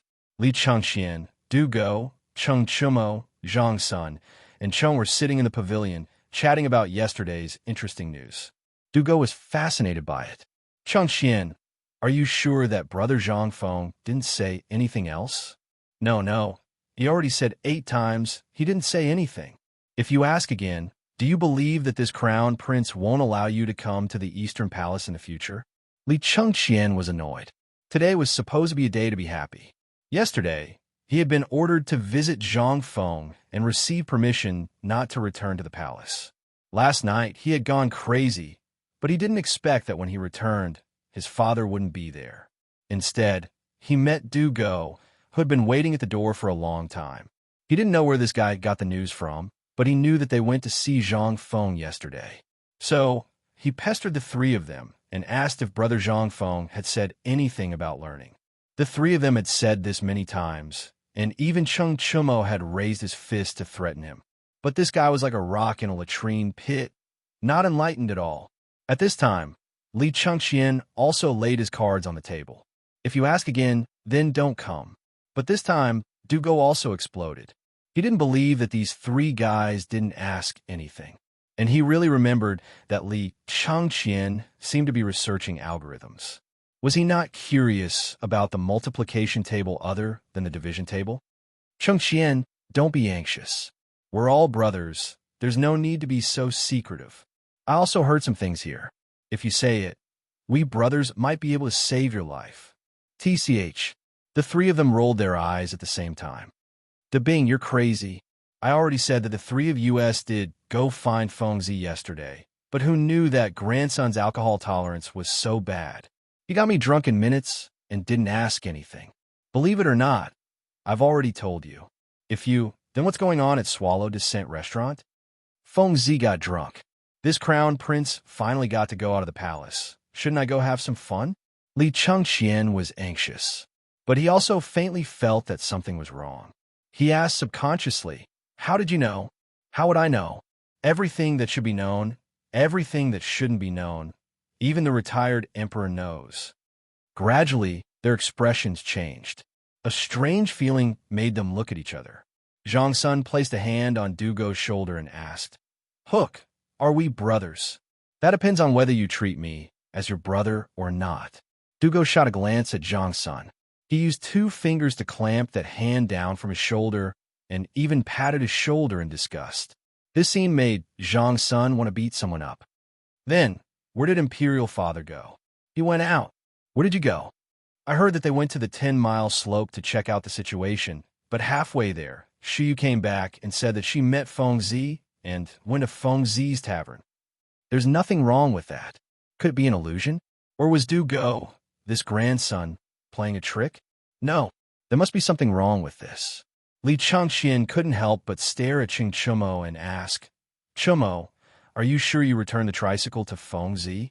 I probably returned it, Cheng Chumo stammered. He felt a little guilty. Yesterday, he didn't know whether the method of using that thing was wrong or was too soft, but the tricycle was deflated before he could play with it. He could imagine the scene when Zhang Feng saw the tricycle and flew into a rage. Just now, they were laughing about how fun it would be if that was the case. But now he also felt that something was wrong. With Fengzi's character, he wouldn't tell on him, would he? Once he did. Although the emperor wouldn't be angry with his father's character, he would be skinned alive even if he didn't die. Cheng Chumo couldn't sit still as he thought about it. He patted his butt and was about to run. As soon as he stood up, Zhang Sunchong also thought of something. They all stood up and wanted to slip away. But at this moment, a little eunuch from the Eastern Palace rushed in. Your Highness, Wei Shuyu is here. He's outside the palace. What? Why is he here? Li Chengxian was shocked and hurriedly asked, Did you see father? I didn't see his majesty, but Wei Shuyu was wearing armor and had a strange expression. He also brought a large group of imperial guards. Your Highness, do you know your crime? At this moment, Wei Shuyu's loud voice sounded at the door of the shop. This sound instantly let Li Chengxian know that this matter was bad. He looked at the three people and pretended to be calm as he said, Shuyu, why are you so angry? Wei Shiyu didn't pretend. He waved his hand and ordered his men to guard the door of the study. He sat on the soft couch and drank the glutinous rice wine in one gulp. I say, Chengxian, you guys had a lot of fun yesterday. Not only did you not return to the palace, but you also made the emperor furious. What did you guys do? Buzz. The three people couldn't help but hear a muffled thunder and a voice in their minds. That grandson really did tell on them. We didn't do anything. We just want to see Feng Zi. We didn't do anything. Wei Shiyu looked at Zhang Sun with a smile that wasn't a smile and asked again, Are you sure? I'm sure. That's good. Men, beat him. Chapter 4:03. They were dumbfounded. Li Chengxian waved his hand as he looked at the Imperial Guards rolling up their sleeves. Wait, all of you stop for this prince and get out. The few chamberlains of Imperial insignia were also stunned. They looked at each other and walked out of the study. They even closed the door on the way out. Those who could become Imperial Guards were not allowed by. On their first day of work, there would be elders telling them the rules of the palace. Even when they returned home, there would be people instilling things to pay attention to. How could they not know the relationship between these four people? That was why they turned and left without waiting for Wei Shiyu to speak. They could not afford to offend a crown prince, and the other few were the sons of state dukes. Although Wei Shiyu was the captain and was following the emperor's orders, the emperor's order was to inform the three of them to kneel. If they were to be beaten up, wouldn't they be skinned alive if they were to find out? After the few of them left, Li Chengxian asked anxiously, Shiyu, my good brother, tell me what happened to all one. It's nothing. The emperor asked me to send a message for the three of you to kneel outside the imperial study. Then what the F*CK did you mean just now? You still want to beat up Lao Tzu, right? Do you want to spar now? Cheng Chumo's face darkened when he heard this. He clenched his fists so tightly that they cracked. Enough, enough. Li Chengxian waved his hand and said, Tell me first, why is father angry? I don't know. The emperor's face was so gloomy when he left the tavern. Moreover, Feng Zi didn't come out this time, which was rare. When they were drinking, the two of them went to the backyard and stayed there for 2 hours. No one knows what they said, but I feel that the three of you are in trouble this time. Li Chengxian and Zhang Sun looked at Cheng Chumo when they heard this. Tanyo, tell me honestly, did you break Feng Zi's treasure? No, I really didn't. Cheng Chumo waved his hand. If you didn't, why is the emperor angry? And he even specifically asked the three of you to go to the imperial study. Dugo looked at the three of them with a smile and said faintly, Yesterday you all said that you got Zhang Feng drunk and then went to Swallow Descent restaurant. Now that such a thing has happened, it means that you all must have done something shameful, causing the emperor to lose face in front of Feng Zi. Hook, you can eat whatever you want this, Cheng Chumo exploded. He hurriedly tried to cover Dugo's mouth. As for Li Chengxian and Zhang Sun, how could they not understand what was going on? Their expressions changed instantly. Iron Bull, Lao Tzu treats you like a brother. How dare you trick Lao Tzu? F*CK, believe it or not, Lao Tzu will beat you up first. Men, drag Cheng Chumo out and beat him up for this prince. Li Chengxian was furious. However, at this moment, a golden guard shouted from outside the door, Crown Prince Sirs, the emperor has returned to the palace. You all should go to the imperial study and wait for the decree. Otherwise, when the time comes, you all will. When they heard this, they were all shocked. He's back. Let's go. The emperor probably won't say anything. At most, he'll just scold you all. Wei Shiyu kindly reminded them. When Li Chengxian and Zhang Sun heard this, their hearts also moved. That's right, the one who rode the bike in the end was Cheng Chumo. Moreover, this bastard had been trying to hide it. Since he wanted to hide it, then let him bear it alone. Moreover, wasn't it just riding Feng Zi's bike? What's the big deal? At most, they'll just be scolded. All right, let's go. When Li Chengxian thought of this, his heart calmed down. But Cheng Chumo was sullen as he followed the others, slowly walking forward. Others might not know, but how could he not know? This time, he had played a big game. The bike was scrapped. How could it be easy when the emperor was angry? When the time came, a beating would be a light punishment. When they returned home, That would be the beginning of the nightmare. Chung Chumo cried. He wished he could slap himself a few times. In order to show off, now, they all had their own ulterior motives and casually followed Wei Shuyu to the door of the imperial study. The three of them looked at each other and confirmed that the emperor had not returned yet. Only then did they heave a deep sigh of relief and kneel down. However, when they knelt down, Wei Shuyu waved her hand and tied the three of them up with a rope. Wei Shuyu, you dare to tie this crown prince up? Wei Shuyu, you're crazy. Let go. Everyone, don't blame me. You'll know in a while. I'm doing this for your own good. As he spoke, he viciously stepped on Chung Chumo's hands that were behind his back. He fiercely pulled on the rope, causing Chung Chumo to howl in pain. Brother, don't blame me. You'll have to thank me later. This time, you've really played a big game. You don't know how scary the emperor was at that time. I've never seen the emperor so angry before. When Li Chengxian heard this, he became anxious. Even Du Go, who followed the four of them, had a serious expression. The few of them angrily shouted, Chung Chumo, what the hell did you do yesterday? If you don't say it, Lao Tzu won't let you off. Chung Chumo was terrified. I accidentally scrapped the bike. Chapter 404. Li Shimin was finally angry. Today he also saw the beauty of this tricycle at Zhang Feng's place. What was this? This was a sharp weapon for the border defense. Once this thing was present, it would be used to defend the border, as well as all the logistical support. It would even play a role in a military confrontation.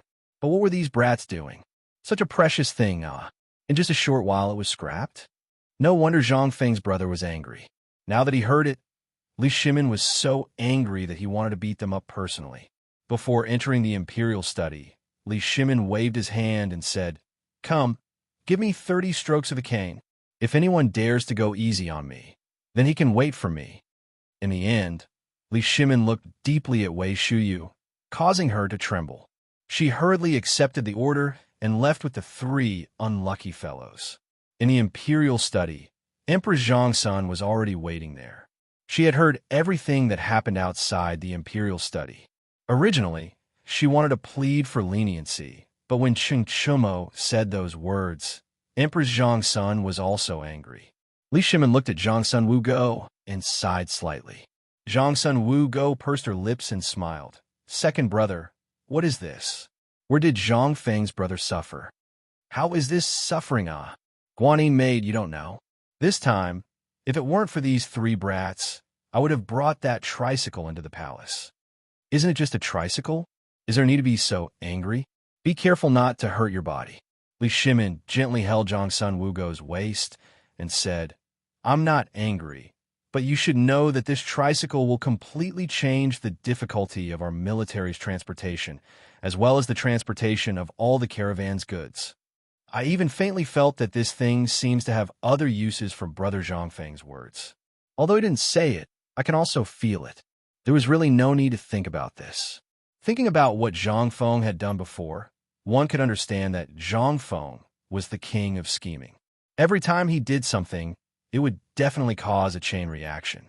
Just like the trap he set for Tubo and the other countries. Who would have thought of that?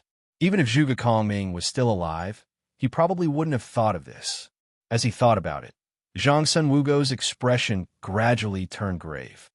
Second brother, how are you going to deal with the matter of Swallow Descent Tower? Especially Jingshu. In the past few days, this concubine has received many indirect inquiries from the Wangfei, saying that they want to use your decree to betroth Jingshu to those Wangya. I don't care about this matter. Just tell them anyone can do it. However, I have already reserved Jingshu for Brother Zhangfeng. Could it be that you want me to be the one to betray you? And now, in Chang'an City, who doesn't know that Jingshu's zither has been broken? Don't tell me they don't know. You're even trying to plot against me. Li Shimin was a little angry. Zhang Sun Wugo sighed. How could this concubine not know? That's why I've already refused. This is just a small matter. Don't be angry about it. There are 2 more days until the Dragon Boat Festival. This year, this concubine intends to hold a separate banquet to ease the relationship between you and father. What do you think? Li Shimin was shocked. The Dragon Boat Festival is already here? Zhang Suin's slender hand tapped Li Shimon's forehead. You, how could you forget such a thing? There are 2 more days until the Dragon Boat Festival. The banquet this concubine has prepared will be held tomorrow. The preparations are almost done. I didn't say anything before when I saw that you were busy. Now that everything is settled, and the locust plague is basically stabilized, I'm telling you today. If you don't want to, then I won't inform the retired emperor. Don't, then, let's do as you say. Li Shimon was silent for a while, but still agreed. Although the relationship between them had indeed eased a little during the birthday, and the old master was now living a comfortable life with the bone-strengthening powder, he was still his father after all. If the relationship between the 2 sides could be pulled closer, then the voices of opposition in the court would be much smaller. Thinking of this, Li Shimon didn't think too much about it. Instead, he was looking forward to it. It had been a long, long time since he had a good meal with Li Yuan. Moreover, it was a meal that only the 2 of them, father and son, ate together. Thinking of this, Li Shimon hurriedly said, "Don't we still have Brother Zhang Feng's wine? When the time comes, we'll drink that. Monimo also wants it." "All right." Zhang Sun Wugo smiled lightly. This was the first time she saw Li Shimon care so much about a meal. Basically, Li Shimon had prepared a portion of everything that the retired emperor liked to eat. In the end, Li Shimon stroked his chin and sighed. Damn it, how could I forget where Brother Zhang Feng's delicacies are? All the dishes this year have been removed. When the time comes, we'll send that kid Wei Shuyu to Brother Zhang Feng's place. Even if I have to beg, I'll make that kid prepare a table of decent dishes for us. Zhang Sun was speechless. Why does this concubine feel that second brother is now talking about Brother Zhang Feng every time you open your mouth? Could it be that Brother Zhang Feng's dishes are better than the imperial chefs in the palace? Li Shimon looked meaningfully at Zhang Sun and said, "Guanyin maid, you'll know when the time comes." Chapter 405. In a tavern, Zhang Feng played with the 2 black colored glass pieces that Guzi had taken from the river. Finally, he placed the 2 pieces of glass on his eyes. In an instant, the glaring sunlight became as docile as a sheep. However, Zhang Feng looked at the blurry mirror and threw it to the corner of the wall in dissatisfaction. This thing was good, but it had been worn out by the sand and stones. It was useless. Brother Feng, Brother Feng, Brother Feng. At this moment, Guzi and Juzi, who were dripping wet, ran over from afar. When they saw Zhang Feng, who was lying on the deck chair at the entrance of the tavern, they were so excited that they jumped up and down. They held up several colorful glass pieces in their hands. "Brother Feng, we just picked these up from the barbarian merchants in Shi City. Take a look and see if these glass pieces are useful." Zhang Feng was interested. He threw the fan in his hand to Guzi. Guzi started fanning himself. At the same time, Zhang Feng was also carefully playing with the glass pieces one by one. This thing, to put it bluntly, was glass. It was just called differently in the Tang dynasty. Because the craftsmanship was too rough, the glass was basically filled with bubbles. Although it looked harmless after being made in a handicrafts, Zhang Feng was not satisfied. He took 2 pieces of glass that were either burnt or covered with black dye and covered his eyes again. This was the last piece that looked decent. It was only the size of a palm, but it was enough to make sunglasses. Not bad, this thing works. Zhang Feng put the glass pieces in his pocket with satisfaction. Then he took out a string of money and threw it to the 2. "If you 2 don't go catch grasshoppers, won't your parents beat you?" Hearing this, the 2 shook their heads like a rattle drum. "They won't. My father said that Brother Feng is going to be a big official in the future. He is going to be our teacher. Even if Brother Feng wants me to steal a bird's nest or catch a snake, I will do it." Zhang Feng was a little speechless. This Zhu Zi's father was really...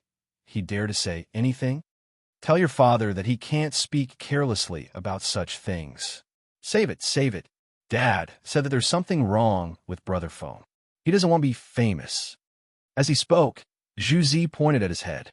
Zhang Feng was so angry that he took off his shoes and hit him. After playing around for a while, Zhang Feng was so hot that he lay back down on the recliner. He looked at the barren, crooked tree and mumbled to himself before entering the tavern. As for the 2 fellows who had just received the money, They had already run off to buy snacks. Zhang Feng was too lazy to care about them. Besides, he couldn't do anything about it even if he wanted to, so he simply stopped asking. Instead, he was thinking about how to make sunglasses. Suddenly, Zhang Feng seemed to have thought of something. Fan Ting hurried to the door and picked up a few useless pieces of colored glass. From the counter, he took out the 2 natural pink diamonds he had bought from the Hu merchants. This thing was a treasure. Although this thing was not valued in this world, its rarity was not inferior to any kind of gemstone. More importantly, this thing was a diamond. Cutting glass was as easy as cutting tofu. Zhang Feng tried 3 times and finally cut out a lens of the shape he wanted from a piece of emerald-colored glass. Looking at the lens, Zhang Feng grinned. This was the first prototype of Lao Tzu's sunglasses from the Tang dynasty. As he thought about it, Zhang Feng suddenly felt sad. Unconsciously, tears welled up in the corners of his eyes. I say, Feng, if you want colored glass, just tell me. Even if I give it to a Hu merchant who knows how to make colored glass, it won't be a problem. You're crying just from looking at colored glass? At this moment, Wei Shiyu's surprised voice rang out from behind Zhang Feng. Only then did Zhang Feng come to his senses. He rubbed his eyes and mumbled, "A bug blew into my eyes. Why is Lao Tzu crying?" Wei Shiyu had a strange expression. However, she did not fight with Zhang Feng for anything. She said directly, "All right, I'm here today for serious business. Isn't it the Dragon Boat Festival?" Lao Li was thinking of preparing a table of good dishes for his father. That's why he sent me here to take a look and ask you to prepare a table of good dishes. That's it. Zhang Feng pointed at his nose in confusion. What do you think Zhang Feng, am? Everyone deserves to eat Lao Tzu's dishes. I won't do it. Get lost. A table of dishes? You just blurted it out as soon as you open your mouth. Why don't you think about how tiring it would be on such a hot day? Sigh. Lao Li was still wondering if he should give you a set of prefaces to the Orchid Pavilion that he collected. Now it seems... What did you say? Zhang Feng interrupted Wei Shuyu in disbelief. His heart almost jumped out of his chest. A set of prefaces to the Orchid Pavilion. What the hell? Apart from the palace, there were also such things among the commoners. Could it be that these things had become cabbages during the Tang dynasty? Didn't this mean that only the emperor of the dynasty had such treasures? And it was Li Shimin's most cherished item? Zhang Feng was dumbfounded. Yes, it's prefaces to the Orchid Pavilion. Do you want it? If you want it, this meal... Yes. What do you want it? Lao Tzu can prepare it now, right? But let's say this first. Lao Tzu can't make these green things, even if he wanted to. But let's say this first. If you don't have the prefaces to the Orchid Pavilion, you're in big trouble. Chapter 406. The Preface to the Orchid Pavilion. If it's real, then it's a treasure that can't even be bought with money. I didn't have the right to see the real thing in my previous life, and I'm still wondering when I'll be lucky enough to see it in the palace. Good Lord, this Lao Li actually kept a set for himself. This Lao Li is really, he's so secretive. Fine. From now on, I'll have to dig into Lao Li. This guy is a F***king rich man. All right, Feng Zi, we're going to spend the night of the Dragon Boat Festival with you, okay? Get lost. What treasure do you want from me now? Let me tell you, there's no way. Zhang Feng instinctively put the glass piece and diamond in front of his chest. These 2 thumb-sized diamonds were for the person he liked in the future. At this time, he didn't dare to let these guys steal them. They're so big. Not to mention now, even in the future, they'll be worth hundreds of millions. As long as he kept them well, they'll be passed down as family heirlooms. How could he let these idiots be greedy for him?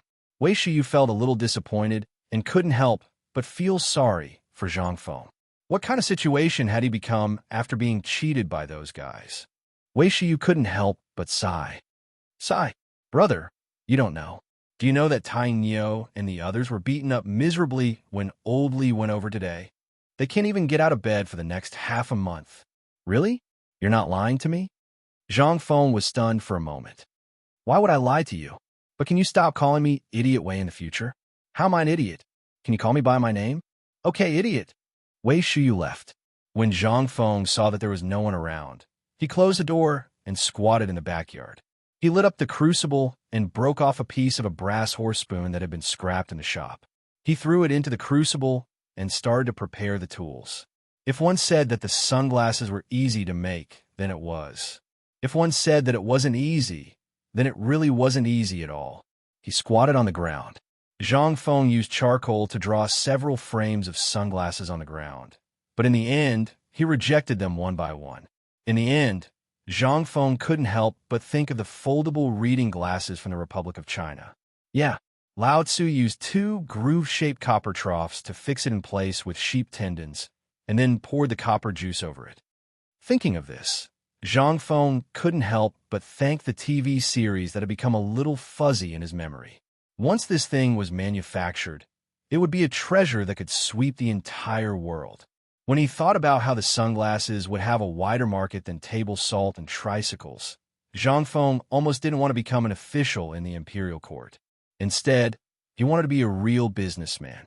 This thing, once it was fully displayed, the market would be huge. Why didn't I think of this earlier? On such a hot day, if everyone had a pair of sunglasses, how would they moisturize themselves?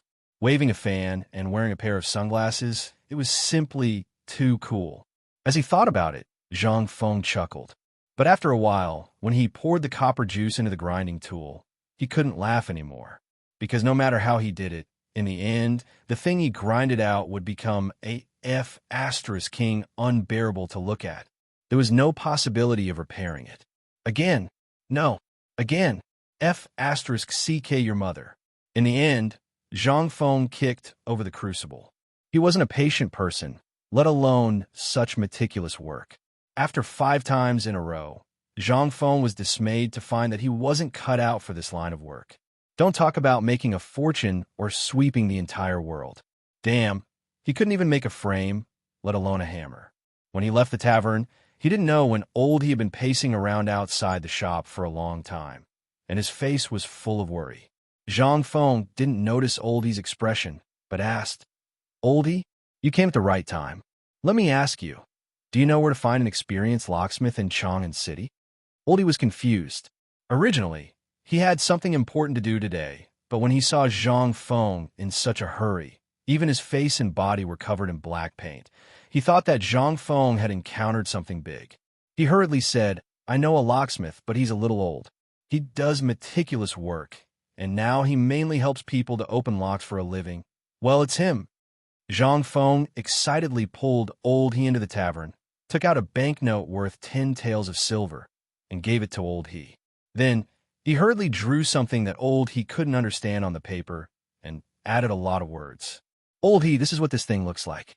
If he is literate, he will be able to understand this thing. If he is illiterate, you can ask the old scholar to go with you.